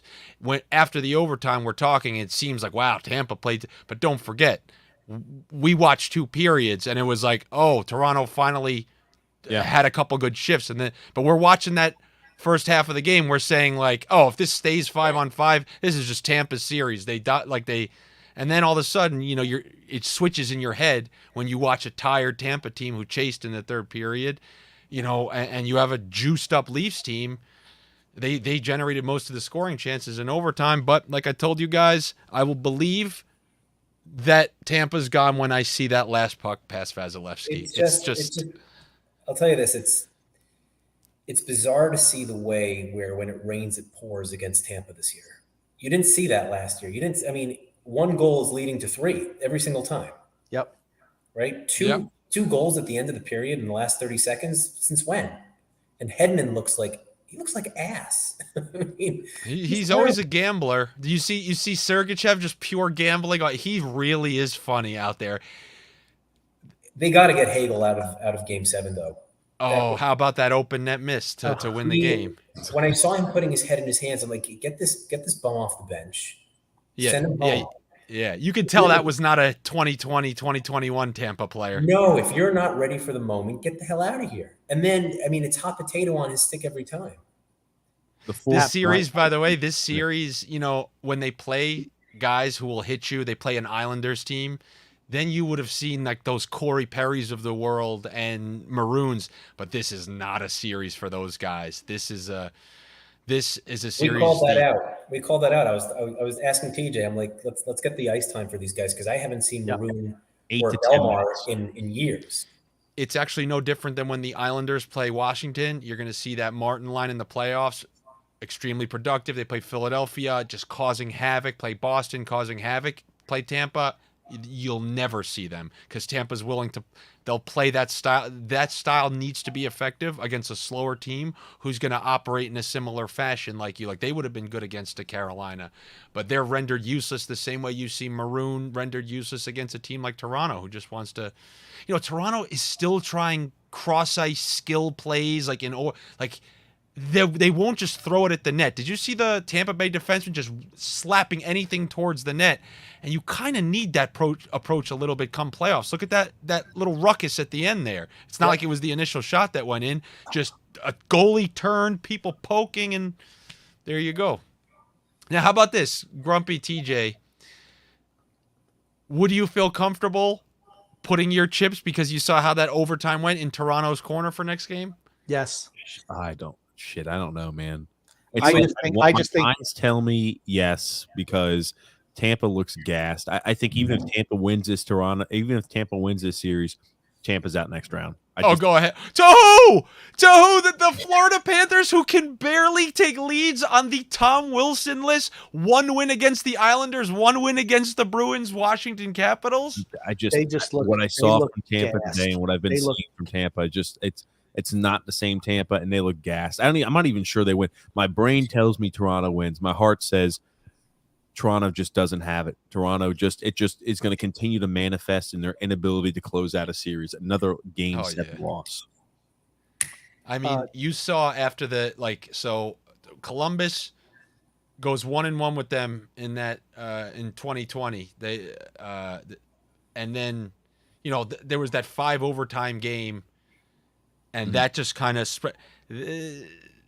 Don't be surprised that this Toronto team, Tampa has never been given really that kind of when they played the Panthers, who are kind of a similar run and gun offense. First of all, they don't have people as competent on the back end as Toronto did, and Florida could never cash in on those power plays, even though they have the skill. The same way you see them without a power play goal, by the way, against Washington, and Florida could never make them truly pay. And in those games that are like 5-4. They had a lead in the third period, high-scoring game. Tampa uses their power play to get back in. Meanwhile, Florida gets a power play. They couldn't do it. Toronto's making them pay. And I love how you have Tavares behind you, by the way, in the PJs. I love. I did it for you guys. I did it for you guys. I don't give it. I've never hated the guy. I don't hate the guy. I mean, I know we talked about this, and it's fair that remember TJ brought up something with he should have let us know because the wife with the job. I'm just saying from a simple perspective, you're making this guy go to Nassau County, Brooklyn. We're switching coaches. We're not we were in shambles. If you do what the Lightning did for Stamkos, they wanted him in Toronto. He stayed. Yep. But what we did, we deserve it, man. Fred Flintstone, the coach, it was a nightmare. I wouldn't have stayed if I wasn't from here. I'm thinking about going to Tampa, our villains area, to live. I mean, they're not doing. Nassau ain't doing enough to keep me either. I look at it this way. Phil signed with Toronto. He reached unrestricted free agency. It was his option. They should have said to him before the deadline, he said, I want to stay. Well, here's the thing. You want to stay, you sign on the dotted line. Other than that, we're trading you. And we'll take our chances re-signing you in the offseason. You can't get nothing for that player. He's been Here's the thing, and I don't care that he strung them along and they let it. That's on the management team. That's not on ownership. It's on ownership. It's really on ownership at the end of the day. Right. But I mean, he didn't want to sign. Well, then you have to say, well, we're moving on from you. No offense.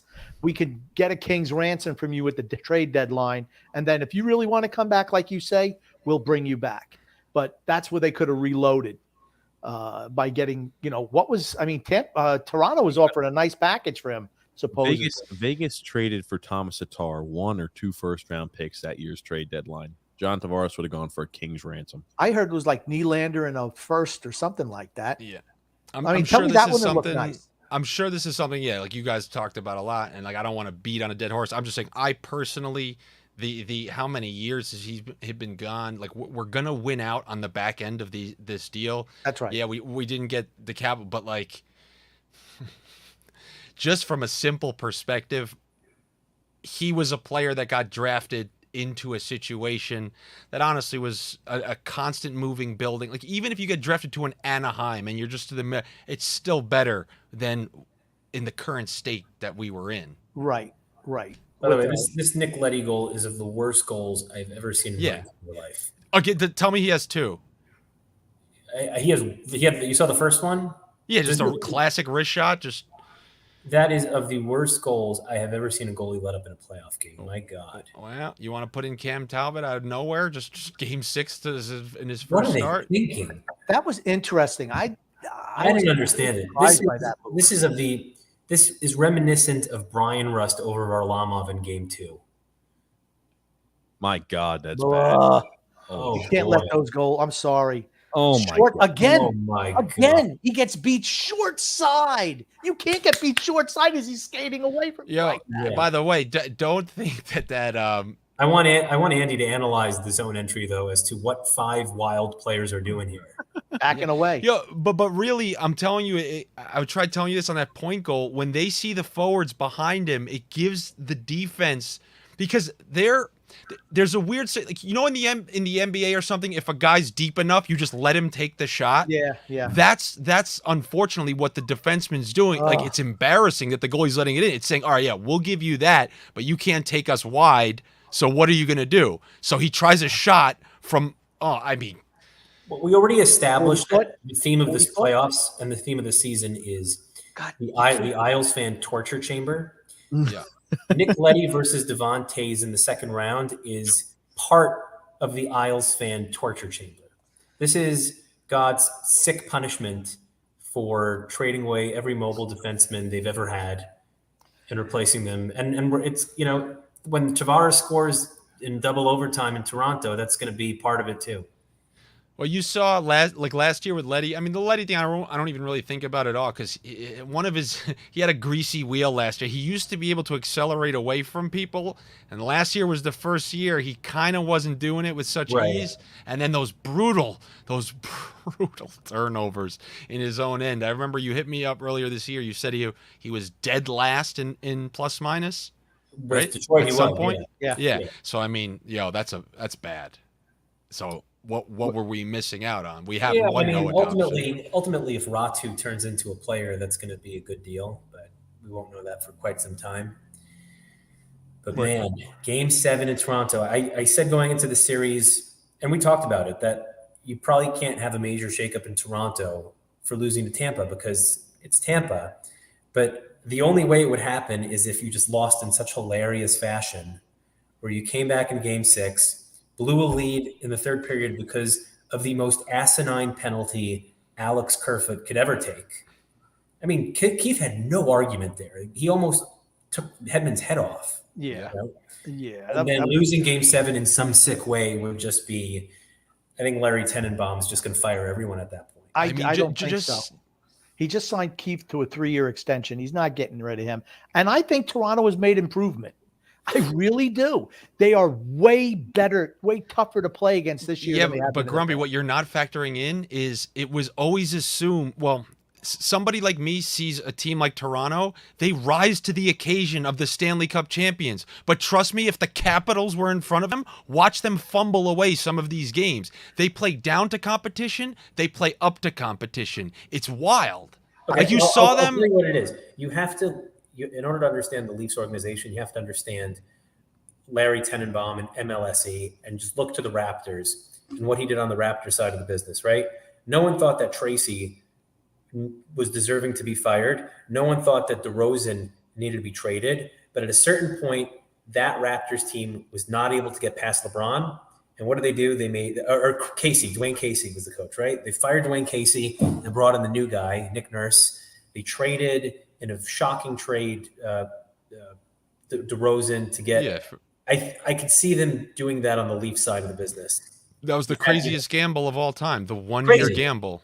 But I mean, Tenenbaum and MLSE, I mean, that's what they'll do. Yeah, well, that's what the Columbus Blue Jackets did, and traded for like first-round picks for Duchesne, and who was the guy they plucked from Ottawa? No, Zingle? It was Duchesne. It was Duchesne and Dzingel. Yeah, Duchesne and Zingle. Yeah, both from Ottawa. They had to though. Columbus. I mean, they were impending free agents. They were impending free agents with Panarin and Bobrovsky. They were losing Panarin. They were losing Bobrovsky. They have no ability to attract talent. And the idea was, all right, we're going to go in now. We're going to try to win a Stanley Cup because we only get so many chances. As the 8th seed, you would have had to run the gauntlet, and they somehow ran the gauntlet against the Lightning. They were in the 8th spot originally, I don't think. I think they were a little higher up. But listen, I like the idea. And then the thing with Columbus is they're able to turn it around so quickly and go into rebuild, right? Because we'll just sell off Seth Jones and we'll sell off every other piece we have, and then we'll go into a rebuild at some point. And they drafted extremely well, right? Their draft was really good their last couple of drafts. Cole Sillinger's great. I mean, and the other guy they picked, Johnson's not half bad either. I mean, I think they've done a nice job drafting. I just want to touch back on Toronto. For me, Andy, I just feel it. you're seeing their core offensive pieces are just starting. They're in their prime or just starting to hit their prime. I'm a blow it up guy. Absolutely. I'm not like that Really? with Toronto, though. I'm not. I've liked what I've seen from them structurally on in the defensive zone this year. I just think they've grown as a team. I didn't think much of Sheldon Keefe. But if you see that Nylander play where he gives up going into the On the corner icing. and gave these No, things, also they tonight he just decelerated on an icing. they play. still do it. They still do it. They if they play the problem is weirdly enough, and Phil, I actually said this. I said weirdly enough, the worst matchup for Toronto is probably Tampa. You've never seen Toronto get in there with dogs like Carolina, who literally will dog you for 7 games and cause turnovers, full discipline. Tampa is willing to try to go skill for skill with you, and you're seeing that in these games, which is a 5-0 lead, 5-1 lead, and now with the whole series on the line, you're seeing it starting to tighten up. But what if they have to go play? They've lost to Boston every time they played them, and Carolina's kind of a more intense version of Boston. I think they would have struggled with us, especially in 2020. Definitely last year, just getting frustrated, creating turnovers. I agree with you. This version looks better, but they had dominated Montreal and then blew that. It's like there's something missing in. I'm not saying I think the Giordano trade really helped them. I mean, if they could re-sign him even for a 1 or 2 year deal, like I said, okay, they've not been able to get over the hump, but all their guys are 25, 26, 27. They're just entering their prime. And I like what they did defensively. And Giordano was a huge get for them. I think it kind of solidified them on the back end. Like I said, I'm not a Toronto fan, but I have been impressed with, in my opinion, anyway, their improvement as an overall team from the recent years to this year. Yeah. I mean, is Muzzin gone after this year? No. He's got like 2 years left. I think they wish he was gone. He's not as effective as he used to be. It's just like, but they can still get yourself another defenseman. They have a lot of pieces they can move. I mean, you know what's interesting? If If they were to lose this next game, it's not like one of those situations. We were almost there. They actually still don't know how they would be 3 rounds in, because as you've seen the Islanders in round 1, and then in game 6 of round 3, they ain't moving the same. Right. A couple rounds. So we haven't even seen a soft ass team that's not willing to get in the corner with Cernak. We haven't seen what a team like that does after 2-3 rounds of getting bruised. Fortunately for them, if they won and played Florida, that's what Florida wants to do too. They're just playing these willy-nilly. Who cares? Who cares about hard forechecking teams? that'd be a great series. It would It entertaining. would be a great series. 75 Very in entertaining. the game. Tell me the NHL doesn't want that. I think they want either. Yeah, I don't think they care. I don't think they care one way or the other. They want. I think the high best score. thing for the league. It's hard to say Toronto isn't the best thing for the league. I just think the best thing for a hockey fan is watching Colorado try to dethrone. What did you think, Andy? What did you think of the first high stick, the camp high stick? Grumpy didn't like the penalty call. I thought he caught him on the jersey, not in the face. What I'll say, Grumpy, is it's the Tampa equivalent of what they were getting in Toronto Game 5. Okay, I'm just saying. To me, like I always call it. Doesn't matter who I'm cheering for. It looked like that caught him on the shirt. He threw his head back. Bam! They blew the whistle. You know what you were a fan of? There was clearly penalties on both Oh, teams yes, in there overtime. were. In overtime. Yes. And Someone got we saw corkscrewed. they dealt with it. It's like one caused like a 3-on-2. Vasilevsky had to make a save. They just dealt with it, but at least it was something wasn't called, play was stopped, and then they score, and now the series is over.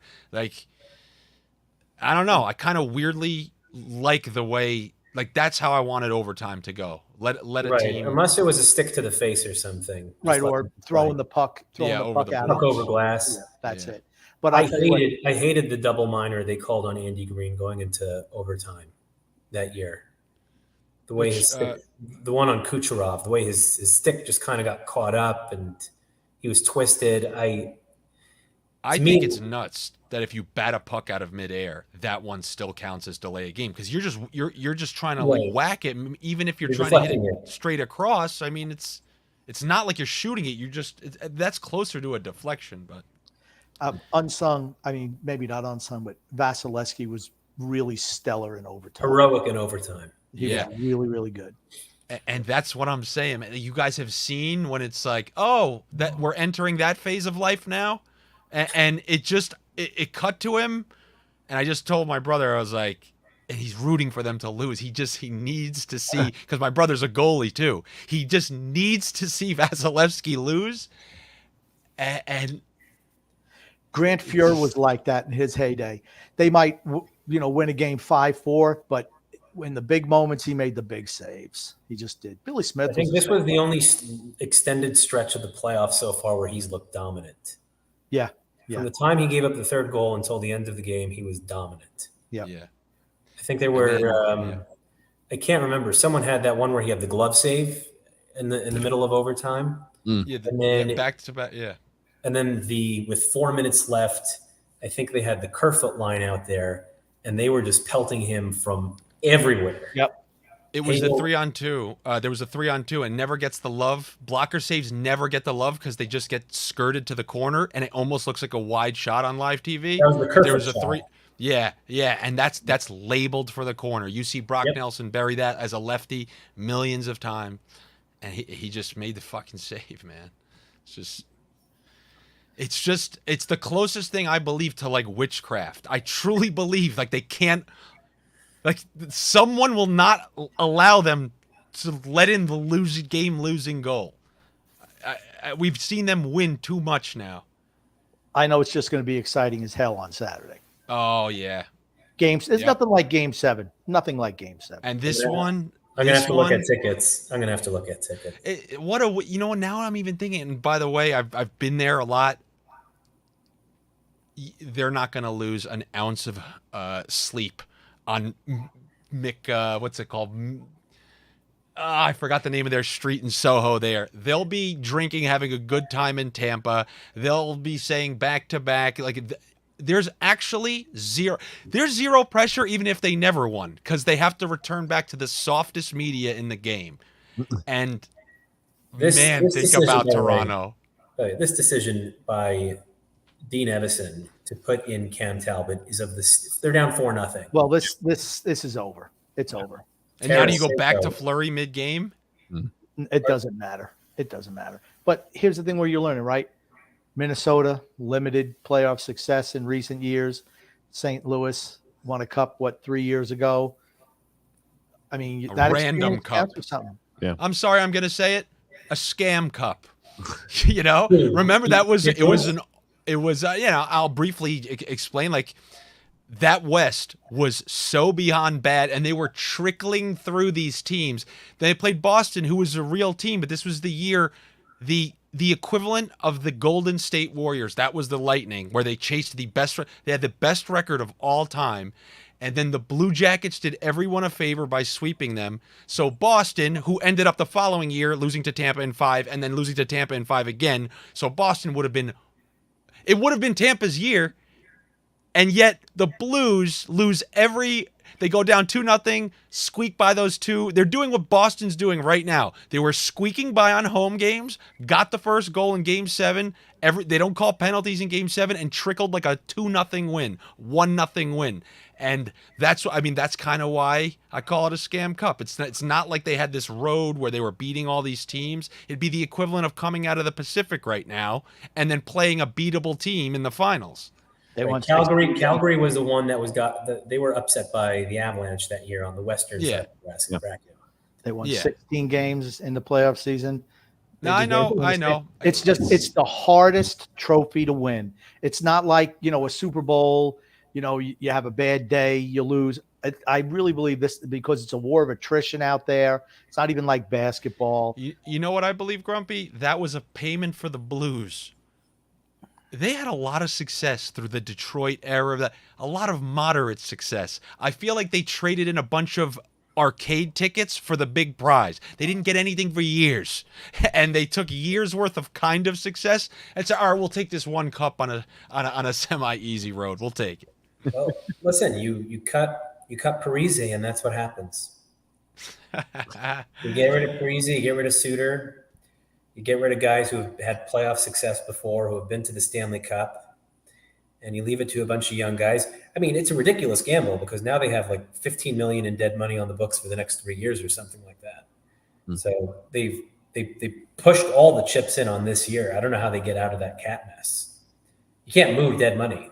Nope. Yeah, there's ways around it. You can make things dead happen. money. They can't. I mean, they've got You can't move dead money. Yeah, right, but you can make other things happen. Hey, you're going to get rid of Dumba. They only have real players. They don't have like random bums like. I don't think I could use one of Phil's facts. How, by the numbers, and I know I can't expect you to know every player off the top of your head, but a guy that I thought, remember, I was always worried the Islanders' biggest hole was defense. Like that was all year. I was never worried about that extra forward. Although I wanted Tarasenko if there was any sort of way to get him on a discount. But how did Suter end up playing this year? Well, for Dallas, Fuck is what I have to say, because he was the guy that it's like, fuck, we got to give him 3 years, but I just knew defense was going to be our issue. I knew it. And I'm wondering if he is someone who could have helped on the second pair. He for sure could help, but I mean, giving a 37-year-old 4 years at $4 million. I know. I wasn't mad. It was just, I'm curious because, like I said, I just knew the back line was going to be an issue, and I still think that is the issue. But it's the easiest issue to fix. I wouldn't call it easiest. It's as opposed to trying to fix the forward group. I think it's easier to fix the defense. I think if you gave Barzal any of the B, let's call it the Class B shares, right? You got the Forsbergs and the Goudreaus up here and Giroux, right? Those three, if those three make it to UFA, right? Those are the top three guys. And then you have Brian Rust, Andrei Burakovsky, Riley Smith, and maybe one or two other guys. Any of those guys with Barzal should be dynamite, in my opinion. And if they're not, and if they're not, then it's an indictment on Barzal. I feel like we're a team north of the border here. We're team we need offense. South of the border, I feel like we're a team needs defense. I'm going to ask TJ because I feel like he'll give fair answers. I'm going to go over some Islander players, and I just want you to tell me personally what you think the max. Roughly, you could even subtract a few, that the max goals they could score in a season, especially now we're not going to have the Trotz shackles. But it depends on who the coach is, right? If they say, let's go a generic coach, 15th in the NHL. A basic gauge because we're going to Paul Maurice. Let's just pretend. So how about let's start with Anders Lee. I think he's max 30, around 30 goals. No, that's fine. And by the way, this is 100% not a trick or anything like that. I'm just trying to gauge where all right. So Nelson, six goals. Well, there's a reason I said TJ. All right, I don't need your clickbait. I put at best case scenario 30 goals. I thought his head was on the ceiling last year. Okay, Palmieri. I could see him scoring 20, maybe 22. Okay, Pageau. 20. He's like a 15, 20 goal a year guy type now. Beauvillier. Where's he playing? Hot. I could see him scoring 25. If he's not, I can see him being around like the upper teens, maybe low 20s. I think we're looking for ceilings here, TJ. Ceilings. No. It's fine. It's actually what he's giving me. Like, I'm actually looking for just like normal. What he wouldn't be surprised by, like what he wouldn't be shocked, like if he looked at the end of the year. So even if you just take like you just gave right there, if you have two people who could hit 30, another three who can hit 20, and with Barzal, do you know how many teams have that? Very few. Very few. You take a look at Carolina; they have one 35-goal scorer. By the way, we're not one of those teams either. You can gild the lily any way you want. Those guys are not scoring that many goals. I'm just saying, it's a kind of when you look at some of these other teams in the playoffs. When you look, like, there aren't these magic teams with, and then another 30 and another 30 and another.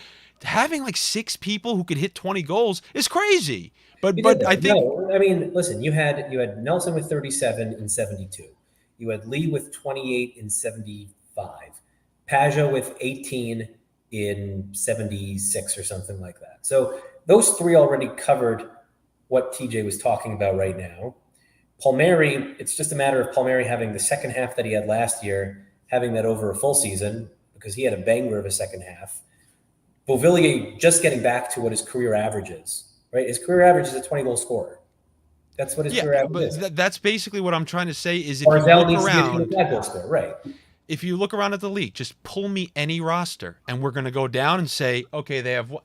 Nobody has depth like that. They really don't. If you really look around, there's usually a heavy score, then like maybe 2, 3 20s, but to have like 2 full lines of people who could hit 20, and then you don't know what some like. That's why the Islanders were so successful. We didn't even talk about Wallstrom stepping up. I know, but even with that, I don't want to like project that they're gonna do better, but it's just like there are so many teams in worse situations. That's why I focus on the defense. I saw every game, 40 shots, 40. They're laughing at us out there. I think we're a Giordano away from being set on defense. I think Robin Sal, if you bring in a Giordano, you bring it, even if you trade for a defenseman who's a bona fide top 4 defenseman, you don't need Robin Sal to play more than 16 minutes a night. There you go. So there you go. I'm with you. However, with that, easy to fix. Like I'm giving really good. I'm giving like high ceilings for these guys. The likelihood of our players that are in their 30s to continue to produce offensively, I'm just not sure. With the different system though, so that's why I'm just kind of like it's a whole bunch of variables. And maybe right. Brock Nelson never really was consistent before Barry Trotz. Was he a guy who just took a step forward in his game at the age of 26 years old when he found Trotz, or was he a guy who really benefited from Trotz's system? He's good, man. His goal scoring up until this year, his goal scoring only got marginally better, and that is because of usage. He went from a 3rd-line center to a 2nd-line center. So again, his best goal scoring season under Trotz was tied for his best goal scoring season ever. 37 goals was a bit of an anomaly, but to TJ's point about older players, I don't think as we were discussing before, not all older players are created equally. I think Nelson's game holds up a lot better than Anders Lee's game holds up, right? Like Nelson is 1 to 33. I expect that to be a good value contract till the end of the contract. Anders Lee goes until he's 35. That is not going to be a good value contract at the end of the contract. So I don't like putting everyone in the same 30-year-old bucket because I think you have to look at it really player by player. I guess I look at it this way. I don't see I don't see Brock Nelson regressing, but I also don't expect him to have a 22% shooting percentage next year. Historically, he's been 12, 15. 13, 14, whatever it is. So, I expect his goals to drop down. I don't think he'll get 30. Again, everything depends on the coach. Everything depends on the new coach. Whatever new system they're going to put in there, so much depends on that. Yep. But I don't think he's going to regress. Not saying that, Barry Trotz had the magic elixir with Brock Nelson and no one else can get that out of him. I don't believe that. I think he'll be fine. But Anders Lee, I think he needs to play with Brock Nelson, honestly. I always think they're a good match for one another. I liked it. I've always liked it. I know TJ liked my Mitch Korn tweet. Oh, I did. Everyone's going crazy. Oh, Mitch Korn. Apparently he's retiring or something. I don't know. But Mitch Korn doesn't sound like he's going to be with the staff next year. I was like, oh, this is terrible. This is devastating. So I just put out a tweet. Oh, it's so awful. When Mitch Korn leaves, it appears that his goaltenders go on and win Vezina trophies or get nominated for Vezina trophies because Rene only won the Vezina after Korn was gone. Grubauer got nominated for a Vezina after he was away from Korn. It's not like Sorokin's all of a sudden going to forget the 2.5 years he had with Mitch Korn. I would say though that he and Greco are the two most important members of the coaching staff going forward because they have done such an excellent job with the goaltending. The other guys, whatever, a new coach has come in, he's going to change something. And my point with with Korn is, if I'm not letting him go for nothing, I'm not letting him go wherever Barry Trotz goes. You're under contract for another year. If you want to go somewhere else, they're going to have to give us something. We're not letting you out of your contract. I can guarantee you that it would be a very hard sell to get all your assistants to go to Winnipeg. No. I'm just talking about Korn in particular. Layton's going to follow Barry wherever he goes. I'm like, going to Washington, D.C. from Nashville is an easy sell. Going to Long Island from D.C. is an easy sell.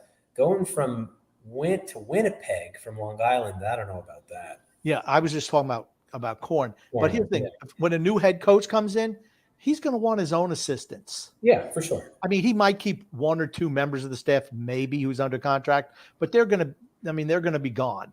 So, I mean, they're going to be looking for a job, in my opinion, anyway. And if Lane Lambert doesn't get the job, I don't think there's any way he stays here. I just don't see it.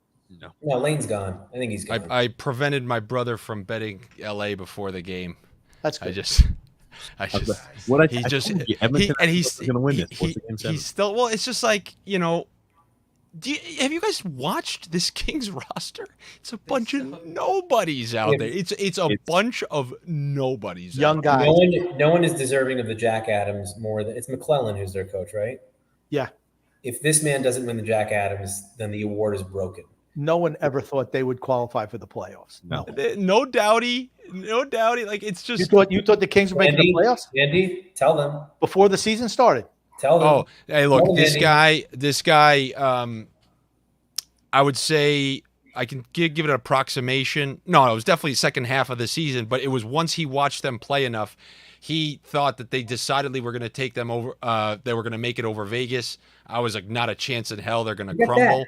And we were literally, we were there. We just hit the crux where Vegas was 1 point away, and then they just re-imploded. I put down a wager at the beginning of the season, plus 2,500 Kings to win the West. Okay. Ontario on April 4th, they made all these gambling companies put on regulated platforms or something like that. So they cashed out all the bets. My bet is gone. Oh, Phil, they cashed out all unsettled bets on April 4th. So I lost it. So Terrible. TJ, the way shit goes, I mean, I hate to, I don't know if this sounds insulting, but do you know how like hockey gambling goes, like with fucking on a daily basis with the playoffs and whatnot? Are you like, what are you talking about? Like with parlays or? Well, no. So basically, after each game, the odds are continually updated for like chances to win the cup. So, for example, if Tampa goes up 2-0 in a series, you're now not going to get them anywhere close to the price to like win the East, win the cup, and by a mile before tonight's game were the wildest prices for them to win the Eastern Conference and to win the Stanley Cup. And remember, if they make the Stanley Cup, you're already a big winner because then you could just hedge it on the other side. Right. And my brother and I each put 100 on Tampa just to win the East before this last game, plus 2,200. Meaning Really? 100 gets you $2,200.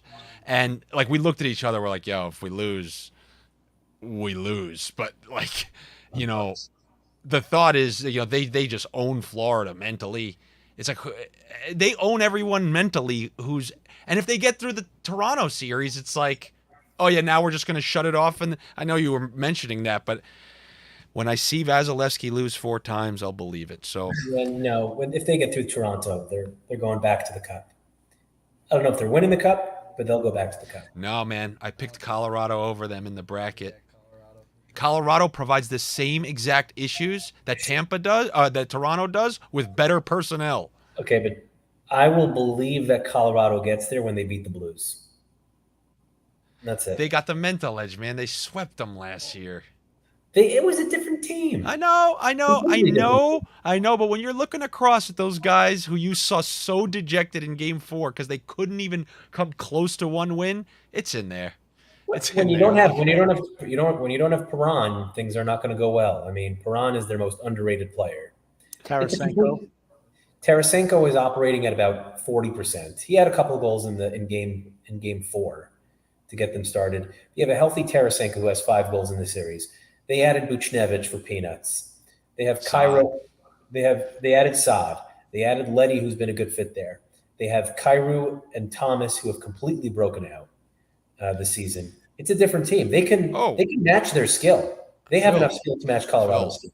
I was the one who took Vegas against them. You don't have to tell me Colorado's some unbeatable team. I understand. It's just when I'm looking up and down that Western lineup, I just do believe, unfortunately, that there is like certain teams, man, they run into their kryptonite so often, seemingly.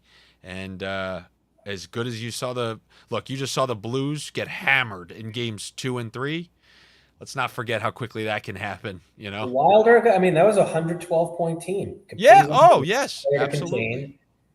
What are they up now? Still 4-0?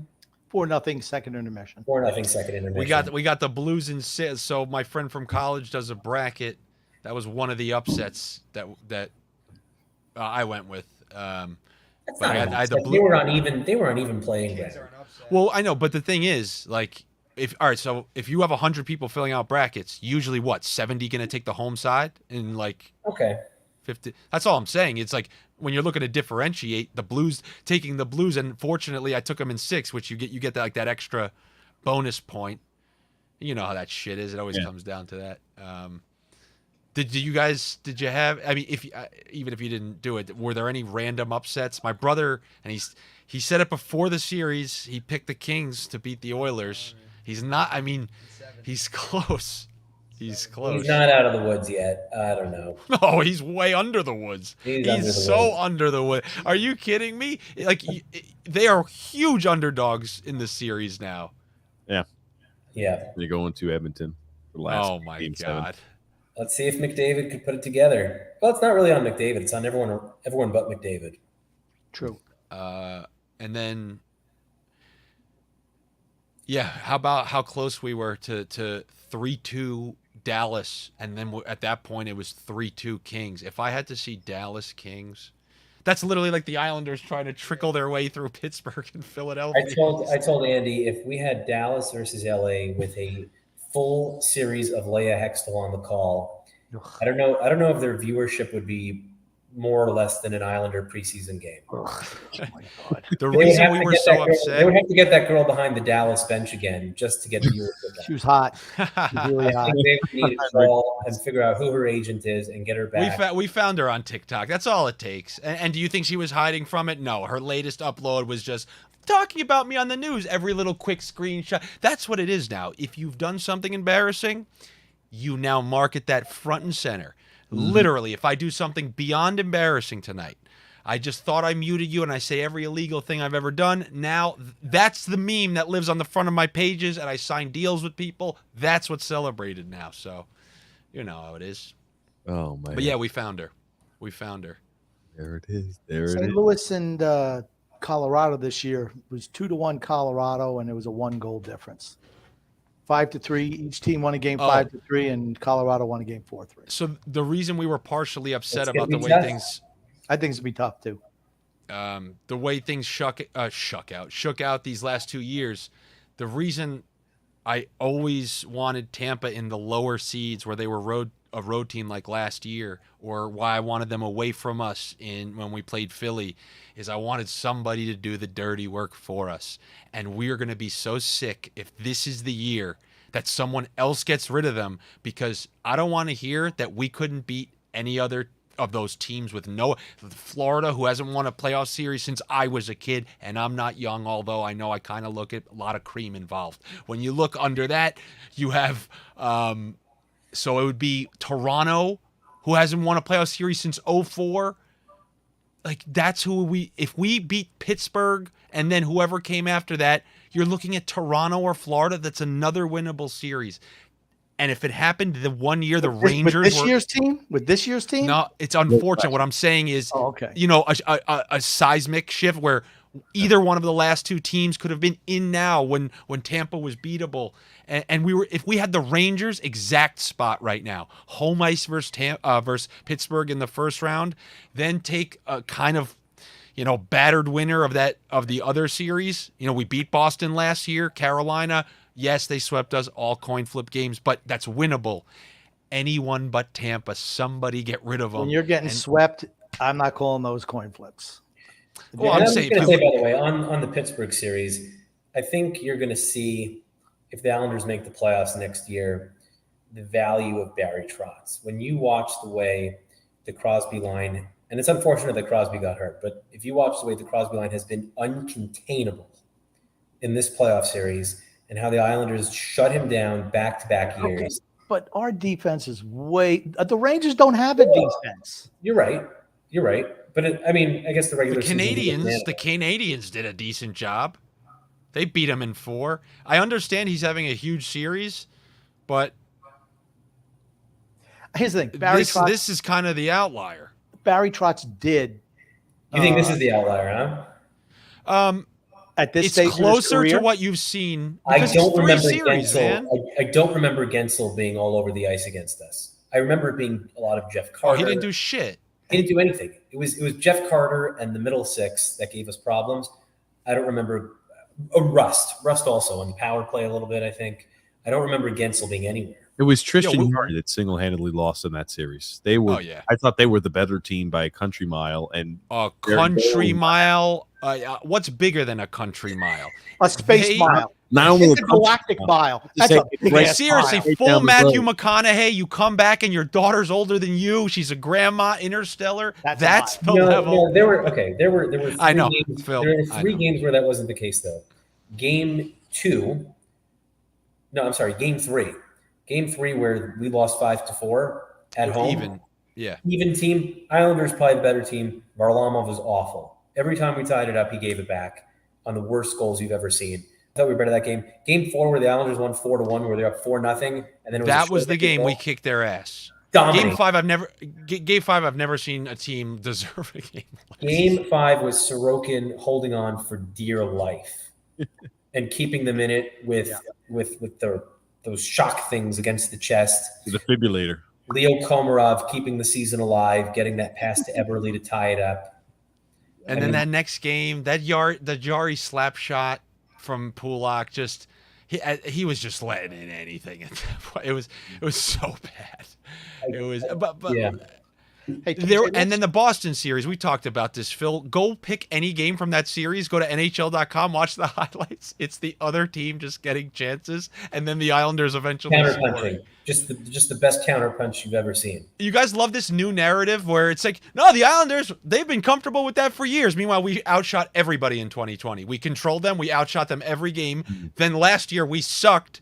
And magically that turned into we were a team who was cool, always being outshot. And then it just magically went into this year. No, that's called we're bad. It's called we're bad. The system is they're totally fine yielding these point shots and the shots from the outside. Against Boston, that wasn't the case. Marchand was carving them up. But the Pittsburgh, we're giving up 40, 50 shots a game. We played the same Pittsburgh team the year before. They weren't getting. We looked at that one night. Right. When you play a Trotz system, it's not you let people in and get shots. It's you're frustrating. You're hounding them, causing turnovers in the offensive zone, and then also they're having a tough time getting through your team, and you're getting chances on turnovers. You're not giving up 40 shots a game hoping to survive. But that's what last playoffs was. It was a nightmare. It was nightmare trying to get through those games. Every game we talked about this. Boston 3-goal lead almost when they barely hung on. 2-goal lead blown. And then they won in overtime off a banked skate where Cizikas gets a breakaway.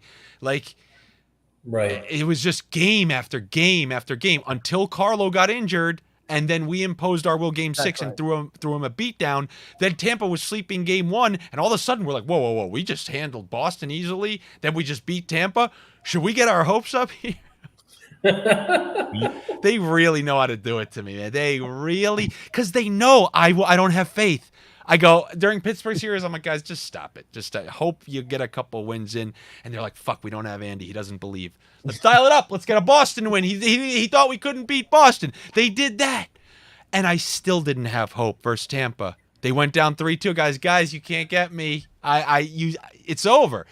I went to game 6. My friend got tickets. I didn't expect to go. And only because I was in that building and I felt something, I swear to you, man, I felt like a childish energy that I didn't even have when I was a child. My child version was more miserable than I was in game 6.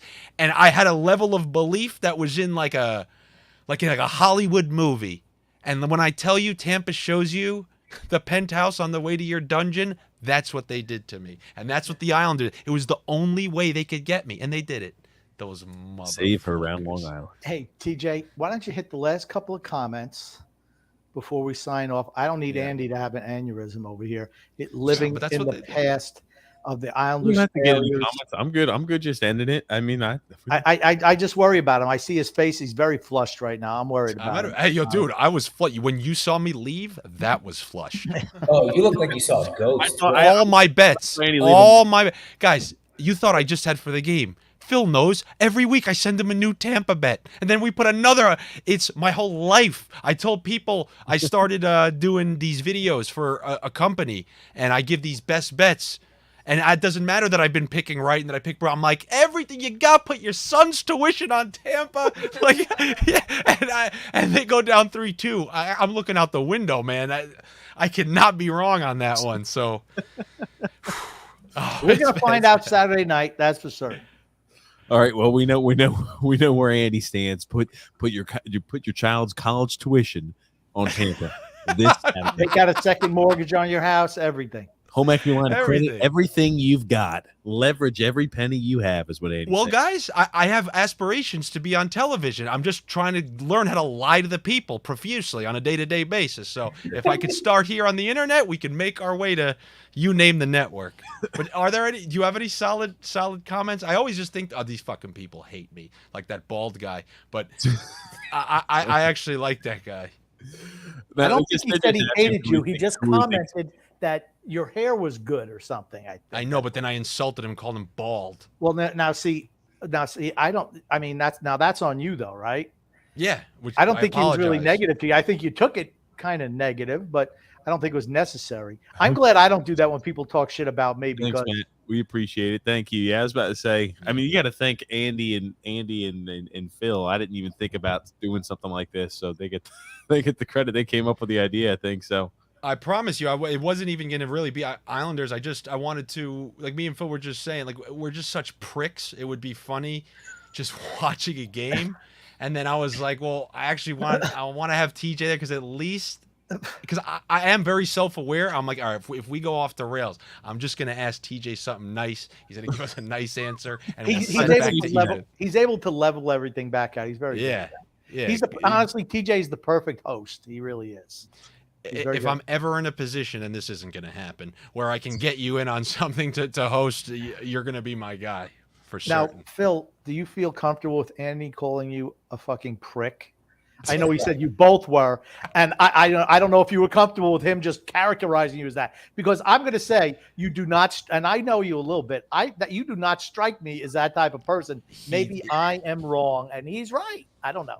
Listen, however you want to characterize me, it's fine. I live up here in Canada. I'm miserable enough. So there you go. No, it's not that. It's the way he gets his points across. It inherently. Phil's the nicest guy. He's a family man. Like literally, I feel like I don't have kids once again, but I'll trust the same kids whose tuition I bet on Tampa to go to the Stanley Cup. I would trust Phil to watch them. Great guy. When he says things to people, including me, on Twitter or whatnot, he comes with this inherent smug nature where you always feel like he's going like after the tweet. You know, he does come off as a little smug, I'm better than you. That's true. He does that. Really? But that's okay. We like him anyway. Phil, we love him. We love it here. There's a reason why I don't mess with Phil on Twitter. I'm like, if I had Twitter, I would mess with Phil. I gotta be like, it's like I gotta really focus and I've got to be like, very meticulous with my wording. I'm like, I don't want to do that. So he's that's why I chose the picture that I did. I needed to find some sort of smug look from Dr. Phil, who's leaning in like, what, you think you know? And that's why I love that. I love the PFP. Amazing profile pic. Seriously. Yeah, I don't know who doubted that at the time. It couldn't be better. Oh, man. Well, guys, do you want to pump what you're doing? Phil, what's your podcast? Oh, the Top Shelf Hockey Cast. We haven't done it in a while, but we'll get back on track when the offseason comes around. Well, we'll certainly have you on our show absolutely later. And Andy, what's your stuff? We've got it on. Also, you can find all these in the link in the description. Oh, let's screw it. I don't care. I don't want to hear Andy talk anymore. So that's fine. So no, one thing I will say, because these are hockey fans, for the playoffs, I started doing these best daily picks for Odd Shopper, a company that's run by Awesemo, a fantasy sports company, and on their YouTube channel every single day. Sometimes I'll take one off, but most of the time in the afternoon, I upload like my best picks for the day, and I try to make it entertaining the best that I can. Like today, I picked Boston, Tampa, and everything's going relatively well.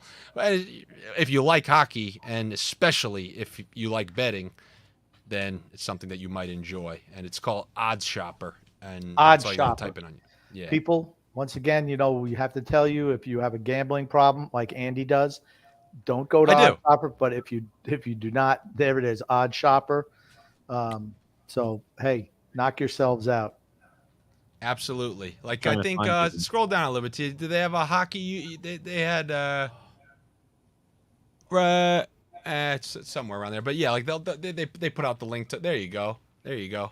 There it is. That will have a link to like it on YouTube, and they'll push out the videos. They're out daily, and On Odd Shop right there with Andy Francis. yeah, Yeah, I talk trash, man. So, all right, guys, it was a pleasure. All right, fantastic. And TJ, I would just like to say everything to the people. Oh my God, who put that up And on that note, I right? love it.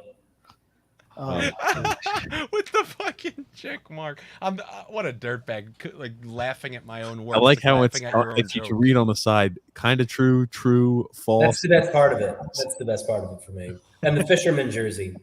Dr. Phil in a fisherman jersey. Yeah, with the button down somehow underneath it, because I feel like that's something that you would do. 100%. If I absolutely. was going to a game with a jersey, which I never would.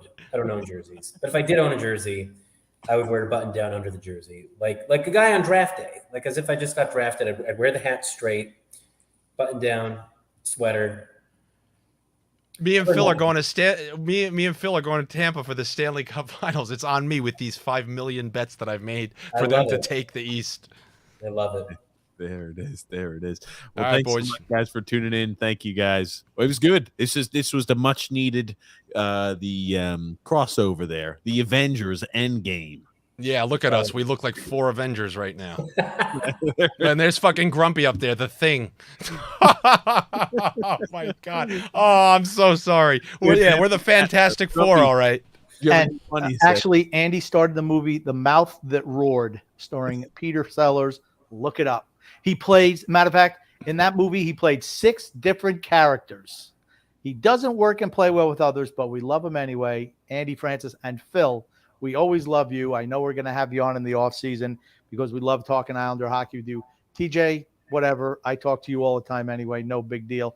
I just want to say to everyone, the TJ, is this TJ and the Grumpy Old Man or Islanders Never Say Die? It's on both.